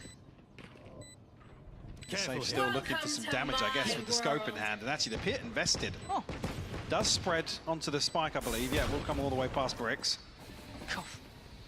Utility layering is just a nightmare for Vitality. So hard to find the right timing to go. They've been caught again. They're just not getting that springboard towards the site. And look at how Heretics are playing in this pit. They're going to make it so difficult. Minibu going to back away. Spamming out here. They're getting nothing for this. Heretics just going to drift away. They don't need to overstay their welcome. And Vitality going to opt to give it up to the spike, it seems. But actually, the drop of the pit will reveal at least one. And Vitality going to have to suffer the losses here and move forward. Yeah, nothing really for Vitality to, I guess, cling on to. We're going to get any sort of comfortable approach back onto site here. Themselves a Hunter's Fury now in the hands of Rians, only ultimate on the board. As things, I guess, feel like they've maybe stabilized a little bit after the start of this half. Yeah, 3 rounds back-to-back is enough to kind of give you a nice buffer going forward. But again, we have the buyback here. Again, some of those rounds of Vitality were on the lighter end of the purchase, so I want to see how it looks now back on the purchase for them. A little bit of a different look towards middle as well, leaving... I mean, Sender has been playing mostly towards that B site now, kind of taking over from Safe, and he's been let a little further loose, so... Take flight. This is very telling they've made it this deep in middle already. So they're going to be on a knife's edge here. Kick's got to be careful. Avoiding the first, actually. Yep, Flash does come in. So not No confirmed. threat. Does he get to go back on this one, though? Looking for that spam. Not going to get it. So plant's in. What do they have for the post plant? I mean, they've got all of Boo's utility still to play with, 2 shock darts, lots to work around, and the nade from Panatek if they need it. Benji Fishy will give up his life for this if he has to. Not ideal, but it's fine. Again, he's done his job here, got that plant down. First layer to this, to slow down any sort of diffuse, is that fragment, right? Oh, hang on. That doesn't feel as safe as I thought it might be, but here we go, Minibu, look at the angle he's working with for these plants. They actually clear him in the end. Yeah. And the timing is right. I think Vitality absolutely shocked them in there, because Heretics looked like they had it on wrap. Yeah, a little bizarre that Vitality are allowed to get so much pressure towards the choke point here, because that's the safety net, right? We even said Benji Fishy probably happy to give up his life in that situation. Optimal scenario being you go 1 for 1 there, Benji gets 1 before falling, or even a little bit of chip damage on the way out. But the fact that Vitality are able to get 4 bodies here to really challenge towards the choke point means that Minibu's late round position is kind of given up. Calm and steady, guys. No stress, just do the things we do. No stress. No stress. I mean... Hasn't felt that way watching. No. It's been pretty Maybe stressful. why they need the reminder. Yeah. But no, it's good to hear Safe being that voice of reason for this team as well. We can see him level-headed. 3-2 split again. Is this the first time we see this test here? I don't think Heretics have seen this yet. I don't know how aware they are that Safe has been walking here. And a 1-for-1 trade. Safe still standing, goes back for a second, outdone. Had to turn the flash. Either way, he was probably dead at that point, but first time Heretics have worked that out, but they haven't cracked the site just yet. Kicks and Trek still going to be watching this one. The plant's made it over, so that should be going down into a 3v3 post plant. Spike planted. Sendo actually picking up Minibu's position here, probably going to isolate, or at least confirm Benji's whereabouts. Yeah. That's a good angle, isn't it? Yeah. Thanks for that one. That's a bit of an issue now. Minibu and Boo. What can they achieve? Going to reveal the position on the site. Pop flash and a swing, no presence noted close. See if they can create a nice little crossfire here. Actually, Miniboo gonna get a little bit aggressive in this. Pop the ult as well. Gotta be cautious though, be a little bit careful. He can keep track of them, but he needs to bank on Boo to do some serious work. Another tap on the spike. You're gonna come out of this one. Sender, last one alive. Wow. Beautiful work between the two of them there. Fabulous stuff. I mean, Miniboo's get out of jail free card obtained on site here. I mean, dead to rights, really a little bit of a mistiming here with 2 shock darts sent and still a snake bite, I believe, in the hands of Sender. That does land a little after that first snake bite comes in, but Miniboo's forced down into a position where he's actually able to isolate this kill here onto Kicks. Oh, Miniboo is sharp, Yeah. isn't he? I mean, just so slippery to get the ult up there, to reposition. When you know Vitality, then the clock's running out. They have to force their way on towards the defuse. I mean, if he didn't get that ult, he didn't get that kill, I felt that was going to be, what, a 1v3? He was dead on the site. There was no way out of it, even with the pop flash. He needed the kill as well. Sender's seen at least one of these players dropping from the window, so we'll see how he responds. I think he's already calling over safe.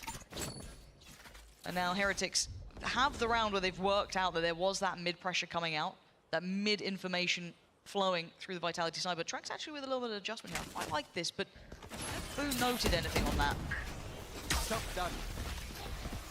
Decoy at least will remove one of the trips on the way in. The Heretics just looking to plant that seed of doubt once again.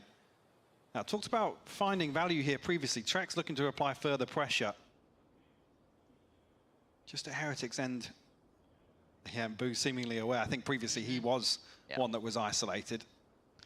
Yeah, drew the shot earlier. Now confirmed.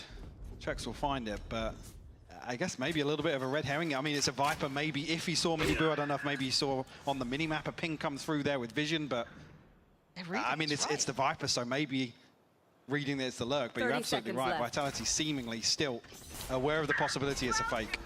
And Safe seems to be the one reading this really well, but he couldn't convert the kill. Benji Fishy lingering around long enough to catch Safe. Now, do they get the success on the side? They're not going to have as much of an easy time as they imagine. 15 seconds. They've got to stick the landing. Sender's right here. He knows they are just behind that wall. The flash was not good enough at all, and it's a massacre. Beautiful read from Vitality. Yeah. Whoever called that out, whoever figured that out, kudos. I mean, you got to argue, like I said, whether or not Trex gets the minimap ping on the second, you see the Viper, I mean, it's either Boo or Benji Fishy, right? That's almost like the one person you see that doesn't necessarily give the game away. Miniboo to an extent as well, you could have a TP set up somewhere, but beautiful call to stack up here. And late round, you're walking in towards potentially a Cosmic Divide and a Snake Bite to really shut down this choke point. Really well maintained by Vitality. No, that was very impressive. And it's kept this scoreline very close. If you're just tuning in, it's 6-6. Somehow. Yeah, this game has been, the scoreline almost feels irrelevant sometimes because it's been so, hot and cold at times. We've seen rounds and moments flipped all over the place. There's been very little stability between either side, but the fact it's 6-6 is fantastic. Go back in here now. Heretics on that defending side. Vitality, the opportunity. Set the tone, set the tempo. And the first bit of contact shown towards A. Yeah, Heretics playing pretty deep on this, so maybe just waiting to see how Vitality wish to approach. Not that they give too much away in terms of the overall game plan. Drone. And the pistol. Late investment of the wall. Drone to follow through.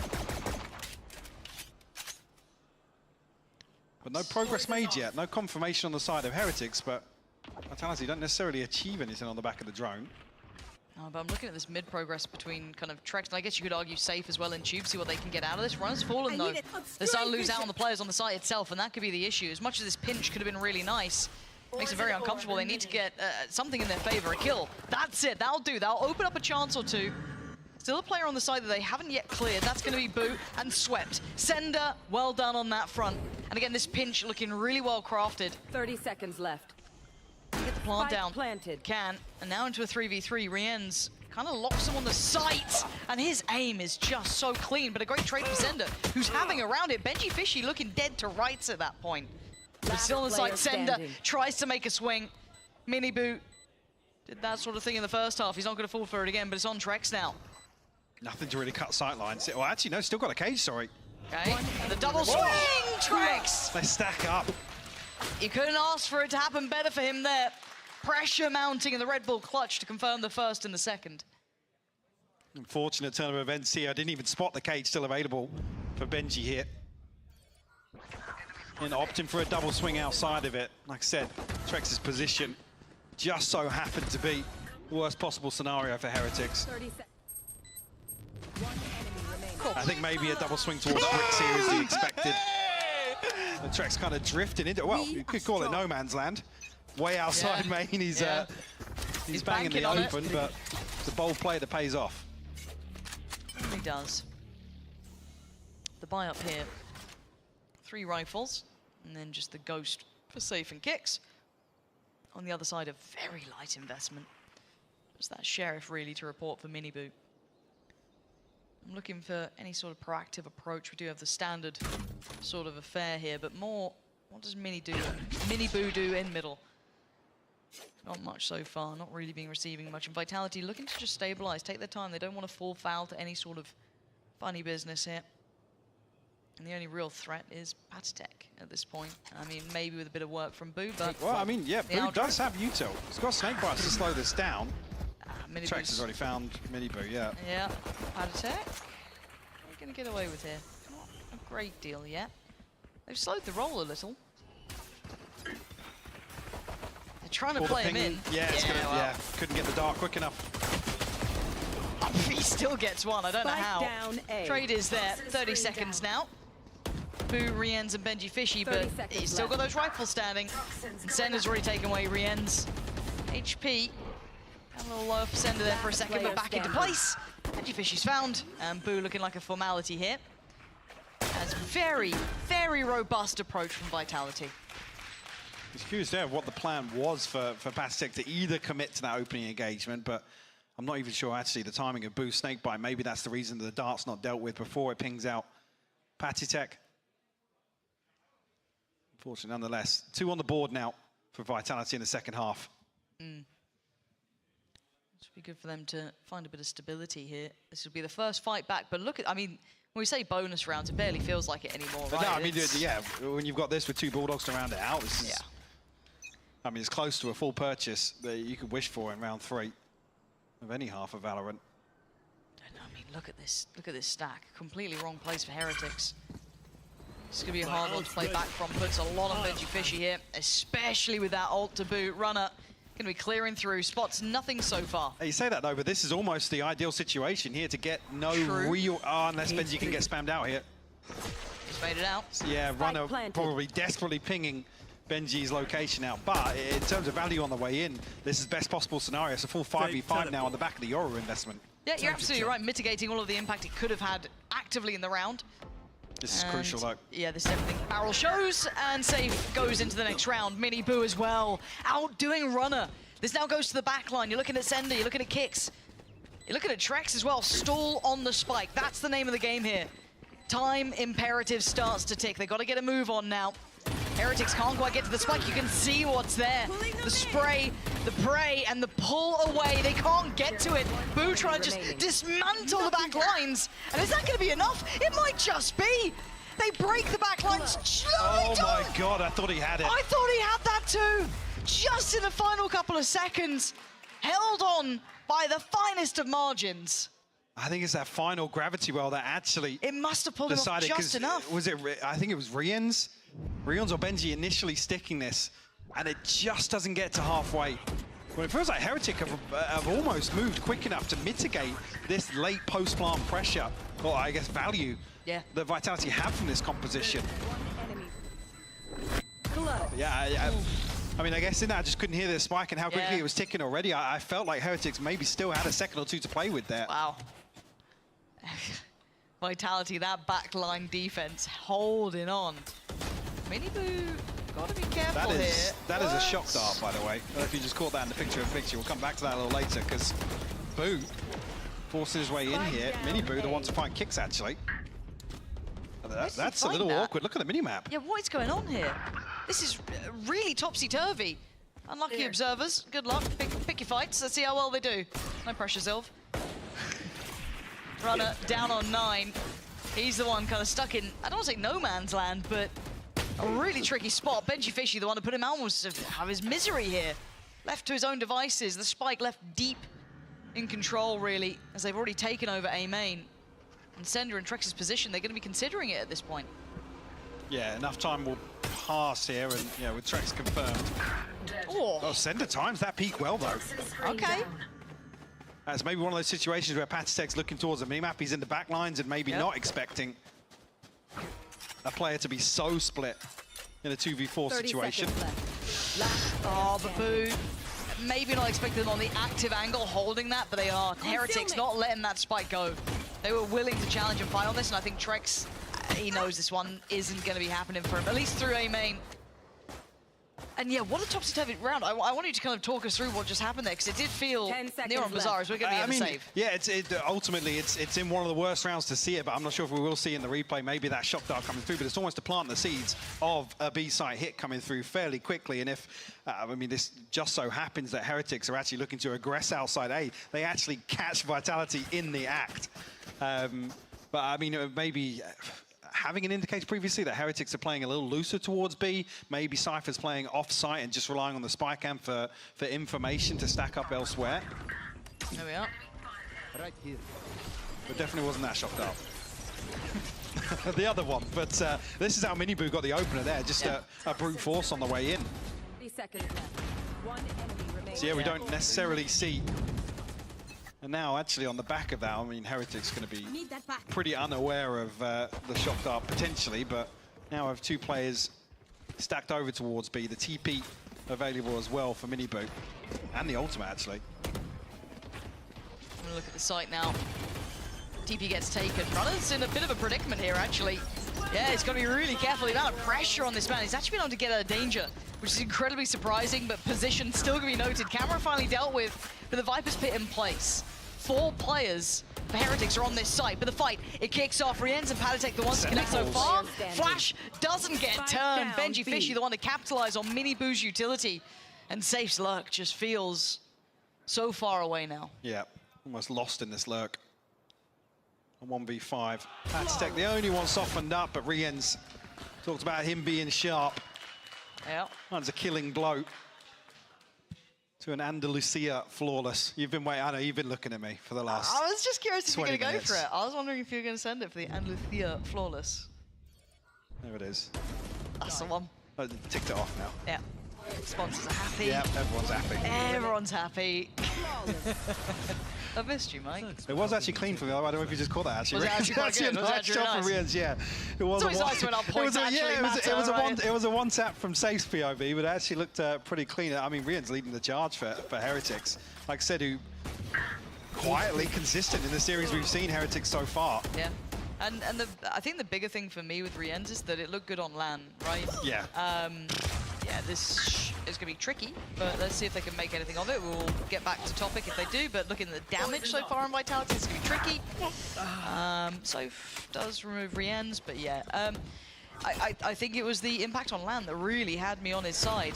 Young player looking good on it. Actually, hold on, Runner going to find Boo, and that's a rifle. Not easy to recover, but it's within touching distance.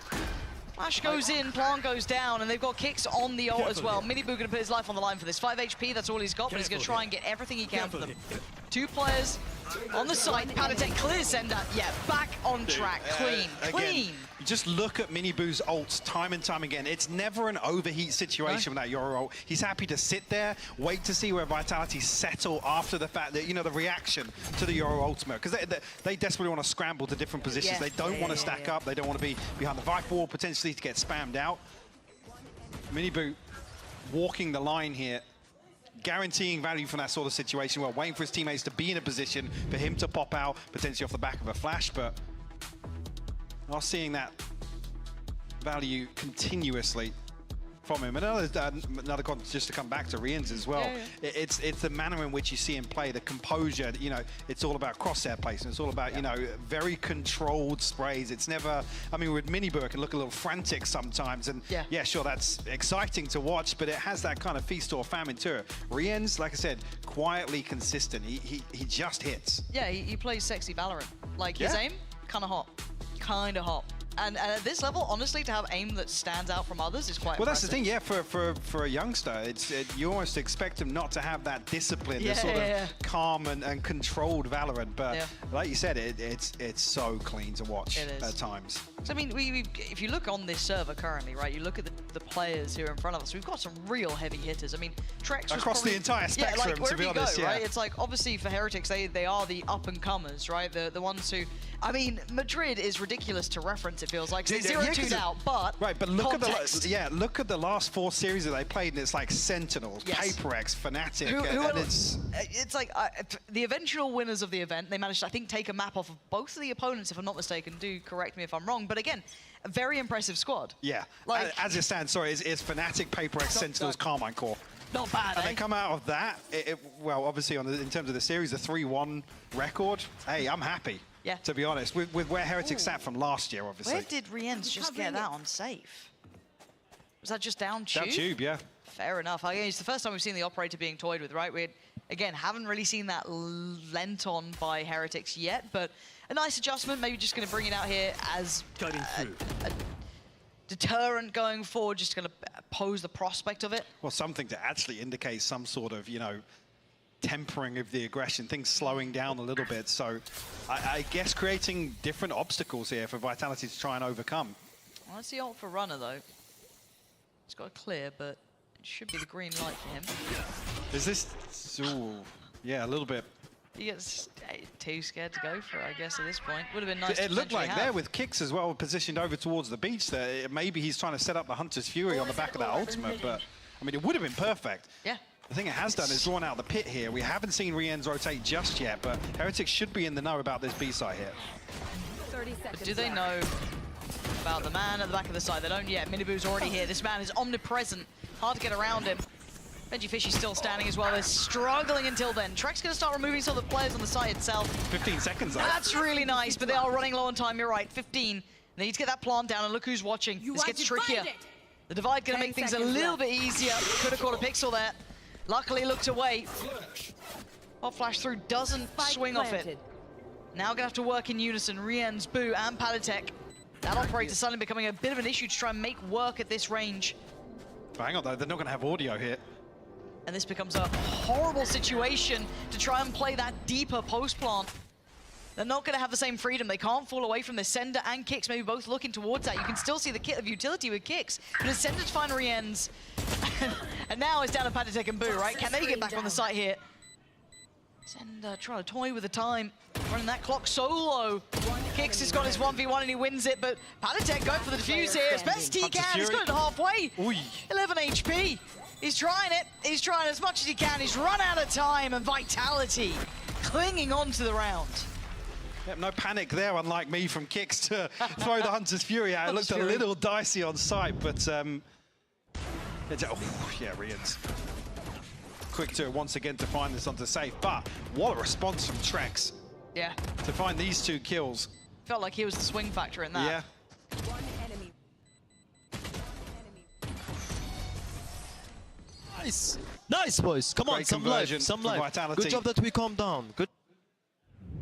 Well, an indicator maybe of actually things feeling a little frantic so far on this half. Well, I mean, Heretics had strung a couple rounds together, right? So it was like maybe just that little bit of a break, get that mental back in, get focused up here. They've got a lot of ults to play with, and speaking of ults, you've already seen it come through. Trying to get that info out, forcing the TP away. And the counter on the other side, a tag on one. The distance, though, that's not going to reach. No. A little bit of damage, but it's not enough to really report home about. Just the one hit on the Patstech, I believe. I think so. It has at least allowed the plant, I guess, so... see where it ends up coming down here. Benji Fishy with that late mid presence. He's conscious of where Trex is playing late on this post plant. And a it's ton of very late information middle. here, yeah. 2 players coming through on middle, very, very late for Benji Fishy on this. Somebody's got to watch the backlines here. If Runner pops out of this. I don't know who's watching, but Benji Fishy looked away for a second. Miniboo the one to answer back. Back and forth with the go. The spray not there for Runner this time, but time's starting to tick here. And once again, this back line hard to handle. Trex finally makes his presence noted. Down on 5 HP, safe, still on the money. And Vitality turning this one back in their hands now, stretching the lead a little. I'd love to see if actually this is the reaction on the back of Runner's information, that actually double invest behind this lurk. Yeah, could be. beautifully constructive from Vitality. It gets a little worrying there when they've cut sight lines on where the plant is. And there's nobody, I guess, necessarily comfortably in main. Yeah. To act as that safety net, the contingency. Heretics will pump the brakes a little bit here. As the finance is humbled, but I guess still options here. It's only really going to be Boo that struggles. As Mini Boo wants to donate across. No pit to play off, so I'm probably not going to see him invest with a judge, but yeah, interested to hear Safe here. Good job that we calmed down a little bit, whether or not it felt like, you know, they were jumping the gun, maybe misreading some of the setups that Heretics were pulling out here on the defense. I haven't necessarily seen any total miscalculations, I guess, in terms of what the game plan feels like going into a round versus, you know, variables that come through, you know, double or triple stacking the Cypher setup on the back of Benji potentially. Doesn't feel like that's where Vitality have struggled in the second half. I mean, maybe that string of 3 rounds, I mean, giving away obviously a post plant here, the time deciding one, which I believe was Safe being lost in the lurk previously, heavily investing towards obviously hitting that B site and losing 4. So yeah, curious to hear that. All right, game back on. Heretics did just take their time out as well, wanting to check in. I want to see what the change-up is. I mean, for now, it's just a big old stack towards 8. That Bulldog is in play for Boo, you're absolutely right. No judge here, no pit to play off. Is there any sort of proactive play? Runner decides to get out of dodge. Vitality seemingly aware that Heretics might try and go for something like this out of the timeout. It's a very, I mean, as soon as you see this orb, basically outside shop, it's like, yeah, they're trying something. It looks like it might just be Boo to move up and try and take that space back. And it's actually Runner to find Mini Boo. So already, Impact off the back of this, not getting away with what they wanted. They look like they're considering doubling down on this. Going to invest the ult as well. Mini Boo's corpse going to be giving all that info across. Patatek on the left, and on the right, we know it already. It's going to be Boo waiting. Big info here if that connects. That should be pretty much all of them, but the swing together makes Patatek irrelevant, and it's just the red carpet rolled out towards the A site. Plants in place, and this is beautiful. Look at this mid-pressure as well from Kicks. Layers on layers. Vitality should be really stretching their legs now at this point. Boo, I don't think there's much to be done for him here. A 1v4 is a great deal to ask. Of any player. Yeah, and this should be 12. Vitality looking really, really well-rounded here. I think with what happened earlier on, Boo even catching a tag here. Boo might just opt to hold on to the upgrade, nonetheless. The Bulldog he brought in, but Kicks might catch him here. Yeah, he does. Yeah. This runner will fall. I think still, yeah, the funds available here for 5 rifles on the side of Vitality. On the side of Heretics, not so much. This was the TP attempt there. Seemed a little one-dimensional, as Vitality were fully aware of what was going on, especially after, I think it was Boo was very shouldering at the start. I didn't even catch that at the start. Where's that TP sent from? Has it traveled past the Vitality player? I think it did, if I'm honest. Did he start on A site? Yeah, I believe so. So this has come straight through main, yeah. Just seems, maybe not. Maybe there was some layers to this that just didn't land. If you get confirmation or some value on that initial poison orb going down, you know that Mini Boo's going to be played in on something like that, but yeah, felt a little desperate. And now, poison's off. One more round of Vitality. Probably caused, I don't want to say an upset necessarily, but maybe caught a couple people off guard here. Heretics walking through Fnatic, putting up good performances internationally. But maybe Breeze just isn't in that map pool as much as they thought it was. For now, Vitality putting on a show for us, starting to see some of those real tangibles we were looking for here. And again, testing the waters in A and just didn't like what they found. TP already sent across from Mini Boo though, so as soon as there's any sort of indicator towards B, I'm not sure Trex has been spotted yet, but where the spy cam is and where Benji's positioned, not going to know of any presence here. Already preemptive. The spy cam will at least catch the audio cue. Okay, 30 seconds. Now it gets a little problematic. Yeah, they've got to break through this. The reveal, I mean, again, I want to see on the side here because they're going to depend on a little bit of utility to try and keep them in some sort of safety. But finally, we see Safe Slug really paying off there. At least getting one. Taking away Mini Boo is big. No spike down just yet. Yeah, you're right. 13 seconds. I thought they just had that down, but it's not the case. Can't spam this one yet either.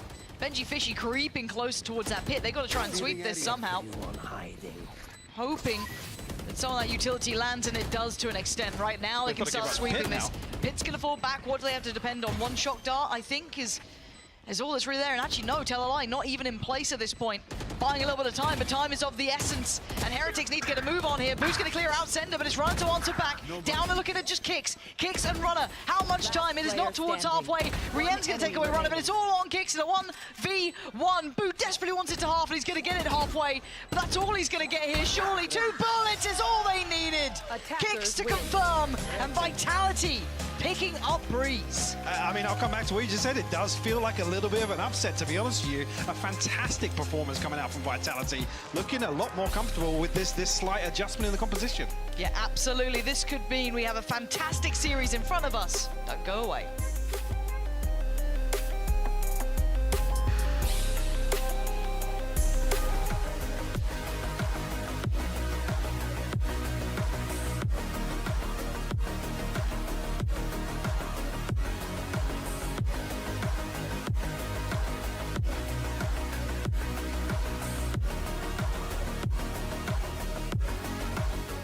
I know a place that will break you into 1,000 pieces. Stay away from them. Stay away from Lorca, Paco, and Picasso. Don't ask about Lola. Ay, Caballo Grande. Ay, Dolor de Nieve. But in spite of everything, it occurs to you to visit Andalusia. Don't say I didn't warn you. Be careful of the Andalusian crush.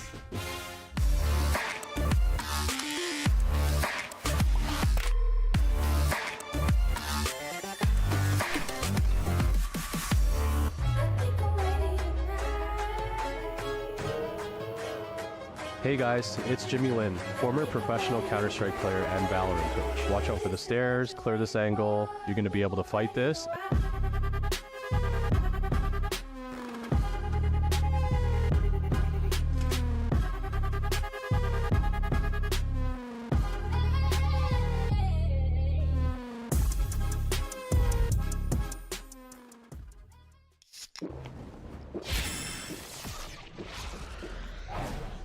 Red Bull gives you wings.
bro. I mean, bro, indeed. Team Vitality, they came out swinging on that map and they lead 1-0 against Heretics. I'm your host, Yingsun. I'm back here with Kakuka and Steel. What is going on? What's happening? Everything's happening and nothing's happening at the same time. I think what we saw there was there were a few good things that happened, and not a lot of bad things that happened. Like we see Team Heretics, they're losing a map. It's like, well, Heretics, they're like one of the top dogs. They shouldn't be losing right now. I don't even necessarily think they played poorly there at all. The pistol rounds were basically the only bad takeaway from Team Heretics. Yeah, and to me, one of the greatest takeaways, Josh, was Trex feeling comfortable, feeling in actually directly what Destron was playing on this map, and it was the Astra. This ultimate, we've seen it a lot. We need to think about what it brings to the team, and this one was also massive number for team. The moment that he pulls in the exact moment, Benji's not able to take it to half. And even though Team Heretics clears every single one of the players, they do not have the time to defuse the spike. It's rounds like this that give you the edge and actually give value to the composition once you play the Astra. Yeah, I think one of the other things that they did with the Astra, obviously they timed the gravity wells really well, but on top of that, they also positioned themselves inside of the main so that they could jiggle out in like those 1v1s. They could continuously jiggle out, and it was never an opportunity for Heretics to be able to defuse or even like get to half in some occasions, but they also had that layer of coming in with the late flank through mid doors when it's A plant, and coming in through the tunnel elbow area when it's a B plant, and those late lurks really helped. Yeah, it's good to see Trex back on form as well. I also want to quickly mention his teammate, Safe, of course, here first in the AIM Labs warm up. Not that he needed to, he looked absolutely great, but for Safe and Trex, both doing well. It feels like a throwback to Guild. I miss someone from Guild. Anyway. Does it rhyme with Honka by any chance? Yeah, it's really nice to see them together. Oh yeah, totally. And Josh, you were mentioning those lurks, and in so many instances, it was actually Safe taking that role with the Cypher, and I think that he played beautifully. It's an agent that he knows to a T. So I'm really, really happy to see Safe in this form. Yeah, and you might be wondering why we're saying congratulations to Safe. Of course, great map one, but Safe has officially surpassed 3,000 kills here in VCT EMEA, the first player to do so, and also officially become the most seasoned player here with 224 games played since 2021. I mean, he's been around for a long time still, and we're seeing his experience here showing up and being able to actually help his team out of tricky situations.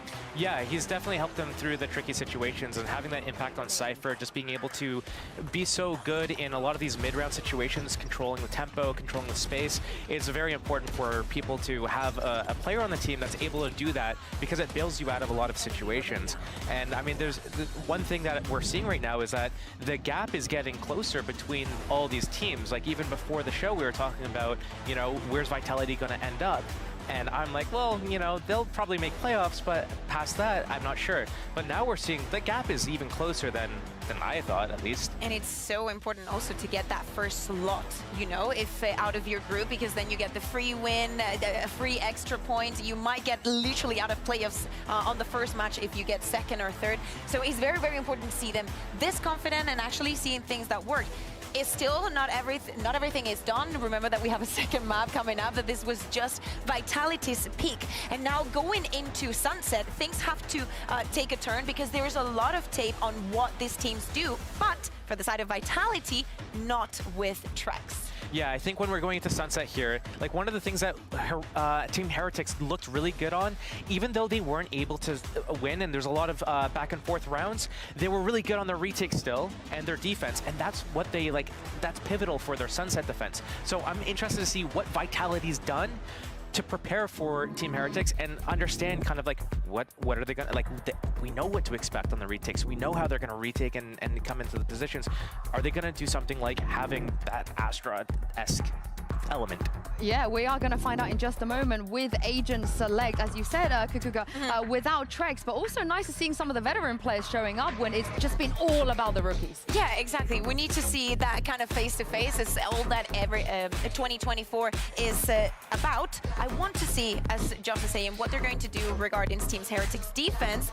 Kix is going to swap that Sky for a Gecko. Trex is going to go on the KO. I mean, many things are different. Safe is going to be staying on that Viper, and they're just going to run it with double control, and probably this is my favorite comp to run on this map. Yeah, this is looking very interesting here. I think the Gecko definitely has a lot of value on this map, especially on attack, getting that plant down. Wingman? The wingman coming out, yeah, got to steal that wingman. Getting the spike planted and then using the, just like all of his abilities that are able to refresh that he'll be able to use in the post plants is going to be very important for these guys. And I think that KO knife coming off cooldown as well, if it's able to interrupt Team Heretics in the middle of the retake, that could be something that is a wrench in their gears. Do we smell an upset? Is it coming? Probably yes, because I think that also the setups that that Benji has on B with Cypher are pretty easy to read. Well, we spoke a lot about the experience of Team Vitality, and speaking of experience, I believe these two have casted a fair amount of safe games in the past. Back to you, Pansy and Hyper. You're probably right, Sue. Yeah, I haven't been counting. Forgive me. I wouldn't want to count that string of guild, Sarah, because I feel like we got a lot. We did get a lot of guild. Yeah. Joyous Valorant to watch. Truly, the pinnacle. The good old days. Yes. But we do get something fun here, right? We get to see if it is a map veto issue that Heretics maybe overestimated and underestimated how good Breeze would be in the hands of Vitality, or if it's just one map. Yeah, and especially to come back to that comment I made, where if you look at Heretics vetoes, it feels like they have comfort across the pool. Yes. There's nothing really that it feels like, you know, they shy away consistently from.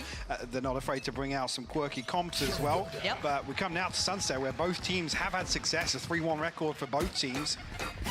Should be good. And a little bit of a switch up here, and I'm all for the Gecko. Yeah, same, and we can kind of dive into that and see its validity, and already you're seeing, well, how little Boo could see in that situation. Already Sight not quite under control, and Boo gonna find Runner very early on here. Denial on the spike plant too, so Wingman not gonna have his way. Strange exchange here, but safe. Is he looking to slip into market here? Not caught by. God, they're so close. Yeah, very, very close, but numbers advantage, and look at the HP bars as well on the right side of the screen. Okay, he's seen it. It naturally saves, absolutely saved the day. He's made this look pretty much done. That round looked wrapped until Safe found so much value then. 3 critical kills. And Benji Fishy now, I don't know how you're meant to pressure this. I mean, normally it takes a lot of utility and, you know, mistakes, and they're already getting that mid lurk going. They're already gonna get that flank on the way. Oh, Benji Fishy, this one's not looking like it's for you. No, absolutely not. And keep in mind, they had so many players there, Mike, and to not consider market is surprising. And this is the thing with Benji's position deeper at top mid. Again, the utility's not here, it's invested over towards A site. To have 4 players here, kind of exposed to this angle, nobody wrapping back through market to retake that control, and with Benji Fishy not picking up the slack in mid, I'm going to keep talking, I'm just pretending it's not there on the screen. We're going to bring it up afterwards. There is a huge hole in this formation on the defense that is a little baffling, to be honest. And whether or not they just think, it feels invested, it feels all in. The Viper Walls here, we're expecting them to come off the, you know, the other end of where we see the Viper Wall invested from. Somebody had to have been asking the question there. Yeah. Because Benji was committed to assuming the flank's going to come through top mid and all the way into the backside of B site. Now on to the real topic, Michael. You've returned for one day. I've been back for one map. What have you been touching in the break? Maybe sticky little fingers been fiddling with cables up here and all sorts. Kicking things and yeah, there we go. Yeah, I kicked it back. Oh, thank you. Well, we should be resuming shortly. Thank you for your patience. Nice to know it is Michael and not me. I'll sit perfectly still now. Well, you've already done it. It's already happened. It's over. Oh, it's just the first one. A series of unfortunate events. Oh. All right, first round Vitality. And Miniboo, well, not gonna get what he wants at all. And look at Vitality, so aware of this pressure now. Actually, Rien's and Patatek can still sometime find value, but I mean, it was classics. Yeah, you're not going to get much more than that if you're going to play it out differently. You might as well just try and brawl. Maybe you cost them a rifle or two, but not to be the case here.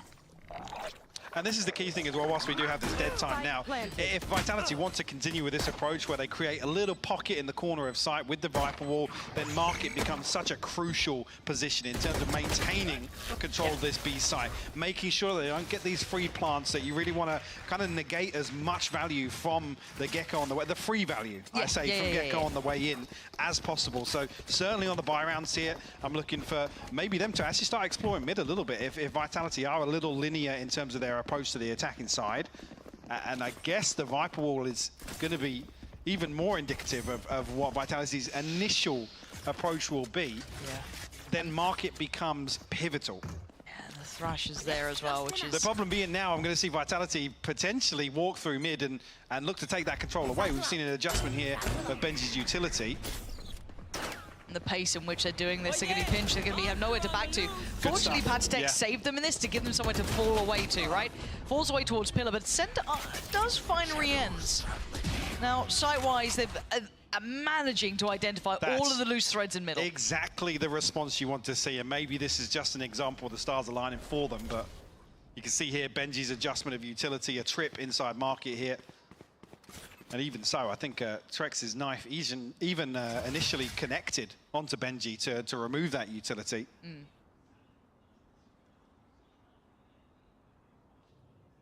Now things will slow down just a little bit. Kicks also the map.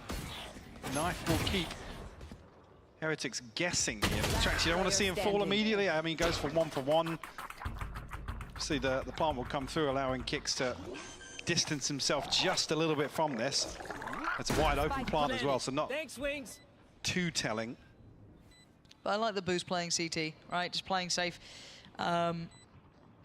Oh, actually, I don't like it now. I don't like it now. He's definitely heard the steps of Benji. Oh dear, okay. I mean, Pattek a hero of the round because that got really dicey. I was wondering if he even let them pass on the first go there. Yeah, I mean, it's call this the sort of sassy trademark now, but this is the sort of thing that you can really achieve with the Gecko. Have a plant come through, distance yourself, and play in a really, really tricky spot. So, wasn't like it initially that rotation coming through as deep as it was, but you see it, Boo didn't overstep the mark in that regard. Because again, you put Kicks into a position where he can find Boo and then get himself a comfortable 1v2 from elsewhere. There's so much of a gap in that rotation. Yeah. That it leaves a load of questions for Heretics on the reapproach. See what we've got here. Is this meant to be? I want to see what Mini Boo does with this. Again, he could have a fight on it potentially. Yeah, deep smoke for the one-way. Mini Boo going to push relatively far on this, keeping safe the ult orb picked up. But it does mean that they can't really keep an eye towards middle here. So as you highlighted earlier, that adjustment and utility from Benji Fishy pretty paramount to keeping this in hand.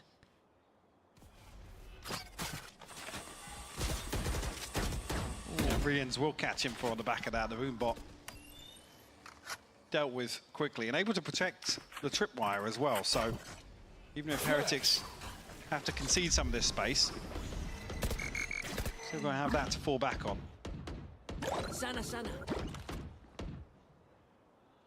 And a very different pace to this round too. Yeah, Vitality just looking to, I guess, get the lay of the land in round 4. I'm just looking to see where they decide to commit to. I mean, you do. Oh, okay, I guess. Minimap moment, I think, from Rien's, yeah, which is bizarre because he's walked right in front of the door. But Boo's found safe. So do they pivot? Do they commit? This is now going to be so topsy-turvy because Pattek's here too. He's going to hear all this. Pops the ult as well. It's going to make it very difficult. 25 seconds. That's going to slow things down. I mean, Trex just took away Boo though, so he is somewhat alone. But fortunately for him, Mini Boo's going to fill that gap towards shore, keep him safe. Hopefully, no. Sender's broken back in. Now Pattek on a platter. Sender. The timing was perfect. And now it's once again Benji Fishy a million miles away. Spike planted. Pattek is down, just to confirm. May not look like it, but... What's he doing? Last player standing. Can we get a replay on that? It's a standing nap. Yeah. But yeah, I'm a little confused as to what's happened with Boo here, to be honest, because obviously the ult comes through from Pattek, and you want him to be the one to take first contact in that situation. Yeah. And Boo looks as if he was TPing, I don't know if he TPs up onto the box or where he actually ended up landing there, but he dies coming back down off the box, which I'm pretty sure has a smoke on top of it, so a little bizarre to see that. Yeah. Benji Fishy looking just to keep this rifle. And Vitality. Again, that round felt like it was going back and forth quite some way, but Sender with a real bailout here. But this is the start of it. And again, Boo did really well to find safe. This is on the back of the paranoia. Okay. He's looking to send the paranoia with Patitek's null command coming through. Thank you, observers. Thank you very much for including that one. A crucial moment. It's my favourite bit. Let me have my happiness, Michael. Well, here we are. Hero rifle with Benji Fishy. You a believer? I could be convinced. I like that. That's a very political answer. Well, I mean, we've seen it before. 0 to 3. Let's see. Standing ahead. Oh, I'm not looking convinced just yet. Not a good start. Yeah, he's alive though. He's alive. That's the first. I mean, taking the time in Vitality, kind of pausing a little bit, right? It's went for that early take, maybe noting the rifle was enough that they want to kind of keep them guessing. Still got options to play with Sender. Smoke just going to be invested now. Shadows here. Looking to re-hit through market. Toxins, poison orb. Bye, Boo. Safe, forging the path. Miniboo fancies a go, and the brothers in arms laying towards the top and middle. And you can see Benji Fisher just catching one on the cross. They kind of know what's going on here, but the TP as well, yeah. There's not much you can do to stop this, really. Vitality running the map really well. Playing towards top middle. Benji Fishy trying it. And actually, almost made me a believer. Yeah. Almost. Patitek did get a rifle, but couldn't quite bring it through in time to find both remaining players. Vitality again, racking up rounds now. Seemingly looking in control as well. I think with those initial rounds, I mean, the paranoia's always got to be about this sort of execution toward B site, which just feels so, you know, cut and dry now for what we see on this map. Like I said, create that little bit of a pocket, a little bit of safety. And I mean, even just here, look where it draws Heretics into. It either draws them into a brawl on B main or commitment towards a retake.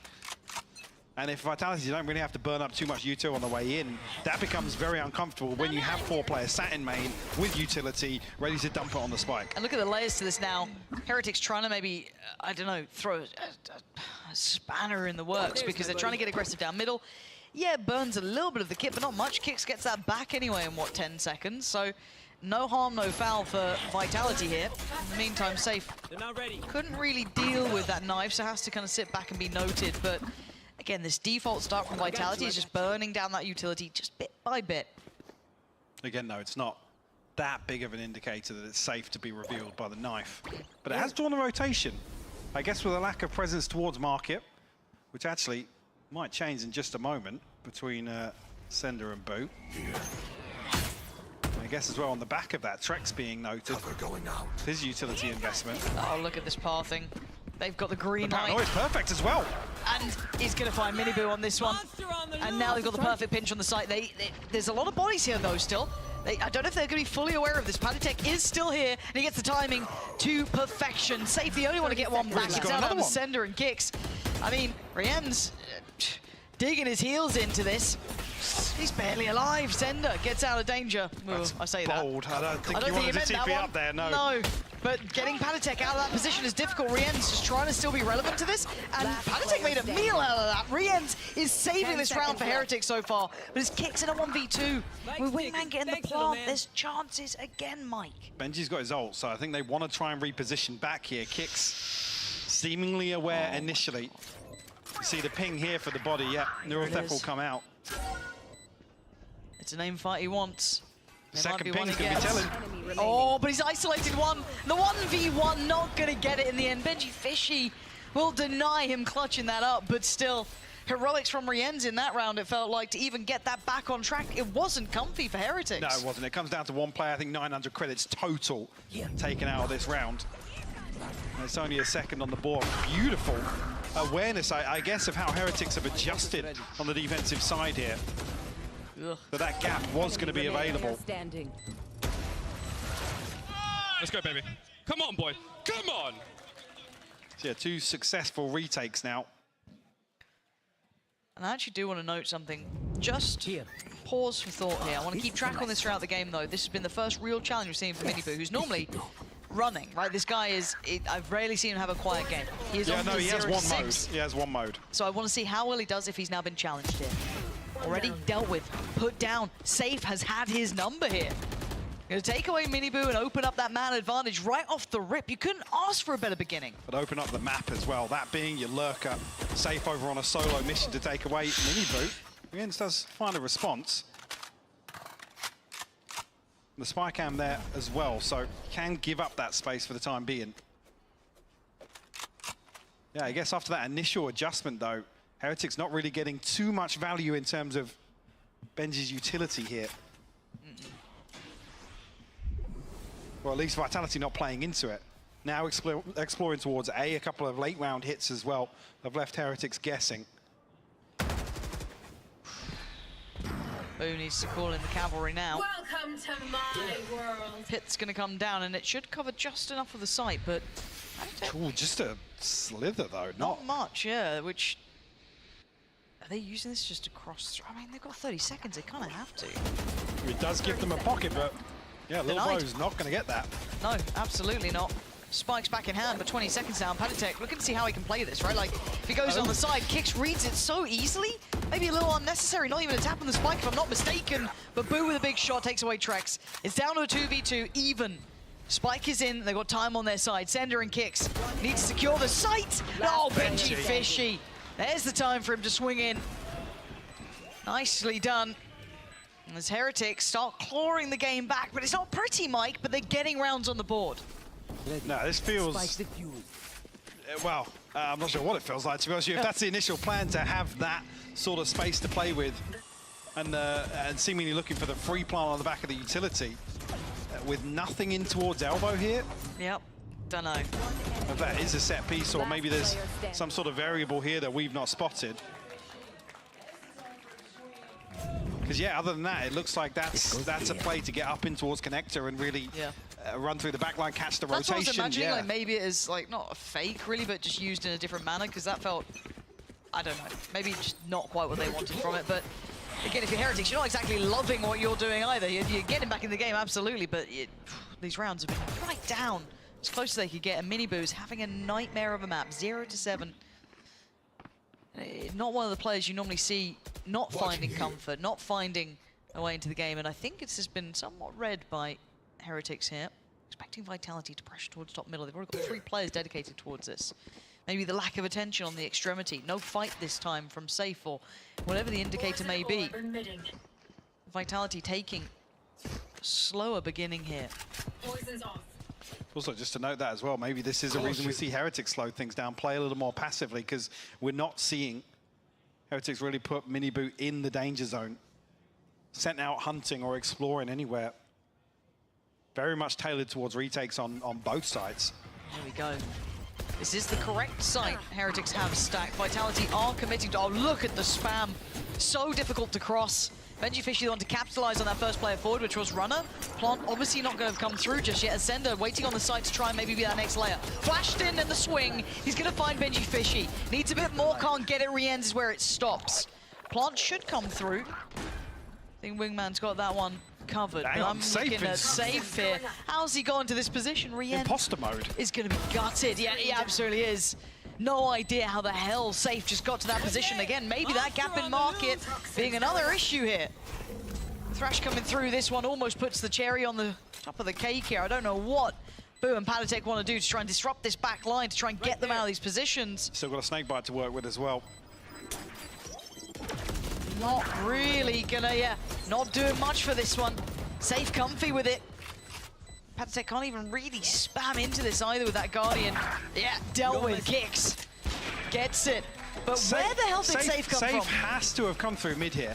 He must have he was just been able tiles. to, I remember him at tiles, and then he appeared in their spawn. And we also see a 4th player commit towards this rotation as well. It's only 1 player for Heretics, Boo, committed towards anchoring on a site. So Safe, like I said, just able to slip Look into... at him. Yeah, he was top mid then. Creeping round. Yeah, so I was pretty confident that market control was firmly under Patatek's banner for the entirety of that. Super good round. Super good round. The Vitality almost it feels like freedom across the map. Oh, in terms of decision making, in terms of opportunities or options that they're giving themselves, they definitely have the run of the entire map right now. Oh, hands down. Again, Heretics finding it hard to get proactive because on A, if you're looking at it, we had a couple of rounds where we had the. I think we saw at least the paranoia sent out. Maybe we saw the flash over from Patitek and the one-way going up. Miniboo didn't really work. Miniboo's yet to frag, and I don't want to harp on about it, but again, it's a big piece you're missing here. If you're losing that fight, you're not winning out on the extremities. Yeah, I mean, if you're 0-8 and you're getting put in your box by safe, obviously in the lurk on the other side of things, that is going to kind of make you a little reluctant, a little hesitant to continue throwing yourself at the wall like that. But again, then it just gives over the control instantly to Vitality, right? Yeah, which they're absolutely making the right decisions with it. They're like I said, Heretics, I don't think they have a grip on what's happening in terms of Vitality's setup towards either side here, towards any of the executions that we've seen. It does feel like they're trying to play reactively, but they're just not armed with the correct information. Got to figure something out and fast. The scorelines actually kept this looking very competitive. Said that. Then you look back up at the top and it's 5-3, so you're thinking... it's not bad. Best of the bad situation. But it's the way these rounds have been going. I think if you're watching this as a neutral fan, you're sitting there going, John, Vitality have looked really well rounded on this. And this should be a sixth if all goes according to, the economy, as we're seeing Stingers and Sheriffs. Yeah, there is the ult there for Miniboo, and if he was feeling more confident, maybe I'd look towards what that could achieve. But for now, Vitality taking their time. Again, similar scenes here. They haven't really had a challenger over towards this A side of the map. And Boo do the best he can, but it's one omen. Not necessarily a position for him to really succeed from either. I mean, he has to win out that first, but... Jeez, he's got that fidget spinner combo, the knife and the Sheriff. 30 seconds left.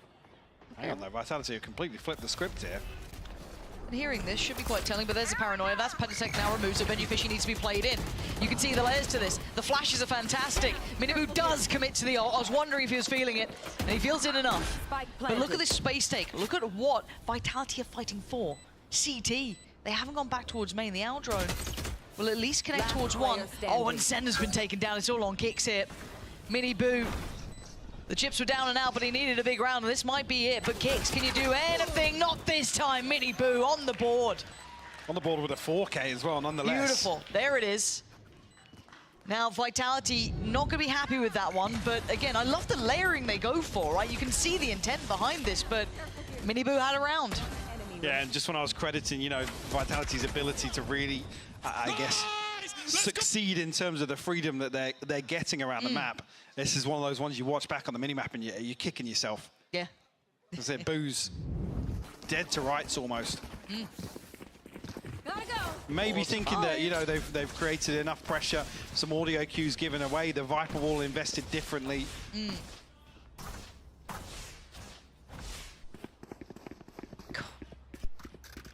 The swing on the economy on this too, right? This That's a big round, because we're looking at 6-3 there. Yes. We're looking at definitely momentum building even further behind Vitality. This is the one that ultimately keeps them in check, keeps them honest. And now you got Miniboo back on a fight, right? Like after he wasn't here before for a little bit of time, right? He wasn't maybe taking these active fights. Now he's back to this, but will he win the fight? Because on the other side, they are here. This could be another confidence builder. This could be good for him.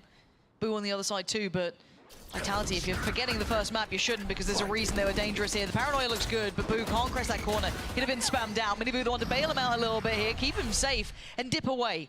Doesn't overstay his welcome. Keeps him down a little lower. Keep your eyes towards Kicks, and look at Sender's position again. Trying to slip the net. This time, Rienz catches him. Yeah, noted with the adjustment here of the spy cam as well. You see the ping coming out on the minimap. Kicks. Rifle in hand, yes, but 1v4 situation. Oy. All right, Kicks. If you're Heretics, you're sitting safe, right? You're not taking any risks here. You want to keep all four alive, keep that money building, and if you're Kicks, how do you carve up any of these into individual pieces? That, not great. That doesn't help matters. 30 seconds left. And he's down in 28 seconds. Hoping someone would give him a chance, and I think the call's been made of do not give him an inch, and they don't. Rien's waiting. And Heretics stabilizing now after what was a very rocky start to this. Yeah, because I mean, up to 5 apiece. Yeah, even looking at the 5-3 scoreline, we're coming away from this feeling like Vitality are firmly in control of the tempo in terms of map control. So yeah, the fact that 2 rounds just separated us now from it being tied up, and actually the comfort being there financially for Heretics to close out the half. Ultimates on the brink here. I mean, a TP for Sender, no command for Trex, but looking towards both Runner and Kicks, 1 and 2 orbs away respectively. Another switch up as well here, feeling like maybe Benji's going to find a little more value here if Vitality start to explore A. Toxin screen down. I mean, because we've mostly seen when Vitality do go for that B approach, it's a lot through markets, a lot through middle. So maybe feeling that was the right adjustment to make. Hang on, why has Nabskir not got a gun? Huh? He's got a ghost. Yeah, I don't really know. Runner has also been taken down by like, okay, that's... Yeah, because Rien's is 6.8k. Yeah. We'll come back to that because he's just gone down, so we're going to have a little look back at that at the start of this. And this could be another round that you don't want to be losing, right? This could be key. This could have really taken that scoreline into your lead, give you that comfort on the half. Can't stop it coming through. In. They cannot. They couldn't spam it away. Still paranoia for Sender too. This is huge. But now you look at the ultimate, Kicks his ultimate in the post plant here. Oh, you're right. Could be pivotal. Spot on. Mini boot looking to try and get involved. And he does, takes down Sender, Rien's on towards safe. How the hell did this just happen? It's Kicks and Trex, the last 2 alive, and they get overwhelmed, swarmed, as Kicks is the one to stand to try and face him down. The defuse beginning, and a nice attempt, but not nice enough. Heretics, even after leaving Patatech nearly weaponless, they get away with it. This is one of those moments where you're just hoping there's nobody that's recorded the buy round. What just happened there? Like...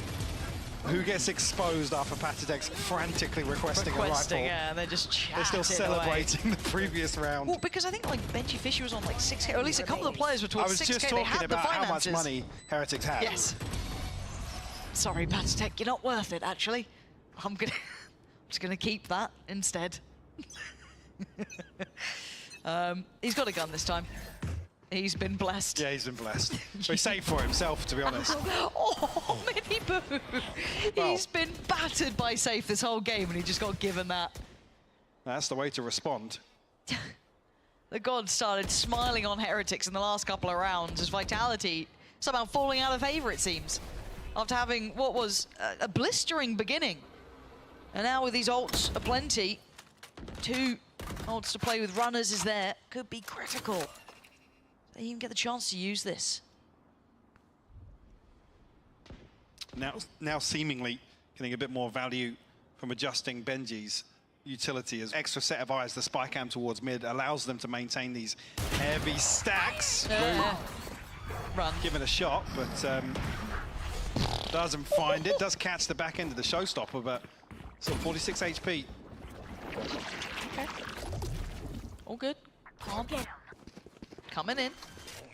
What we got for the retake here? Plenty of flashes with Patatech. Speaking of Patatech, there's the ult, but he's flashed up as well. Runner trying to send out the flash on that. The trade comes in. Rien's the one to be absolutely tearing apart. Benji Fishy wanted in on the action. The Vitality, as said, felt like they fell out of favor with the gods. I mean, this game just got ripped away from them. I don't know even how. Yeah, what a response from Heretics, because early on, what the 2 successful rounds that they find are on the back of like a Benji Fishy clutch and another one where it comes down to the wire in the post plant. And now they're getting shots through smoke, all sorts. I mean, what, Minibu started 0-8, and he goes to 8-10 at the end of the half. Beautiful, beautiful play back in by Heretics. To actually come out with a 2-round advantage. It doesn't... It's not computing, the math is not mathing. No, you're right. But you can see here the string of rounds where actually the adjustment, I believe it might have been round 6 or 7 where they do adjust Benji's utility and they start putting him over back towards A site, the spy cam towards top mid and removing some of that free control or free opportunity across the map that Vitality were just running away with. Like I said, they had so many options. There wasn't really a challenge on the end of any of them. Nope. Heretics were huddled into sites, backs against the wall, trying to absorb these executes. What a turn of events. And Heretics have crept incredibly deep towards Sender. Having to depend on the Paranoia to give him a little bit of space, but starting to peel away. Call in Kicks to the equation. It's running to connect towards Benji Fishy. That's nice from Kicks. At least catches Miniboo, but the site's starting to wave the Heretics banner. No plant to be seen just yet, and they're lacking in the bodies, but Panitek trying to make up for it. Yeah, maybe a little bit of an overcommitment there. Going to give Panitek a play back in here, but Boo will fall to the boom bot. It's tough viewing. The X-ray was hilarious. I'm just trying to run. Last player standing. And Sender gonna get re-end, so they know it's Panitek. They knew he was on the site. He does find the 1v1. On for the ace. 10 HP. Go on, Panitek. Oh, so ready for it. That would have been pretty wild. Trex and Sender do manage to survive, but okay.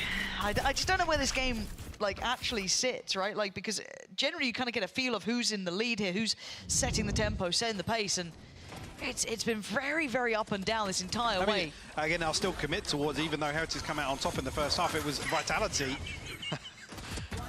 I mean, it feels a little better when Boo's not even trying to break the boom bot that he dies to it.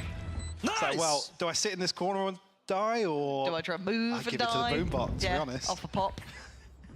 The aggressive Roomba. We've seen some wild kills already. We went to the trip earlier as well. Yep. Yeah. I'm waiting for somebody else.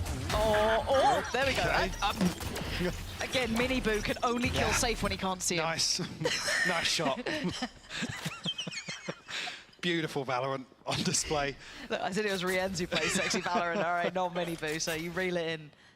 But that is a safe remove from the start of the round. I mean, Runner gonna make up for it? Yeah. Joined by Sender. Gonna keep safe the other side of the map, so not gonna let this slip through their fingertips. What I was saying though is I was expecting somebody to go home and do the homework and look at what the other tripwire kill was, because I'm sure it was Fracture and it was Fnatic. So. Okay. Oh.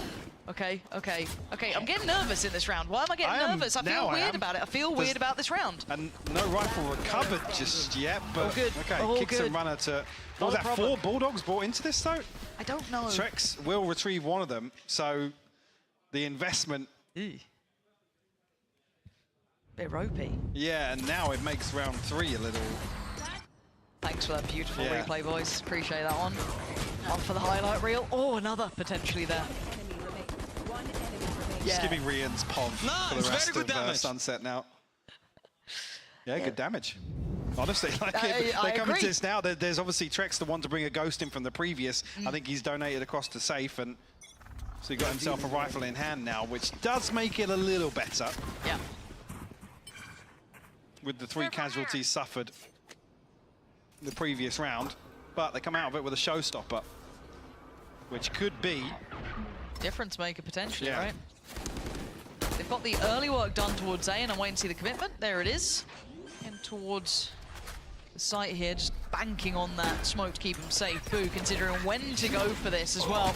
And Rana gets manhandled. Look at that. Oh, wait. Did Boo just... goes into the kill compilation of today's games. Boo being dealt with. And now we see if they can hold this. Sender's Paranoia could be pretty nice if it's just placed correctly. Safe going down once again to Miniboo. Paranoia does come through, gets dodged, but Miniboo showing off now. From a very quiet performance, he's picked himself up and really looking much better. Sender looking to try and catch him on the way out now. Yeah, not gonna happen. They got this one now. Starting to feel out the game. I didn't clock it. Was Panitek 1 or 2 off the ultimate there at the start of that round? I actually didn't notice. The timing on the null command to shut down the key piece of the puzzle for Vitality. Heard it. Look at it. Look at that. The absolute timing on it. Oh, there it was on top of the box. That's rough. Yeah, the world tour of can I die to every piece of utility before the series is out? I mean, he's at 3 and 10. Maybe that is the agenda. No, I'm joking. Damn, you've come back cruel. You heard Steel being a bit nasty. You're like, well, Steel's allowed to flame people, then you know. Then I should be as well. It's changed the agenda completely. Oh no, the floodgates have opened. We've got Michael unleashed. Well, let's have a little look What's in front of us now? Sight, they're already sitting super deep on this. Safe is want to catch Boo. Maybe just a shot through the smoke here, potentially. Don't know if you really caught much of a glimpse, but Plant's going to come in and they have a man advantage. Feels like they haven't had that to work with yet on this side on these retakes. No, and actually, plenty of utility considering how they found that Plant. Man doesn't get to give Benji Fishy the round of applause on the corner, but Fishy going to wait. Does he get checked on here? Proactive approach gets sent back. Runner not going to let him get away with it, but the isolation there was fantastic. Rien's going to get away, but they still need to clear out Benji Fishy, who's waiting with his trap. Again, Kick's got another. Kick's just got another on Rien's. Oh, this is ridiculous, but Benji Fishy isn't losing this round. Wow. The fact that it comes down to that again, that same tripwire, I think previously catching Runner off when he gets shut down on the showstopper. Benji Fishy isolated here, flashed by Kicks, still goes down swinging. Or doesn't even go down, sorry. No, he's still chilling. digs his heels in. Oh.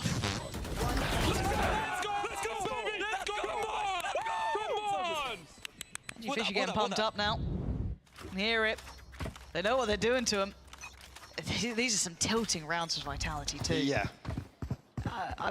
You can't deny the credit you give to Benji Fishy in that moment, but if you're Vitality, you're starting to get a little pissed off. But they're down on the Sheriff's here. They can't do much more about that. That's just the way it goes. Let's see if they can shake this off and find a bit of form back here. This won't be the round for it. The one after is critical. Taking their time. First real bit of contact through market, stalls there, that's nice. Again, quick adjustment. Yeah, Vitality seemingly not phased by it. Toxins going up. Whether or not they're going to find a response back into this round. As Heretics identified main was the weaker side of this setup. Yeah. Seemingly wide open side of this setup. Obviously now the inventory becomes a little more concerning. Just pistols for Vitality to break back through. There's Fury. That's Trex down to the Walking Wounded. And oh, this time it's Runner, not even Safe.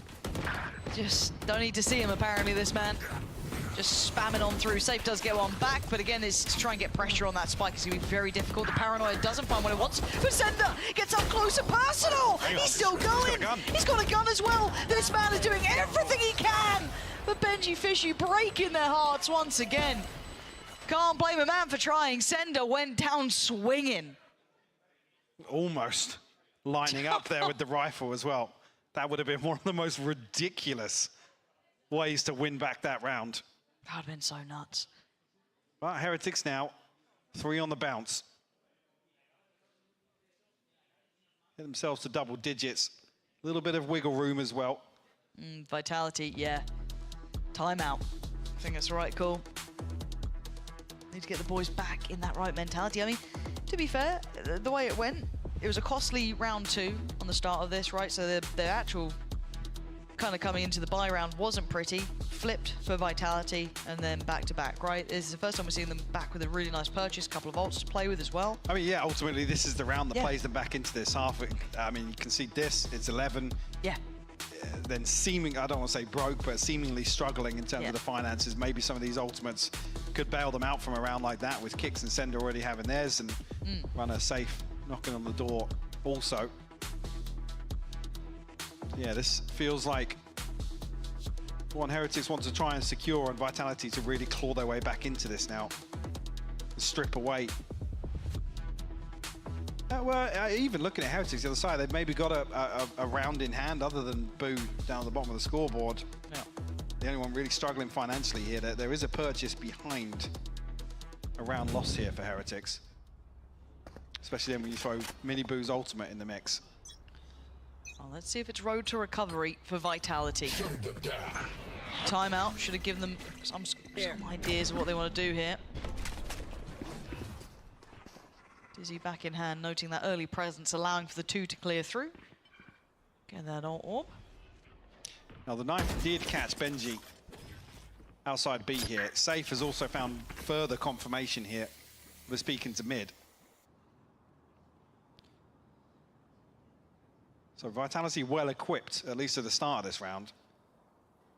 Yeah, but I like this pause. Yeah, I was going to say potentially the second wave. What does that look like? Letting it simmer a bit. Flash over the top from Trex and Kicks. Again, yeah, Heretics hadn't played back in just yet. Nope. So nobody isolated on the back of that utility. Take flight. Running this relatively late. I'm trying to indicate this A piece, but... They have to find something now because there's 40 seconds left on the clock. Yeah, they've not really made much progress towards a site here. A little bit towards middle. I think they're looking to end towards B, considering where the spike is. With 30 seconds, they're going to have to make this one really count. 3 players already waiting left. You see the pings CT coming side. through here, yeah. I think it's going to be the paranoia to come through market, yeah. Away we go. 20 seconds. The spike has not crossed. They need to get towards the site pretty soon. 18, and now they're in. Vitality is still here as well. They're playing towards the back of the pillar. 10 seconds now. Keep your eyes on this one. Safe swings out, finds 2. Masses of value, but Benji Fishy's still here. He's got to get towards the plant as well. Boo needs to be the bodyguard, and he can't quite handle the pressure. It's down to Rienz and Benji Fishy. How much can they do? Not enough. Vitality playing to the clock. Going to get the defuse. They're back in this game with 3 standing. Really good mid-round protocols from Vitality. Honestly, Heretics, like I said, able to evade that, I guess mitigate as much of the risk as possible by not really jumping the gun in terms of finding a response early on. But yeah, and even just looking at this, it feels a little frantic, a little chaotic. And where Heretics have previously found some success in that, this one, you have the pressure of the clock.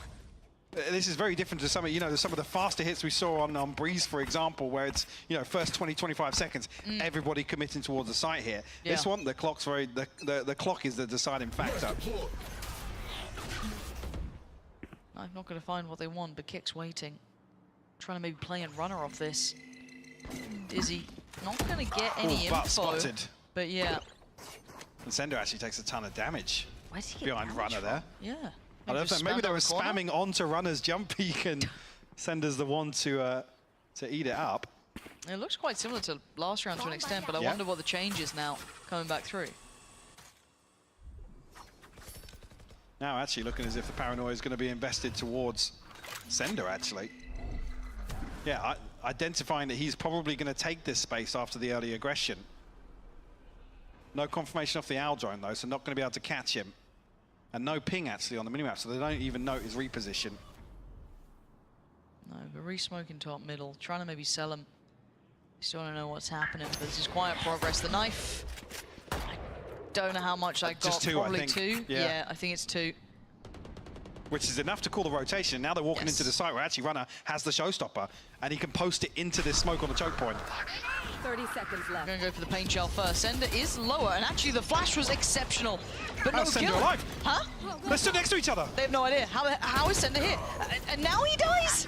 And Palitek's fallen to the showstopper. This again, these rounds are so strange. And look who's back in his known position. Miniboo needs to make some damage happen, and he is. Heretics still firing off here in a 1v1. Benji Fishy up against Safe, the rookie against the veteran. And how does he play it now? 21 kills for Benji Fishy. Did he see a barrel? I think he did. Benji Fishy outdoing Safe here, putting Heretics 1 round closer. Okay, but show me again how Miniboo has come flying out of elbow. Yeah, so this is the confirmation here at the start. Yeah, send it to eat it on the backside of the jump peak, but this was... Oh, the flash catches! Oh my god. That was hilarious. The fact he still dies. Yeah. Yeah, that's tough. Again, even, down to 26 HP after that initial damage taken at the start of the round, but Heretics now 11, and this is the eventuality that I was talking about. Now, Vitality are in a must-win round, it feels like. Yep. And they're struggling in terms of the equipment at their disposal. But I like this mid-walk. It's the first time we're actually seeing, though, Heretics kind of go for a more simplistic B approach, right? This is the first time we've seen that. Now we get the pressure on the back lines, but how do they deal with the utility that Benji Fishy committed earlier on to keep that back line safe? I don't know how you do it. And Miniboo getting in their faces. A little bit dangerous when that rifle could get dropped in very reachable positions. Palitek now on an island, and now here comes the pinch. They're tucked on the side. They can't really back away from this. Palitek trying to delay at least one side. He's got to keep back 2 players, though. Boo's going to find runner. Can't quite convert on towards the other, but still overwhelmed by Rienz. This is ridiculous. And now we look at what they've got here. Sender's got that rifle, as does Kicks. They've made something out of nothing. Yeah, but the plant's in the spot right against the wall where it's a pretty easy spam. How are they going to get that defused now? Yeah, you can see desperately Kicks is looking for an angle to try and find a cheeky defuse. Recon going to come through, but Sender's found Boo, blind. That'll do the job. And the defuse, it ain't stopping. Rienz can't deny. He can't deny it. Kicks gets away with the defuse right under their nose. Must win round. And they won Called it. I mean, the proactive play down middle worked off really well. Like that was, you couldn't dream of it going any better. The timing of them as well, just going very simplistically towards that B site. The crunch, everything worked out so well. So how that initial kill comes through. Obviously know that it was Kicks, I believe, that brings the rifle into this round.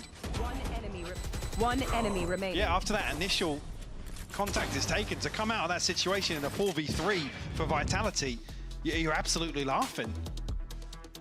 But then you look at the plant location. You look at Rienz and Boo's ability to reset into main there comfortably. Yes, no utility, but the key piece of utility being the smoke and the recon allows you to really either isolate the one person that's not defusing or find the spam comfortably. Neither of those things happen. No. Oh, this is good though. This could be game on, right? This could be the gateway back into this, because the buy going to come out from Heretics won't be ideal. So you'll imagine that, I mean, I say imagine, especially after considering how map 1 went. I mean, Breeze was back and forth the whole way, no matter what the buy, but let's say for simplistic sake, you know, Vitality convert the round they should, which is the buy round they're going to be on now up against at most a mixed bag purchase. That's 11 to 10. Then we've got a couple ults very nearby for Vitality as well. We're really starting to build back into this game.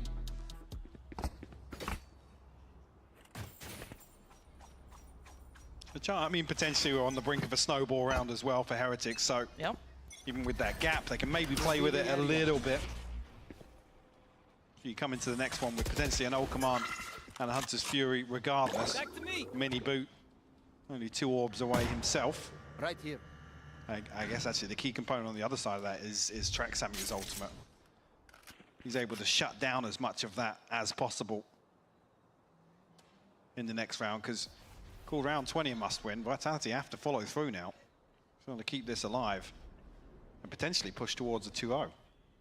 I think Heretics this round kind of pausing, hoping something gets presented to them. Rienz does find Trek, so Trek's not going to be happy with that. You did good. And looking, do they go further? Yeah, the spam off the back from Kicks was excellent. But look who slipped through, Mini Boo. How much does one man get from this, though? They can let him cook here, and he's got himself a rifle. They've taken all this space in B main, though, so... Ooh. The timing from Boo there, not good enough. Just kind of caught drifting. Yeah, Vitality, safe in the end. Couple of threats, though, Mike. Definitely was. I think Boo, again, he's so far away from this, he's not expecting a double swing to come out. Only a Sheriff in hand, sure, but... maybe on the brink of that round I was alluding to. Just the 1 orb missing now for a full house. A stacked deck for Heretics. But the problem being, I mean, with Vitality playing back into this, they have a buy or 2 under their belt now. Feels a little... Oh, Runner. Runner, He's that deep. paranoia. He's very deep. Very deep indeed. Gonna start backing away from that, but a stack off the back? 4 players towards B. I like this. So yeah, they collapse immediately in towards maybe the contingency of securing B site. And that Viper's Pit was safe might be enough that they keep them feeling secure, but I mean, that's a lot on one man. It's not invested just yet. No. That'd be a reactionary piece, but maybe now that they're not safe. hearing anything, this is bold. This goes too far. He gets away with it, but I don't know how. Now he's got a pit. Oh, just looking to slow down with the snake bite. You want to secure sight with this, so or maybe cut off elbow? I don't know. But maybe just keeping it for... I mean, there's options, but the guy has just got like ice in his veins to not feel pressured by that at all. Even drifting deeper. If he went down, that was wraps. And now they notice 2 more players. Trex is seeing quite a lot of that. Yeah, they get no work done here. Heretics are just being held at the door. They can't clear pillar. They've got no pressure elsewhere. Big info. Yeah, they're going to assume this is the heavier stack, sure. Not necessarily in a position to capitalize on the other side of the map. Safe now over towards top mid. This looks like a safe. Yeah. It's just I mean, they just don't have the time to roll the dice on A site. I've got to say, Safe played that like, 10 I mean, seconds he played like he knew, you know what I mean? Yeah, like, so disciplined. You find Boo, like I said, you're potentially looking for maybe the lurker there. If it's Benji on the other side, I think it makes sense not to invest the pit. But the fact that it's Boo, sure, it's an omen. I mean, Ultimate's there. You may be reading into that he's maybe a late round piece as well. But Credit it's to him, though. So frugal for him to maintain that and still have the opportunity to invest it where you can maybe guarantee value off the back of it, and it's not necessarily a throw it out. Yeah, that's so impressive. And now we're starting to see this really snowbally round for both sides almost. I mean, Runner's still not got his, Sender doesn't quite have his yet. Now Runner's the one that's missing, but you're right, the money is there, and I'm already seeing an operator out. This is the key round, right? This is the one that matters. And the pace change from Heretics. They're looking to go right towards Safe, who was the Iceman from the round before, didn't feel phased. Now, he has to respect it. Forced further back, and Miniboo gonna try and take the site. Was Safe by go in there? Yes, it did. Did. Safe gotta be careful, not get pressured. Rien's trying to allow some safety. Find anything? Yeah, it's one tag. You'll take what you get at this point. You can see what's invested all the way back through. Runner going to step forward. Same tripwire. Again, it's working wonders. Miniboo is going to be detained. Though spam comes out, but Benji Fishy still, this man is a monster from this position. That corner's his now. It's been named. This has consistently been an issue, though. It's Benji's This corner. regress back through from spawn. God. A total pace change. A sucker punch for Vitality to try and sponge here. Another kill comes my God, through. I didn't even see it. Yeah, Boo. Let's go! Has he suffered 2 of those Let's now? go, baby! Nice! In the 11th hour. Literally. After Vitality found a little bit of comfort, 3 rounds on the bounce. Well, Pace, Heretics Michael. now feeling like they want to follow through with this. Yeah, Miniboo never down, never out. He wants in, wants the gap closed, wants to try and chase down Sender. Kicks gets sent running away, and Sender overwhelmed. There was nowhere to back to. He was left alone at site. Kicks couldn't save him, no one could. And now Kicks safe, and Trek's gonna have to try and work this back in, or Heretics have snuck this one away. The pit finally invested, but to what use? Yeah, to what avail? Not gonna be an awful lot. Not even really giving yourself a firm grasp back onto site, finally dealing with that tripwire before it finds a kill. That set will be noted, but it's an exchange of utility that doesn't really favor Vitality. Okay, Safe, show us something. You still need more though. Kicks just fell, it's all on you, and he can't quite do enough. As you said, in that 11th hour, Heretics make their stand. Beautiful play back into this, a furious exchange in the second half as well. Credit to Vitality for playing a fantastic game here on Sunset. There's Heretics to drag this over the line, it feels like. Yeah, kicking and screaming they drag this over. It does open up the opportunity that I think a lot of us now wanted after seeing these first 2 games, these first 2 maps. Is map 3, and it's going to be Icebox.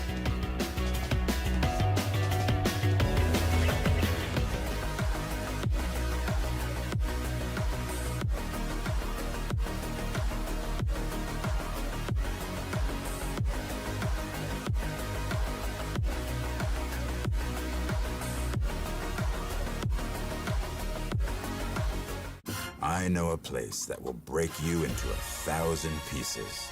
Stay away from them. Stay away from Lorca, Paco, and Picasso. Don't ask about Lola. Ay, Caballo Grande. Ay, Dolor de Nieve. But in spite of everything, it occurs to you to visit Andalusia. Don't say I didn't warn you. Be careful of the Andalusian crush.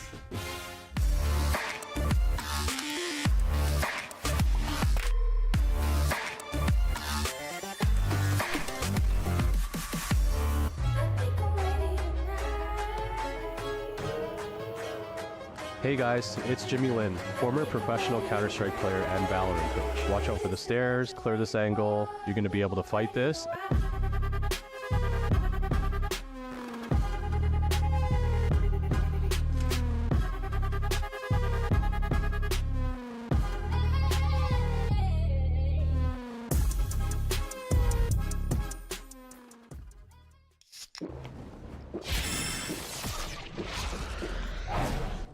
Red Bull gives you wings.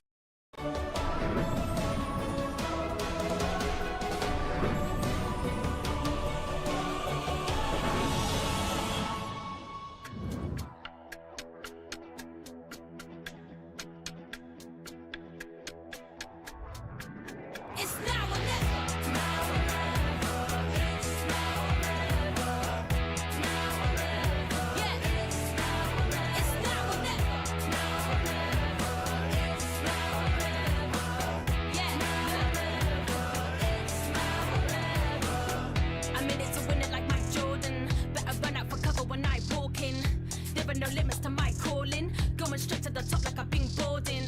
Taking the title like there are no rivals. Doing the eyes closed, give me a blindfold. This shit is easy, like a recital. I'm taking my shot like my hands on the rifle. Yeah. It's now or never. Yeah. It's now or never. Woo. It's now or never.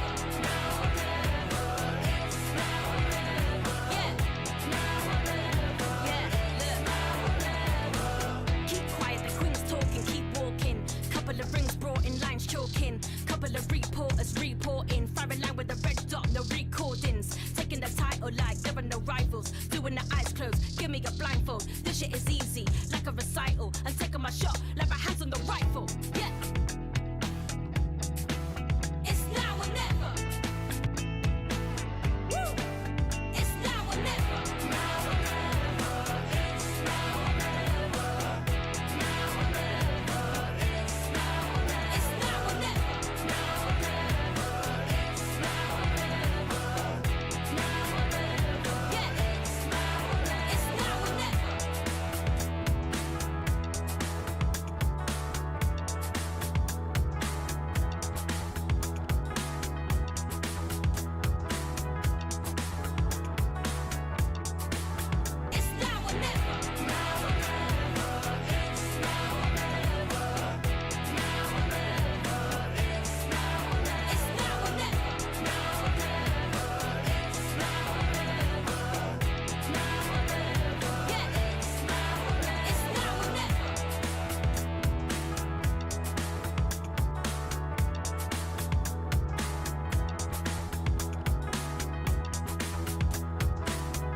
Can you guys please shut up?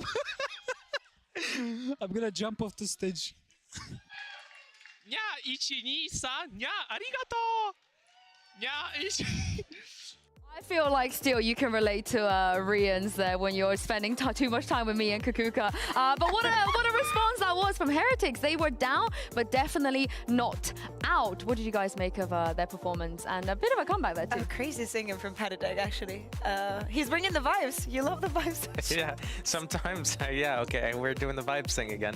Yeah, I think for the most part, it was like a pretty tight race. For the most part, you had both teams, I mean, Vitality won both pistols. So I think right then and there, we have to say it was probably a little bit more favorable to Heretics overall, but there was a little bit of back and forth where at one point, 4 players from each team were really like tight with their kill distribution, but then you have like the outliers. You had Boo at 3 and 12 at round 18, you had Trex 5 and 10 at round 18, and it's just like, what's really going on here? Because there was like a round in specific where things start falling apart for Heretics. Like, is Vitality gonna make this comeback? And that just like tight race when one player is not having a good game, I wonder if that affected his calling as well. It was not solid from any of them. We also saw a couple of at least one that I can remember from Heretics, where they actually understand exactly what they want to do in the map, and is those rounds where they have the least pressure that they feel most comfortable in. And if we think about what happened at the end of the match, how they were just chaining those rounds together, instead of working around the map, trying to get on the lurks, trying to get on the safer positions that would give them the upper hand and winning the duel, and just focus on those straight hits. In many occasions, it was between Vitality shooting themselves in the foot to go in very weird moments onto the retake, and them just knowing exactly how to enter the site. Yeah, I'm glad you mentioned some of those rounds. We have one here actually to show you guys. Round 19 here. I feel like you guys hit the nail on the head. It was a lot of back and forth. Yeah, exactly. This is, I think, a perfect example. It doesn't matter what the idea that Vitality has. Sender is completely shut down. Yes, we know they're both flash. Minibu is not going to get the kill. And even with that, even though Sender knows exactly where he is, Minibu gets the kill. Everything happens so fast. We talk about the chaos, and specifically with this kind of compositions, with having the Gecko and everything happening at the same time, is a team that feels more comfortable in the agents that they're playing, in the movement around the map. But look at the timer. Most of these rounds ended up in the clock actually dictating when the executes were going to happen. What I actually thought when I was like watching the game, I was thinking, oh, okay, Heretics is doing a lot of like these push-pull things, and it looked like they were indecisive about where they wanted to go. And then I was thinking, like, when are they going to start doing these more explosive hits? Because I feel like, you know, when they get into those explosive hits, that's when they're able to convert things. And even like of the last few rounds, Benji was able to get like at least 2-3 Ks back to back, but he had like 4 overall in the entire series. And a few of those came in like locking down those late rounds on attack and the post plants. But I just like look at a round like that where like Boo's TPing up onto the boxes in the middle of the site, and like that to me is just like, okay, when you're having a really bad game individually as a performer, what happens as like an in-game leader and stuff, like is that affecting how you're calling the mid rounds and like what types of executes you're doing? That's kind of what I was like thinking when I was watching it. Well, the good news is they managed to secure it. Yeah. It was very close, but they pushed for a map 3, and this is where I think things are going to get interesting, because I don't know how you felt, Kakuka, but that Icebox comp they brought out against Fnatic was so annoying to play against. It looked like incredibly annoying. Yeah, totally. And it's crazy to think, right, when we think about the composition that they run with no duelist and still having the effect and shutting down the opposing duelist and being no other than Durka on the other side, especially in a map that should have been and was in that time so good for Fnatic. So seeing them so comfortable and actually being able to bring it back here on Sunset should give them that kind of explosiveness. On the other side, Icebox was the map that Vitality banned time and time again during kickoff, and now we're finally gonna get to see it. Yeah, it's like we're going in a little bit blind here to know like what our expectations are for Team Vitality. I wonder if Heretics knows or has like any information, any like secret knowledge about what's going on with their composition. But like, you know, when you're a team like Heretics, you have a target on your back right now. You got top 2 in the kickoff. You had some maps played at Madrid, so the teams are going to know exactly what you have. And you played this map in the first week against Team Fnatic, so you're going to have a target on your back, and Vitality is going to be prepared for this for sure. Oh, let's see what we're going to get over here. Not quite the deadlock, but they've kind of incorporated the Gecko back into this as well. Yeah, exactly. I think that I think that Kix was doing a good job. I think that he had a lot of lineups and had a lot of impact in this game. And Trex going back on the KO on the Sunset, it wasn't the most effective. I don't think that he was feeling himself, but this kind of roles is where everybody should feel most comfortable in from Vitality. Yeah, I'm looking at that, like Team Heretics is running the same comp that they run against Fnatic, so they're going to keep going for the same things. The strength is going to be in their defense, in their retakes especially. They have, especially towards B, they have the mosh pit that lands back yellow, and they're going to be able to move out together and use the Sage Wall in that post lane. I feel like Trex needs to have really good timings with his knife to be able to shut down that retake. Well, this is it, the first time we're seeing Team Vitality's Icebox, and it is up against Team Heretics. I can't wait to jump into this and throw it over to your casters one last time, Pansy and Hypok. Thank you, Sue, and the desk. Yeah, I'm really looking forward to this. I think we've had 2 very close maps here, both taking chunks out of each other. The quality I'm seeing out of Vitality caught me off guard. If I'm honest, after seeing kickoff Madrid, everything else. Bingo. I was looking at this, and this is no discredit to Vitality. No. This is more Heretic Stonks being pretty well Pretty high. Yeah. So to see this go the distance here, credit to Vitality, absolutely. To take Breeze, obviously keep Sunset as close as it was, in my eyes, probably should have won Sunset. I kind of agree. Like I said, there's a few rounds that Heretic's able to scrape through with a clutch here and there, and had no business winning, really. And Benji Fishy in his little corner for about 4 rounds. That damn trip. That damn trip. All right, Palatech. He's in a little bit of trouble now. He's got support, though. 3 other players weighing near enough by. Dizzy should see, and oh dear, Runner has absolutely smashed Palatech. One suppressed. Catches a glimpse of Boo as well. Look at the progress on the other side of the map. Well, I was going to say, yeah, the fact that he spotted a second, potentially third player here means Safe can really pick up the pace. I like this recheck. Benji Fishy very heads up to at least recheck on that. Maybe feeling there was no pressure coming through Doesn't on give his B-Long. life away as well. Down to 67 HP, has to respect this progress made now. There's no utility to stop the plant or even delay this, really. And looking at the minimap, the fact that it's only one scene and it's a Killjoy means that the rotation comes through quite late here. 30 seconds left. Oh, what do they have? I'd say rotation comes through quite late, so does the plant. Yeah, that took a minute. That's the top side. Ooh, Safe though, gonna find Benji Fishy. That Sheriff now coming into effect. Oh, Rienz hits that. Again, this just feels like some of these fights are going the way it shouldn't, but now Boo left, well, struggling to find deeper impact into this round. A 1v3 will be very difficult here. And a nice attempt, but not gonna be much more than an attempt here. Very nice pivot off the back of the space that Safe managed to garner for them over towards A. Yeah, like I said, and timed it perfectly as well. The fact that obviously this information is relayed on that recheck and Boo is spotted, I don't believe a second player, but you could maybe argue the assumption is there. Yeah, Safe's the one to really secure this round. And that space gained on the other side. There'll be a Sheriff thrown in here for Rians. Stage's walls are coming down.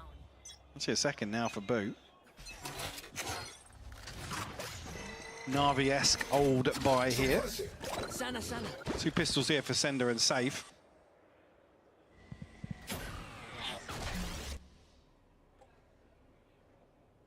And again, does Safe get to thread the needle? I'm pretty sure he's heard the steps backing away from the site, so I wonder how long they sit on this.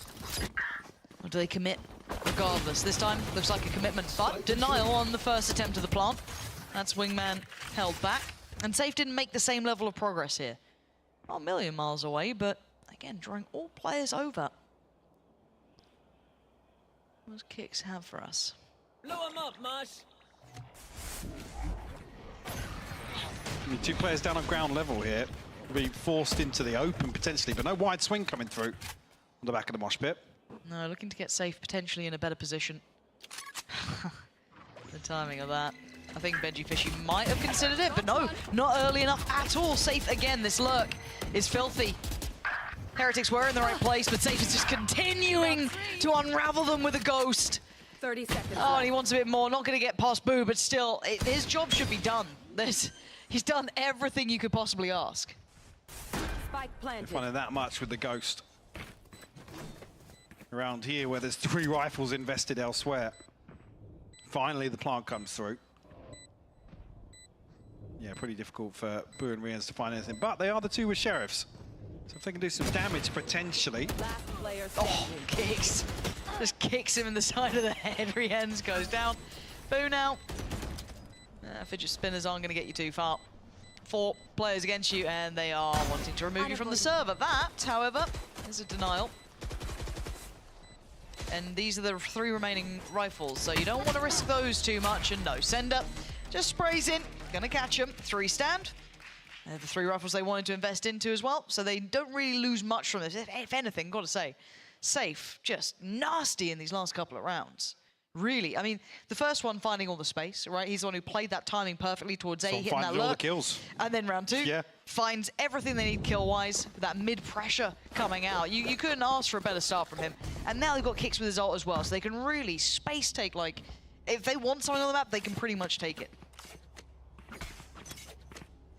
The first stab towards A site here. An adjustment here being Benji over towards B now. A utility won't be noted early on. What will be noted is the positioning here of Rian's and Miniboo. Monster on the loose. What can you do to stop this? Well, that will help. Boo gonna find a runner as he tried to make the most of getting around that corner. Work off the back of the timing from Kix' ult. Again, keep your eyes towards safe. His lurks are just giving me nightmares. I mean, obviously there's a poison orb to cover the cross here, but nobody to pick up the other side of it. So whether or not he can find value, I think Heretics is going to be seemingly aware of the possibility somebody slipped through. But now they do decide to rotate towards B, or faking the steps away, and maybe it's just going to be Sender to try and create a little bit of pressure elsewhere to try and play ultimately safe in on this lurk. At the moment, safe currently is just kind of relay information, right? It's, do I hear steps on rotation? Do I know anyone moving anywhere? And with no one moving, they could maybe extrapolate that they're going towards a favorable site, right? There is still the utility here, though. Left. That is a factor. But then he gets to try and get the presence. He's going to note these steps now. He knows they're going to be rotating off the back of this, but they should have a favorable site to work towards. But whether or not they can land this is yet to be seen. With that sort of flash of a push, they certainly could until then. Denial on the plant. 13 seconds, it's getting close here. Kix might have to give up a whole lot for that. His life get chunked down, and now we look for the lurk. They haven't seen safe. They've got to know he's a problem somewhere. Rian's considering it. This time, turret's still in play. Trex does find Boo, down to 3v3 now, and look at the timing on that. The push and the pull here. As soon as their attention gets drawn away, then he strikes. Benji Fishy answering back. This is back and forth the whole way, and now Safe tries to lean in. Miniboo's caught him. Perfect from Miniboo. And man, they were made to work for that. Definitely were. He's Safe playing the timing to perfection. Doesn't give away the game too early. Doesn't pull the trigger, obviously, as soon as that rotation comes off A site. And like you said, the push and pull, that's the perfection in terms of the timing coming through. 2-1 now. The response comes through from Heretics. Alright, that's quite nice. See there on the X-ray how much Safe was going to find on the other side of that peak. I guess in that position, it does then become the one and done, right? Unless there's going to be any other side, a second piece to the puzzle, I guess, for Vitality, but nobody's really going to try and bail him out from that situation. No. 2-1 now. We've got Safe one away from his lockdown. Boo one off from the res. Rienz does have ult ready to go. Back to me. He's going to have to back away from this Kix. An early tester towards B, but no commitment behind it. You're seeing them kind of shifting away from this. It's going to be that outlaw. Has anyone got light armor? Yeah, a couple actually do. So only Miniboo and Rienz opting for the full armor. So it could be effective in this. Safe's given that opportunity. Don't know how much he's going to get played into this, though. No one's really looking for those sort of picks here. But they're very paranoid about a lurk. They definitely are. Exploring mid now, and this is sort of round where really you want to see Heretics try and figure out that sort of thing. Boo! Oof! Give up the space, nearly punished on the retreat. Been stalled out here. Not crossed the site at all. Maybe banking a little on the pressure from Sender towards Tube, I think that is. Yeah. I don't know what you're meant to do, though, because you're still going to have the turret there from Benji Fishy, so it's not going to really allow you safe passage. The Dizzy up high, no one going to swing off the back, but they're still going to hold the site. 14 seconds, they're running low. Sender decides it's time to strike here. Benji Fishy should have his number, but now Plant is down. Look at him, ooh, Safe needs to get out of there, and he does. Still staying close enough by, though. Vitality aren't really backing away from the site, not sitting deep. Boo looking like he's considering the res here, but how's he going for this one? Considers Get the Miniboo safer. back. Yeah. Back to a 3v3, yes. Trex and Sender tagged up. 4 HP down. Safe actually forced off the angle here. Sender's still got utility. He's got time to be bought. And Safe punishing Boo. It's down to Miniboo and Benji Fishy doing well on the one, but they still need to get towards that defuse. Trex down low, swings it. Beautiful from Miniboo. Full faith from Benji Fishy. Didn't stop for a second. Heretics closing back into this now. Nice close game between these two here. And the ability here to really, I guess, reset for just a moment to find that res. But like you said, the awareness is there already. I think Heretics are going to have their head on a swivel now. I'm probably happy to give up initial side control, I guess, unless they have a comfortable fight. Oh my God! Tommy! Holy! Weird, the audio cut out there on the Funny that clip, yeah. I wonder what. Don't know. Shame. Nice CP Subtitles, Gels, audio maybe. engineer, found a new job though. Shout out to you. He did it because he probably swore, right, before there's like a Reddit thread. Bye though. Mike, what are we making of the Stingers and the Outlaw here? Yes, that sort of feeling, huh? Well, I mean, they've got themselves on a site. I was going to say the initial concern would be finding a ranged engagement that feels comfortable. Spike planted. Runner still trying to make use of the Bulldog at this point, but now actually they're in a position where the lockdown comes through pretty early on, ahead of the null command as well. Okay, but they got to get moving if they want to commit to this, and Gix is right there. Trying to get that defuse on the go here. The lockdown still ticking, finally gets dealt with. But look at the bodies just littered on the floor here. Runner still trying to stand and hold, and Sender can't do any more. That was so messy, but it works out in the end. They make it through the absolute gauntlet that was that A site. Yeah, and the wall and the wingman in combination to secure the defuse coming through here. There's a moment where this lockdown, I don't know what was left on the clock, but... Not much.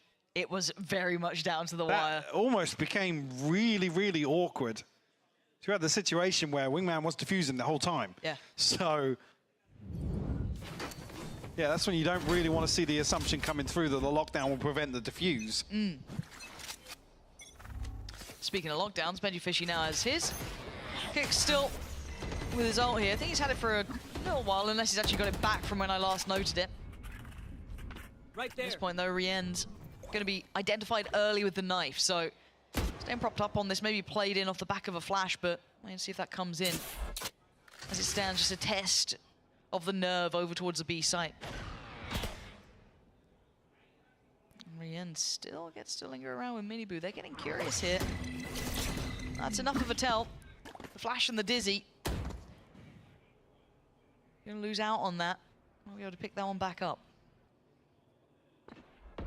No harm, no foul, though. No damage really exchanged here. Heretics drifting a little deeper. Still comfortable behind the Viper wall. Now actually late investment of the wall could be a problem here, but Kicks on the back of that, looking to isolate on the detained. It does come through, but Boo's still alive. Boo's still standing. Rienz has his back, and Boo, where is he? How is he living? He's finally been found by Trex. The site's under their control. Benji Fishy still has the lockdown, and Patatek not too far off from his ult, but he's 2 away, and that's still quite a lot at this point. Yeah, but look at... doing this in a post plant is going to be rough, though. Sender can still buy time, Mike. Well, the reason it's tough in the post plant here is that actually it's a comfortable, safe plant up in Nest. So there's plenty of opportunities here for Vitality to punish the defuse coming through. That Viper Wall's not really going to give them any sort of comfort, but Benji will. What an absolute nutcase! Sender! Red Bull clutch right back at you. I thought that was Benji Fishy's moment to shine, but it's not to be. Back and forth we go, 3 apiece now. The scrappy buys finally fully pay off. They make it through, and I don't know how Boo lived that long. But now Boo got a kill before being detained. Eventually shut down here. Oh. Yeah, it just so happens they drop down Sender. Nice! I don't understand why we're... And that's the audio you cut out. Really crucial dialogue and context for us there. But whatever it was is enough that they've called a timeout. Yes. So that is quite interesting. There's something happening. There is some either miscommunication or something not quite lining up, or whatever they're doing they don't quite like, that they pump the brakes. So something heard, something said is enough that they want to just kind of pause, check in, because that was a round back, right? This was 3 on the trot for Heretics. Even though they were, quite close, a little bit, scrappy, it's enough they want to pause here. See if we'll see I guess a massive overhaul of the approach. Whether or not that is just a tweaking issue. Whether or not Vitality, well, I don't feel like they're struggling just yet. Obviously, you see Heretics' string of rounds came from a couple of successful retakes, but on the back of You could argue some heroics, individual heroics, to break back into some of these sites. I feel like we're getting that almost from both teams, right? It's in equal part. We had Sender clutching out the last one, but then prior to that, Benji Fishy almost hitting, you know, a nutty 3K. So I think both teams are very capable of doing it. I want to see what this adjustment is from Vitality. I don't know if something we can even identify. It could be something quite small. Let's see, as it seems, Heretics prioritizing so much of this space here. Maybe put on red alert after the amount that Safe was getting away with, but again, you're trying to make something happen. You're looking mostly towards Rienz, and you're looking towards the other side of Miniboot, right? These two are the kind of pack-a-punch players. And Safe's slowly going to be working towards A still, so keep that in the back of your mind. On the other side of the map, there's still going to be a stack there. Safe's like awareness. Hunting, yeah. Smart boy. Is he smart enough to clear this? And that's a little bit of an alarm being rung there. Rienz needs to play patient. He needs to play patient here. How meticulously does Safe clear? So far, he's going to check this. Yes, he is. He is going to check it, the audience, and you could see the frustration on Rienz. You could see it there. Waited so long for a chance, heard the steps, got all excited. Not going to happen. Denial on the first attempt. 30 seconds left. But the Viper's Pit, perfect answer, and that should be safety. Rifle is in the hands of Penatech though, so they've got an upgrade there, Mike. Yeah, Parnash comes through. Hang on. Miniboost found a kill with a fragment and a headshot onto Trex here. Brings it back to a 4v2. Okay, Dizzy in the mosh pit still. So that's a time buyer. Got Wingman back too. Very early though. You can see the paranoia. He's worried about this, right? Trying to hope something happens. Sender's got to be careful as well. Could be spammed out here, but does he time this right? Does he try and make the hero play himself? Leaves the pit, tries to find the angle, but he's been found. Benji Fishy doesn't fall for free. And now Vitality try and dig their heels in. The wall's in the way. Oh, Sender! As if you're pulling that one off. Vitality clutching onto this round. Back to back for Sender as well. The one to seal the deal. A second successful A-site hit here. And the Sage Wall may be causing an issue there, but even the reposition, I mean, it's tough for Rienz. He's got so many different angles to worry about here. Yeah. Might look like a comfortable position, but not so much. And again, though, this was a half buy. This was one rifle on Rienz and the Guardian. Classic. What? Oh, we won. I mean, yeah, look back at that one. Hang on. Hold that door. What is that from Rienz? It was taking him out of the sky. Safe now wants to be involved. They've read it, but he still takes one with him. They knew that's what he wanted to get back. They're starting to read this team a little better here, but with Sender still standing, there's still going to be a chance. The guy's been worth his weight in gold in the last couple, but now they don't have any layers to depend on. They've got an ult from Trex. They feel they can use it. Z-Kick's trying to get proactive. I like this. I like what they're trying to do here. That's really heads up work from Vitality. Turning the odds. Using Wingman like that. Getting aggressive with Sender. Now what do you do here though? They needed a kill and now they get to sit back deep. Oof. Trex will be seen, but no harm, no foul there. The pit's going to come through. Going to cause some issues here. So it doesn't necessarily feel comfortable. No, still a flash, and Sender's still got utility. How do you get past him? Even with the Viper's Pit, what does it matter? Yeah, there it is, look at this. What are you meant to do here? They can't get past Sender. They finally take him down, but by now, is there even enough time for this? Really? Spam on. They've got to check on this. They've got to check on this. Panatech down to 29. No one, oh my God, he made a go of it. But Vitality again, even it's down to one man, it still works. At least that, the one to reset the finances potentially for another round. Oh, before the flash too. But this was so good, taking this space. Yeah, so they're sending Wingman out and using that, almost that sound cue to then double swing on. That situation where, you know, Heretics are looking at it, it's like, yeah, numbers advantage. There's no way that, you know, we're gonna have two people swinging onto us here as the spike comes through. It's those little plays with Gecko that really catch teams off guard. So it throws a spanner in the works. Oh, it does. And I think there's going to be more and more of that. And we see Clove get brought into play potentially as well, if it gets utilized to, you know, that, again, just kind of, I guess, subverting expectations, kind of playing aggressively in scenarios you're not used to. Similar to when we saw, you know, Neon board, it really throws off timings and, you know, expected outcomes of certain situations. It's It's a really exciting prospect to look into, but not, I like what we're seeing here. Vitality really scrappy in these rounds, but it's working for them. In my mind, Sender has been just magnificent in what he's been doing for him. Really, really impressive work. Now you can see Vitality really having to check through on this, considering we know that I think it was Rien's last time did manage to slip the net. Did get punished by Safe, but still, you can see them very careful in their clear. It's Boo this time. He's trying to back away quietly. Maybe he has a little look. Safe doesn't quite punish quickly enough, but no harm, no foul. And this Boo will have to somewhat respect this. Trying to get cheeky, but he's just not finding the shot he wants. No. I mean, Milky comes away with that with 90 HP, to be honest with you. It will just be Sheriffs in the retake.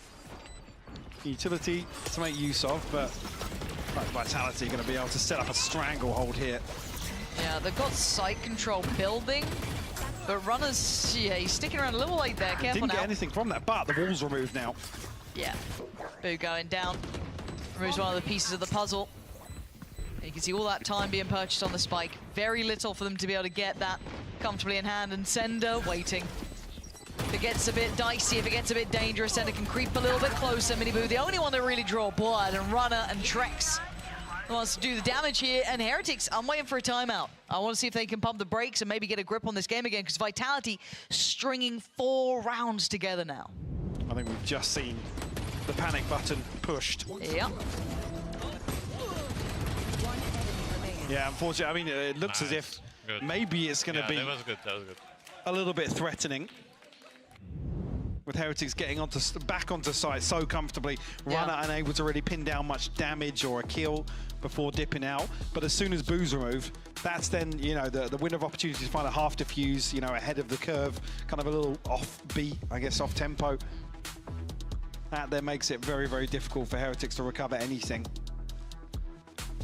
Yeah, difficult to really say what the response needs to be from Heretics, because I mean, I feel like we're in a similar situation to where on Sunset. Vitality are just, they have so many opportunities and so many options and little resistance. Whether or not that's the early work of Safe, and Heretics now are a little paranoid to overcommit on extremities or, you know, explore towards mid just through fear of being punished. I feel like you have to take that risk, though, in my mind at this point. I mean, you do, you absolutely do when the opposing team strings 4 rounds together.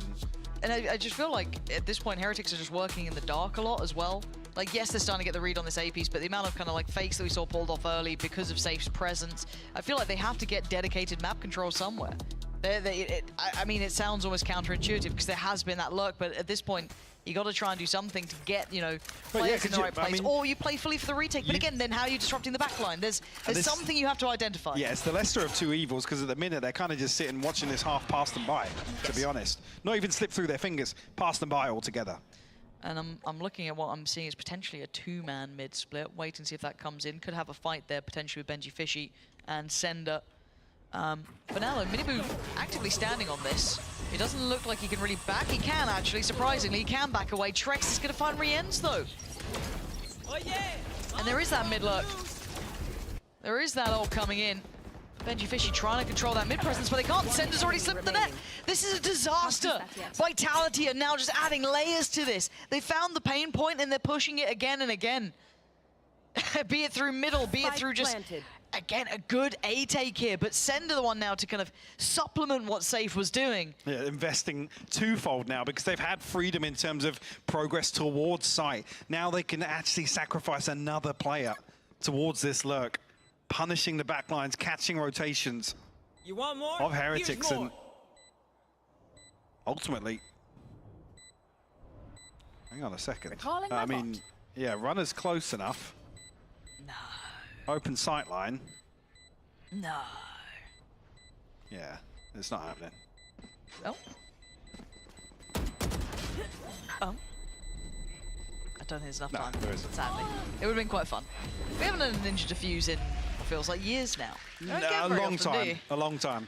But then you also don't get tripwire kills, so, you know, anything can and will happen. Those bingo card players for today will be kicking themselves after that one. Thank God it was an open plant. Yes. Oh, where's the spike gone? Oh, good. When did you last play bingo? Like actual bingo. Actual bingo. Actual bingo down, you know, maybe not a bingo hole, but you know, actual bingo. Skegness 2008. There's a reference A for phrase you. that, oh God. Never before said on an esports I was about broadcast. to say, the word Skegness probably has never been said, but here we are. Look at the ults that are stacked on Heretics. They just haven't had a chance to use. They've just been living in the shadow of Vitality, and they didn't really have a good grip on this side of the map either, if I'm honest. And now, considering they've got Sheriffs, it's going to get a whole lot harder. Runner overwhelming Patatech. Site now available and free for the plant. Shrek's going to clear Benji Fishy. Where are you, Heretics? Because right now you're being pushed aside, maybe feeling that they finally dealt with the A problem, but look at this switch up. Vitality going, well, we'll just look at the other side of this map. We'll go towards B. How delightful. They haven't even planted yet. Wingman off and away. Probably going to be denied. Yep. Boop. Trying to play his life here, but Rien's now noted. And they pause. This would need one of these players to really find value. Rien's, there's that aim we're talking about. Now actually it becomes a little problematic, yeah. Yeah. Vitality have to push a little further forwards here. Minibu's punished exactly that. Okay. Ults come out. You can see Boo trying to keep him safe while Rien's tries to get some value. Runner going to invest towards Miniboo. And now it's down to Rien's in a 1v2. How much can one man achieve here? Turret now removed, safe taken away, but he should be back to effect by the time that Rien's could close the gap. And he's still on the Guardian. Kicks to the left, safe to the right. This would need something monumental. He knows where both players are. He's got utility still to play with too. Still has Wingman here. Saw you, Mosh. Trying to create some safety on the angle. Should get some progress going. This is still dangerous. This is still doable, and Kicks breaks his heart, but keeps things looking golden for Vitality. Again, with the funds built up and established here for Vitality, no real sweat in terms of that coming right down to the wire. Especially with a 5-round lead here. Firmly in control of Icebox, which feels a little unexpected considering, obviously, not knowing really to place, I guess, the credence of last week's result versus Fnatic. Yes. But a 13-4 result nonetheless for Heretics here. Vitality once again flipping the script for us. I mean, this is genuinely massive for Vitality, who've, again, the comp left us wanting more. But maybe this is the solution. Finding the balance to all things as Miniboo on the verge. Spots 1, 2, 3, plenty of barrels noted and plenty of bodies added to the count. Dizzy not quite dissuading them enough. It's Boo this time to double down. Even just Kicks alive. Finally the answer's there for Heretics, but so late in the day. The last round of the first half could be theirs, but Kicks, you got something? Don't think this is particularly feasible, but he's got time.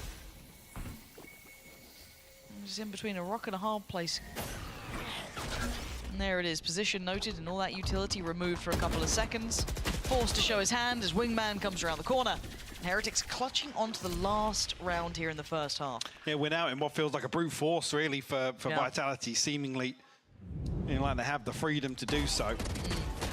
This Miniboo, a brazen position, but with the res being available, you can take a little bit of a risk like that to kick the round off. But a very convincing half from Vitality. A 4-round lead now coming into the defensive side. Those 6 rounds in a row, I genuinely don't think Heretics had an answer at all. I think they were absolutely lost in it. No, I mean, again, you could also argue, come back to the Fnatic series, I think it was a 9-3 half on the attack for Heretics, so sure, there's an argument to be made that, you know, it's not the end of the world in terms of them, but that was the first half of the map as well. They obviously led to kick things off here. Now have to claw their way back in. Look at the positions already coming out across the map. So much information. They know exactly where they are. You're going to see Sender just give this up now. There's a nano swarm down that can stall out a default plant. They're going to be herded. Does this turret get deactivated? Wait, did it get shot? I don't know. I think so. I think so. Benji Fisher was watching it anyway, so I feel as though there's a case. Do they just try and push through here? They're going for a deeper plant to be safe from the split, but then they need to win this fight towards CT. It's paramount, it is a priority. Sender tries to do his best, but he falls. VCT overwhelmed on the side, but he's the first alert. He's the first warning. The Vitality are now back on the site. Runner kicks safe. Looking to try and flood on through. 4 players, though. Holding on the other side for a second here. How do they clear this? The double swing off the back of Dizzy. It's Runner to find Boo. No effective trade here. Rien's out forced off the angle, but that's the timing for Padatek to strike. And Safe goes down. First found here for Heretics now. A lot of threat, a lot of danger for Heretics. Yeah, reference game is on point today, yeah. Yeah. You didn't really send it. No, you didn't really send it. Oh, you wanted me to send that, did you? Well, I mean, if you're going to make a reference, yeah. Enemy remaining. Regardless, though, Heretics Nice. on the board here. Finally. Yeah, looking happy in the Heretics camp. Cheerful bunch, aren't they? Yeah. Put 2 Brits in the same room. Make them watch Valorant. Well, my mental health has not been the same. What could possibly happen? What could go wrong? Well, back to the game safe as a sheriff. It was rhetorical. Safe. Slip away from this now after being noted. Yeah, you know what, you take this round. Yeah. I'm having a drink of Heretics. water. Needs saying. Heretics I'm next to you. find themselves a wide open A site here.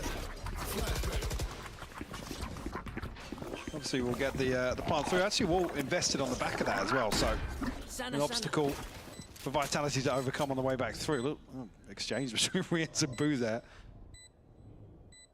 Alrighty, back in the building. Dizzy, not gonna get much out of this. Let's see if there's any sort of threat here. So far, no. Nil point. Runner makes a go of it, but they find 2. As long as they recover any of the rifles they had, it's no harm, no foul, all good. Yeah, it was 3 bought in, so again, you sacrifice the pistols. With 1. Yeah. They've got all that they came in with, so not too much of a problem. That's 2 in a row. Now, this is where it gets interesting. This is where the fun starts to happen. I promise you. Maybe the next one, really, but you know. No, it is. This ultimately plays back in towards equalising that advantage coming out of the half. And I mean, it's pretty well flushed. It's not a bad bonus round. Bulldog Guardian, yeah, but the rest just sitting on nice amounts of rifles, full util. You'll be happy enough with that, Heretics. It's game time. Vitality want to dig their heels in now. This is the round to do it in. Dizzy's down. A real resistance in terms of that early exchange. Just going to get everyone with another free plant. I mean, wall removed, yes, but I don't think there's going to be much pressure coming onto the plant here. Boo eats a ton of damage off the snakebite, but able to heal up comfortably after this, and Heretics will have a chance to reset and relax a little bit. Here. Yeah, Boo can buy some time. Slow it down a little. 3 of them staying relatively close towards that maze. You can already know that the Sender has slipped a little bit closer. Boo going to be overwhelmed. Mini Boo on the trade out though, finds Sender. Rienz then swings into gear. Safe trying to work off the back of the Boombot, not going to get what he wants though.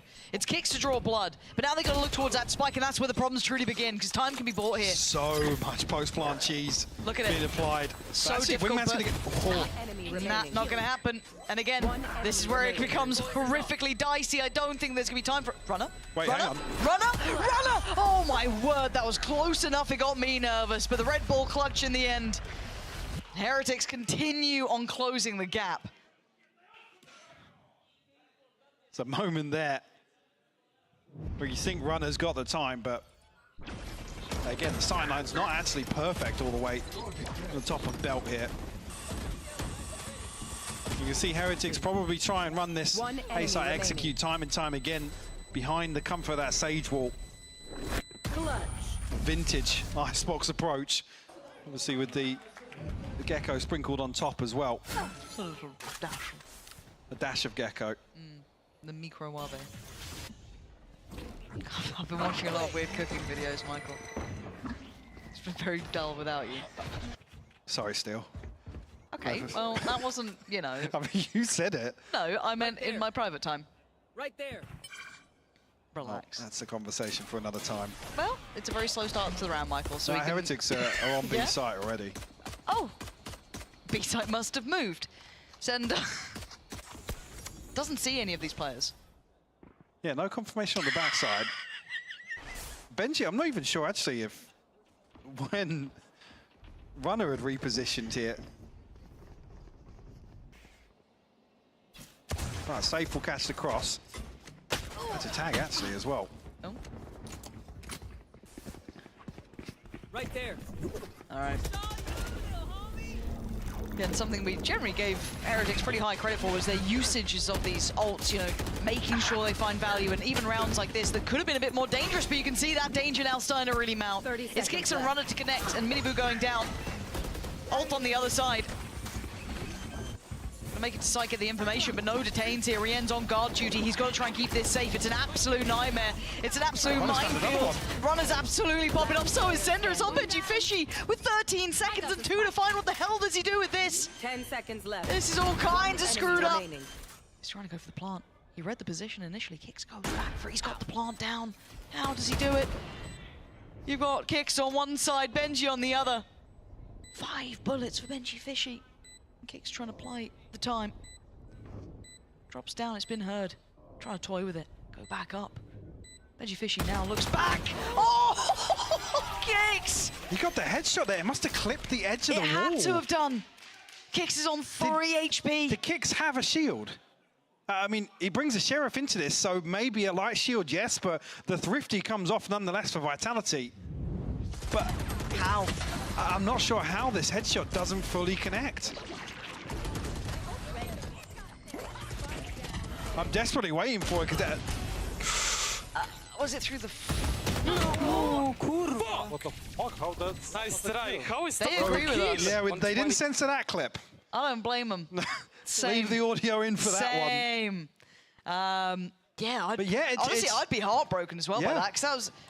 I mean, you can see the Vitality are loving it, right? They're like, cool, we've just been given potentially a gateway back into kind of, you know, continuing this to double digits now, because that was a nice build back in. That was 3 rounds for Heretics. That could have been 4. That's frustrating. Also the one that really seals or cements their play back in here, but it's the one that gives a big boom to the economy for Vitality now. A little bit of breathing room. And actually, even considering, what, 3 rounds to start off the second half? Look at what Heretics now have behind this purchase. I'm looking at the ults coming in here. Boo, I think he's one off. Yeah, you got Miniboo with his on the other side, quite far away. No one particularly knocking on the door of that yet. Still have Miniboos, as said, ready to go. So this is maybe something that they want to try and utilize now to try and maybe course correct after that round slipped away from them. But to be fair, all the players, as frustrating as it was, you know the Benji Fishy is going to shake that off. But man, Kicks will be loving the fact he got away with that. Yeah. You don't often get those chances. Yeah. You don't often get those chances. A clip of a bullet or two, I don't know how he was still standing, but he was. I didn't catch in the replay, actually, if he did have a shield. I didn't even look to it, I was just still Yeah. horrified. And then they swore and I got really excited. 7-9. Fines everywhere. You know, people take that seriously. I know. And they're like, Don't you know, tell them. No, yeah, you know what, I'll come back to it, because it looks like we've got a bit of aggression. Good nade, though. Oh, Benji Fishy, that's unlucky. How is he living? I guess he at least gets, you know, a second lease at life as well. Maybe not quite as egregious as the round before, but the fact he is still breathing, it's rather surprising. Vitality seemed quite well-rounded in that approach, to be fair. Hang on, Safe looked like he was going to progress down tube here. But then called to attention. Retreats a little bit, but there's no way he spotted this cross. I thought there was an audio cue heard by potentially Kicks or Runner on A to call that. You say that, actually, on the other side, Sender does nearly commit to that opening peak. There we go. And they just, they burst through the wall. Sender's been cleared, but the support's there. Safe is the first man to the case. You're looking at the rest to try and make it through from CT. That's gonna be Runner now on the case. Gonna bring Miniboo to his knees and follow up with Boo. Kicks and Runner. He's got another nade. Oh my word, yeah, Miniboo's absolutely out of it. Yeah, I mean, this prevents the res from coming through now. You can see Rien's trying to catch that timing here. just that rifle in hand. A 1v2, Rienz is good. He's got to be really good. Rienz is just out of this world. I mean, open sight lines created here, given the opportunity to excel, and he absolutely delivers. Give me that one again. Let me see that Red Bull Talking about it being clean and crisp. Oh. Not often you see it as good as that. I mean, yeah, even here with a weird situation, there's a chance for the half defuse to come through and force the hand of Rienz, but that's, oh my God. Yeah, and frustration, because I think there's a chance to maybe slow things down in a 2v1 there. Especially with the utility still being there for kicks. Hold on, we've got some aggression coming through here as well. Patatek's got to be so careful. He could be on a platter. And Boo's want to find Trex, but it's safe! Right up the guts, finding Rienz and Boo. I don't know how he just managed that angle, but and they're going to know about both. They're going to know about the cross as well. Patatek has to cross it. Behind the orb. But Vitality do disengage. Concede some of this space now. I guess the only benefit if you're Heretics is those guns can't be reached easily. But, I mean, you're clutching at straws there. You got the lockdown lingering as well. Safe, what a nightmare moment to face him like that. Finds two. If Runner can get one, this might be the round wrapped. He can't get the shot. It'd be a little audacious to repeat. Did he tag Patatek then? Or was he already down to 5 HP? I couldn't tell you. I didn't catch that yet. Maybe he did. I'm not 100% certain. But they're banking on Miniboo, finding a lot here. Left. Benji Fishy. He's forced into an awkward plant, though. Yeah, that's not ideal. This is all on Miniboo in my mind. You should run. And then lockdown. Well, an awkward plant now that actually gives him a very valuable spot for the lockdown. Okay. He didn't get caught. He didn't get caught off guard. Miniboo gets away with daylight robbery. The flash to check and sees nothing else here, but it's going to be that mid-pressure. Patatek audacious to go all the way back around, making them work. Safe gave them that window, but I think Heretics just closed it. The fact that Safe got two this round felt out of this world, but Miniboo on the bailout didn't get noted by Dizzy, and then Patatek going all the way back around to pressure the pinch coming in. Yeah, show me that from Miniboo's POV again. That looks ridiculous, the finest of margins. Yeah, show me Safe at the start and show me Miniboo. You can ignore me, production, don't worry, I won't hold it against you, but it'd be nice to see, because that was wild. So the sightlines looked clear as well. I mean, I glanced back just to see the position of where Benji slips into. Because I thought, oh wow, Miniboo was as I thought Miniboo was as good as dead. I mean,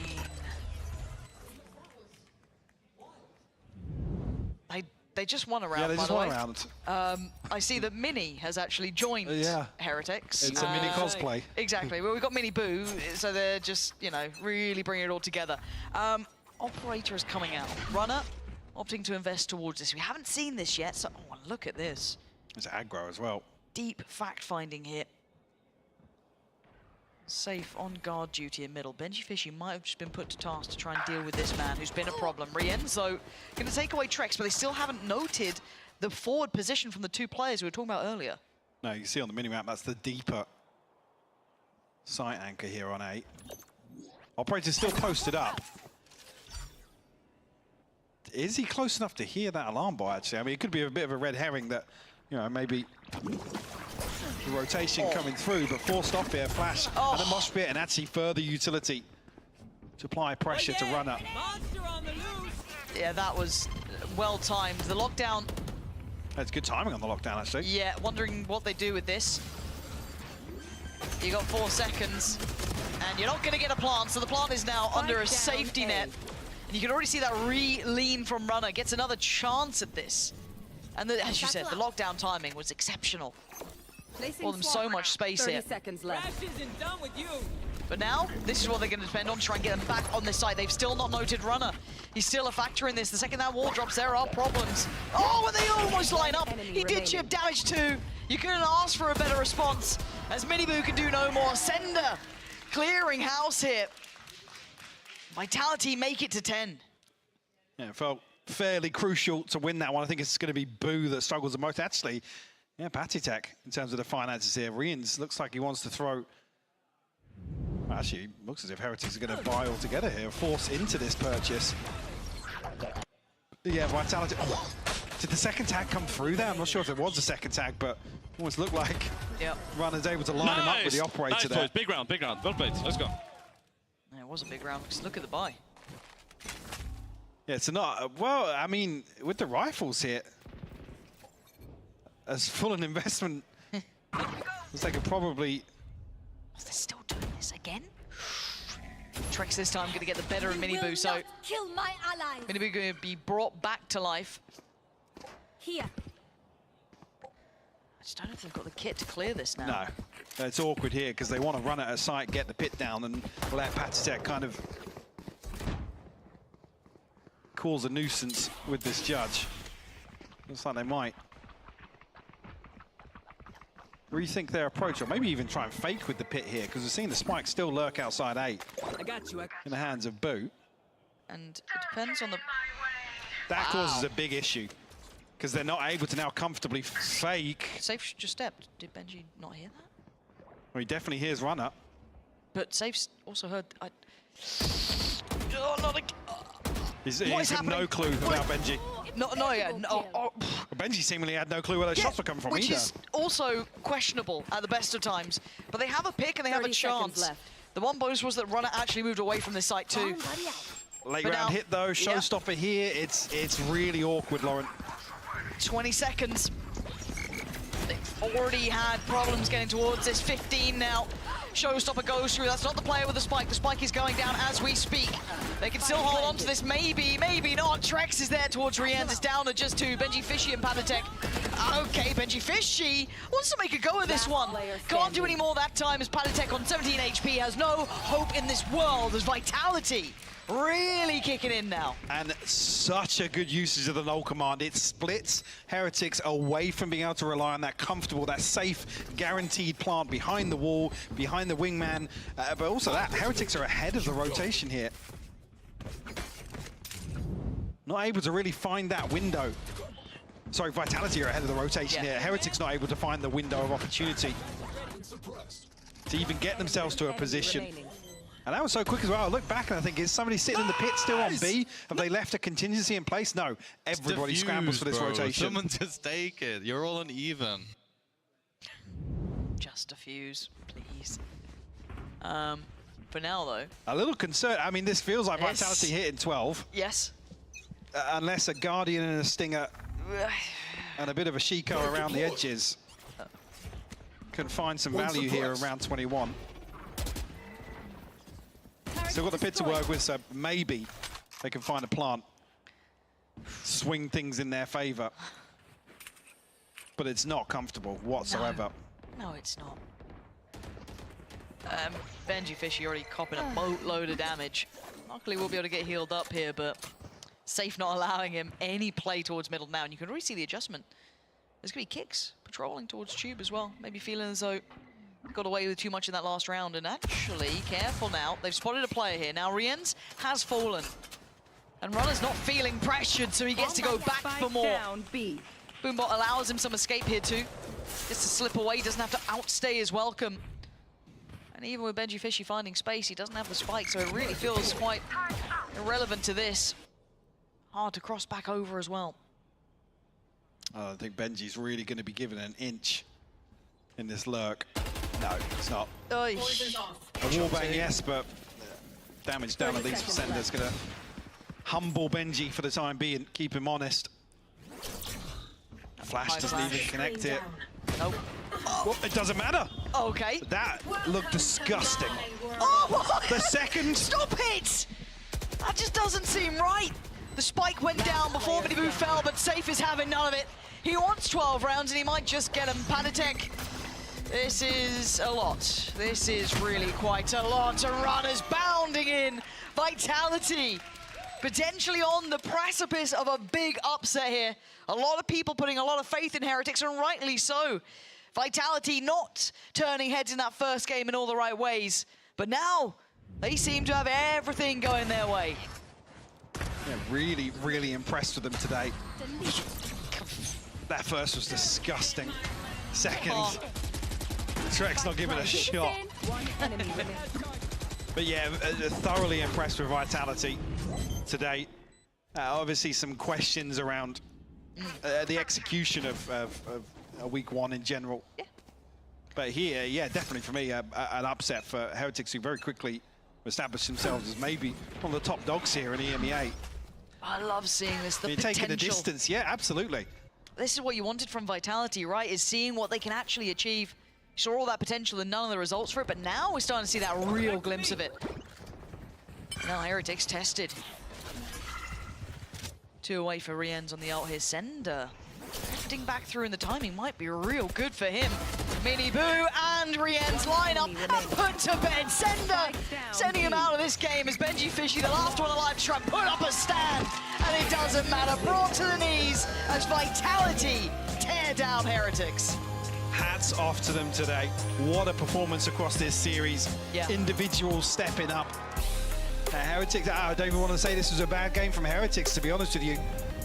Absolutely in control from Vitality start to finish, with a hiccup along the way or two. Yeah, I mean, overall, just expectations have been changed. I think as much as, you know, I'm sure there'll be the Vitality fans going, well, I had faith all along. Brilliant, welcome to being a fan. You don't No, sure, but it's validated now. Now Absolutely it is. validated. Now it is. Because, as I said, that first look at them, it left us with more question marks. We were waiting to see, okay, what does this team look like? Now they have all, you know, 5 together. You've got everything starting to line up, starting to warm up, and they look fantastic, to be fair. Got to say for me, Safe outstanding in this, but every single player had moments. They had impact throughout this series. Absolutely, yeah. This felt like firing on all cylinders. There was no real weak link towards Vitality today at all. No. Runner thoroughly impressed me there on that final map as well. Kicks across the entire series. And I guess one of the big questions coming in has kind of been answered here with some comp changes up. Obviously a new turn in here in terms of the map pool showing us Icebox to round things out. It's not necessarily overcooked. That was the big question coming into this series. The desk kind of hit hard on that. We've not seen that at all. Vitality, like I said, thoroughly impressed by them today. Yeah, really, really big tick in the box, and another boon to the EMEA squad, right? We get to see another team that can now do some serious damage, right? Like, that's what I'm hoping for. Absolutely. It's hoping that we can see this form continuing. Again, it's been a pleasure watching them now pick up after what was, as I said, a little bit of a, not a letdown, but a bump in the road maybe of their debut game. I think underwhelming is fair. Yeah. I think they probably would have said that themselves as well, to be able to pull out a comp like that and not really have the, I guess, one-off impact that it should have. Yeah, so seeing them adjust the comps, come back in, humble enough to adjust and kind of look good now, it's their chance to kind of fight back in this. I'm happy enough with it. On the other side for Heretics, maybe a bit of an awakening here. Again, hot and cold, but Vitality stepped up. I don't know if they just didn't expect it, if they weren't prepped for it, but what we saw today was a totally different Vitality. Yeah, absolutely. I'd be surprised if that was kind of Heretics showing a real lack of respect, but no, this is an over-delivery from Vitality for sure. Well, it's been an over-delivery from us being back on the camera, so we're going to hand it down to Sue and Safe. Thank you very much, Pansy and Hybog. I am joined by Safe from Team Vitality. First of all, huge congratulations. What a victory that was. You just managed to take down one of the best teams in this league right now.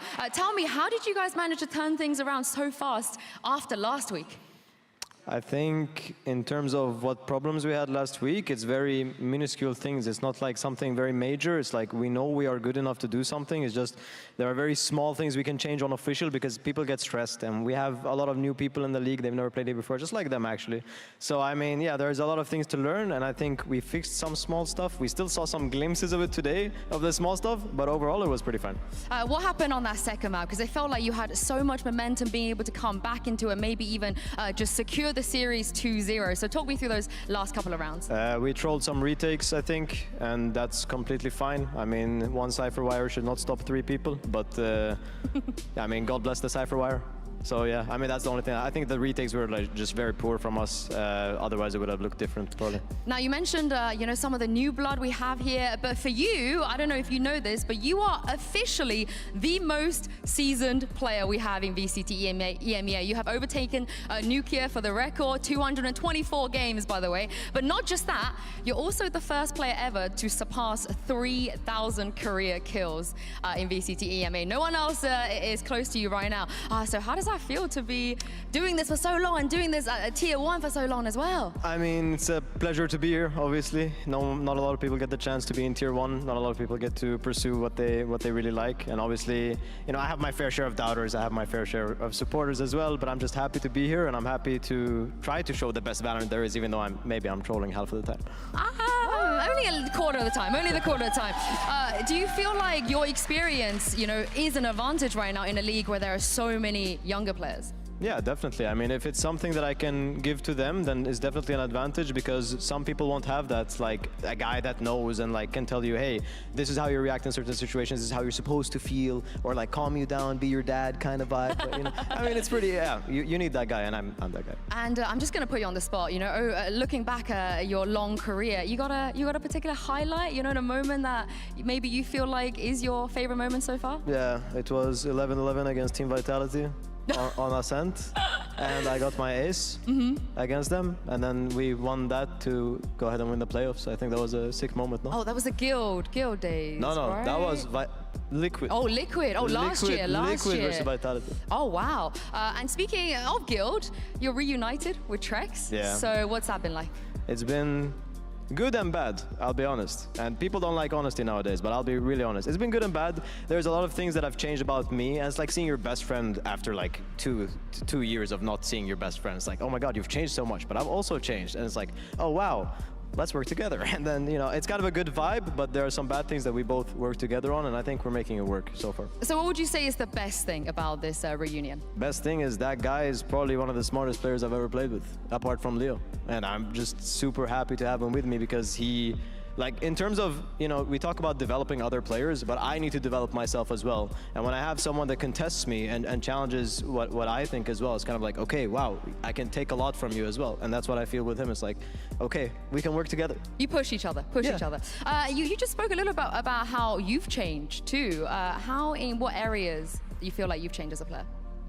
I feel like I've become less like energy high all the time, and I've become more the calming person. I wasn't the calming person before, like, hey guys, chillax, do this, do that, because I was playing duelist. Like, for example, I was just sending it everywhere, I was doing whatever I wanted, I was gonna peek if I wanted to peek. And right now it's like, okay guys, relax, we killed one, relax, do this, relax. And it's kind of like, it's not me really, but I feel like I'm also like new into trying to teach people other things. That's something I've never done before personally. It's like, okay, I have these amazing like people in my team that I need to like tell them what I know about the game as well. And you know, it's just new, but it feels good.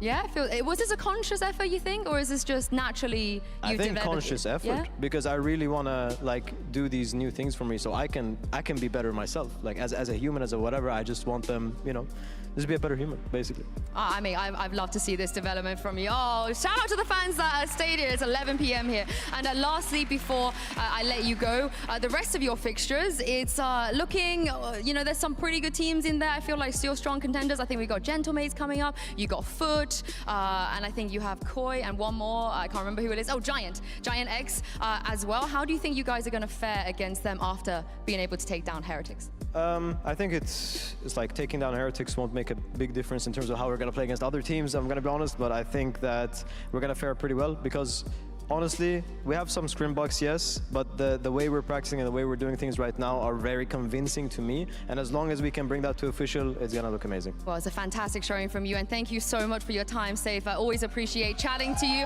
We're going to close the show out right here, but we'll be back tomorrow with a bit of a rivalry game, starting with Team Liquid versus Na'Vi. Have a great night's sleep, everybody, and we'll see you then.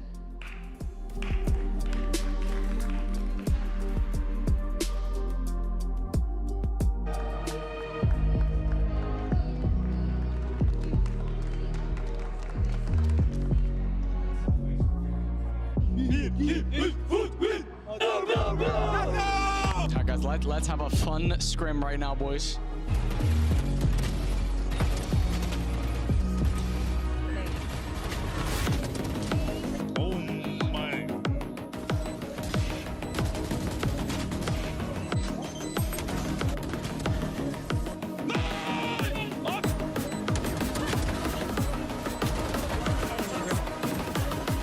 Foot's pick, KC's victory. Yeah.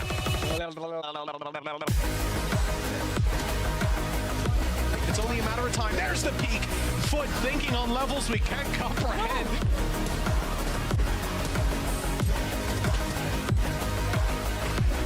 The ace with the nade, the shorty. 13-8. They trade each other's picks, and we go all the way to the decider. One enemy remaining.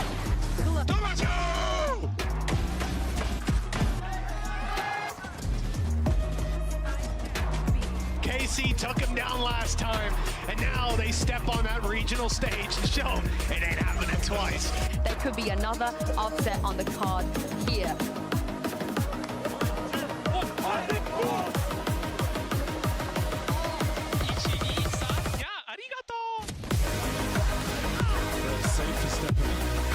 Two bullets is all they needed, and Vitality picking up Breeze.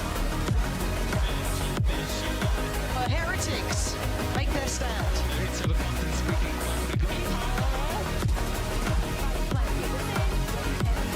Put up a stand, and it doesn't matter. Brought to the knees as Vitality tear down Heretics.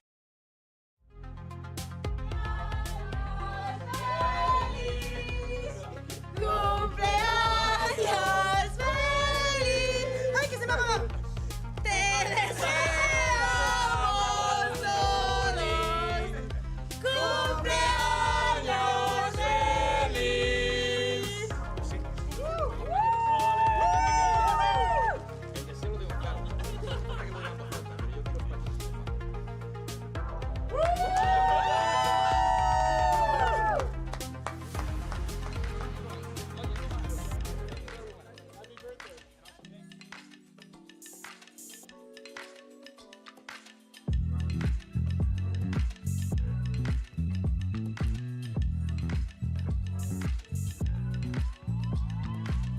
I know you're stressing, right? You need some meditation. Don't let them ruin your vibe. No time for rumination. Let's leave it all behind. Take a flight, aviation. Want you, girl, by my side. Let me show my appreciation. I want you here with me. I miss your body, baby. No, I cannot believe that you're still single, lady. Wishing I could retreat. I want you here with me.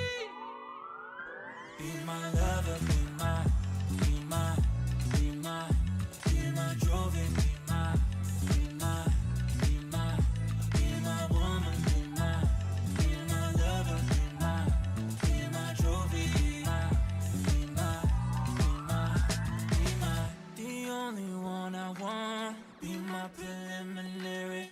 Let me caress the way I think it's necessary. Monday, Tuesday, Wednesday, babe. 7 days, are you ready? I don't need to say you know it, girl, you're extraordinary. I want you here with me.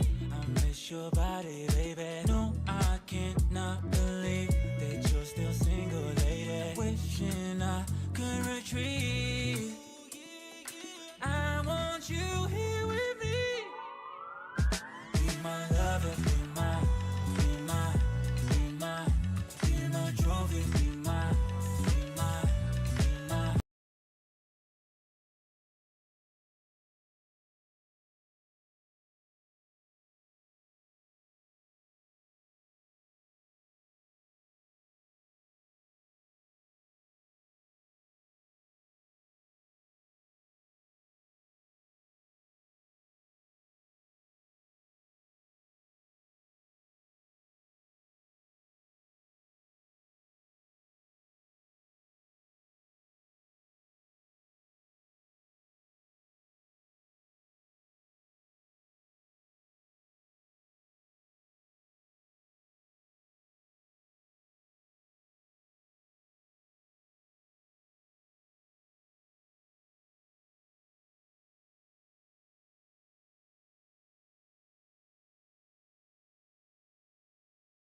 Yeah.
I think I'm gonna call it for today.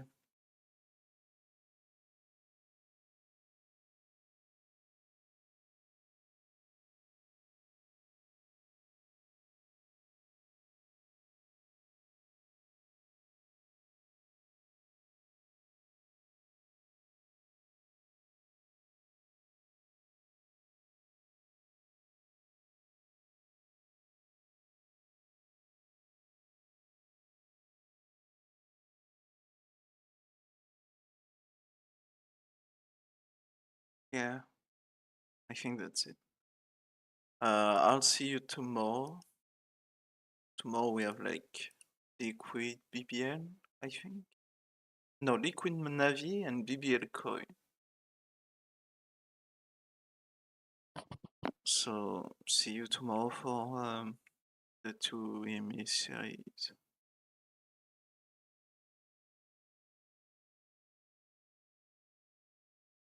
Yeah. Bye bye.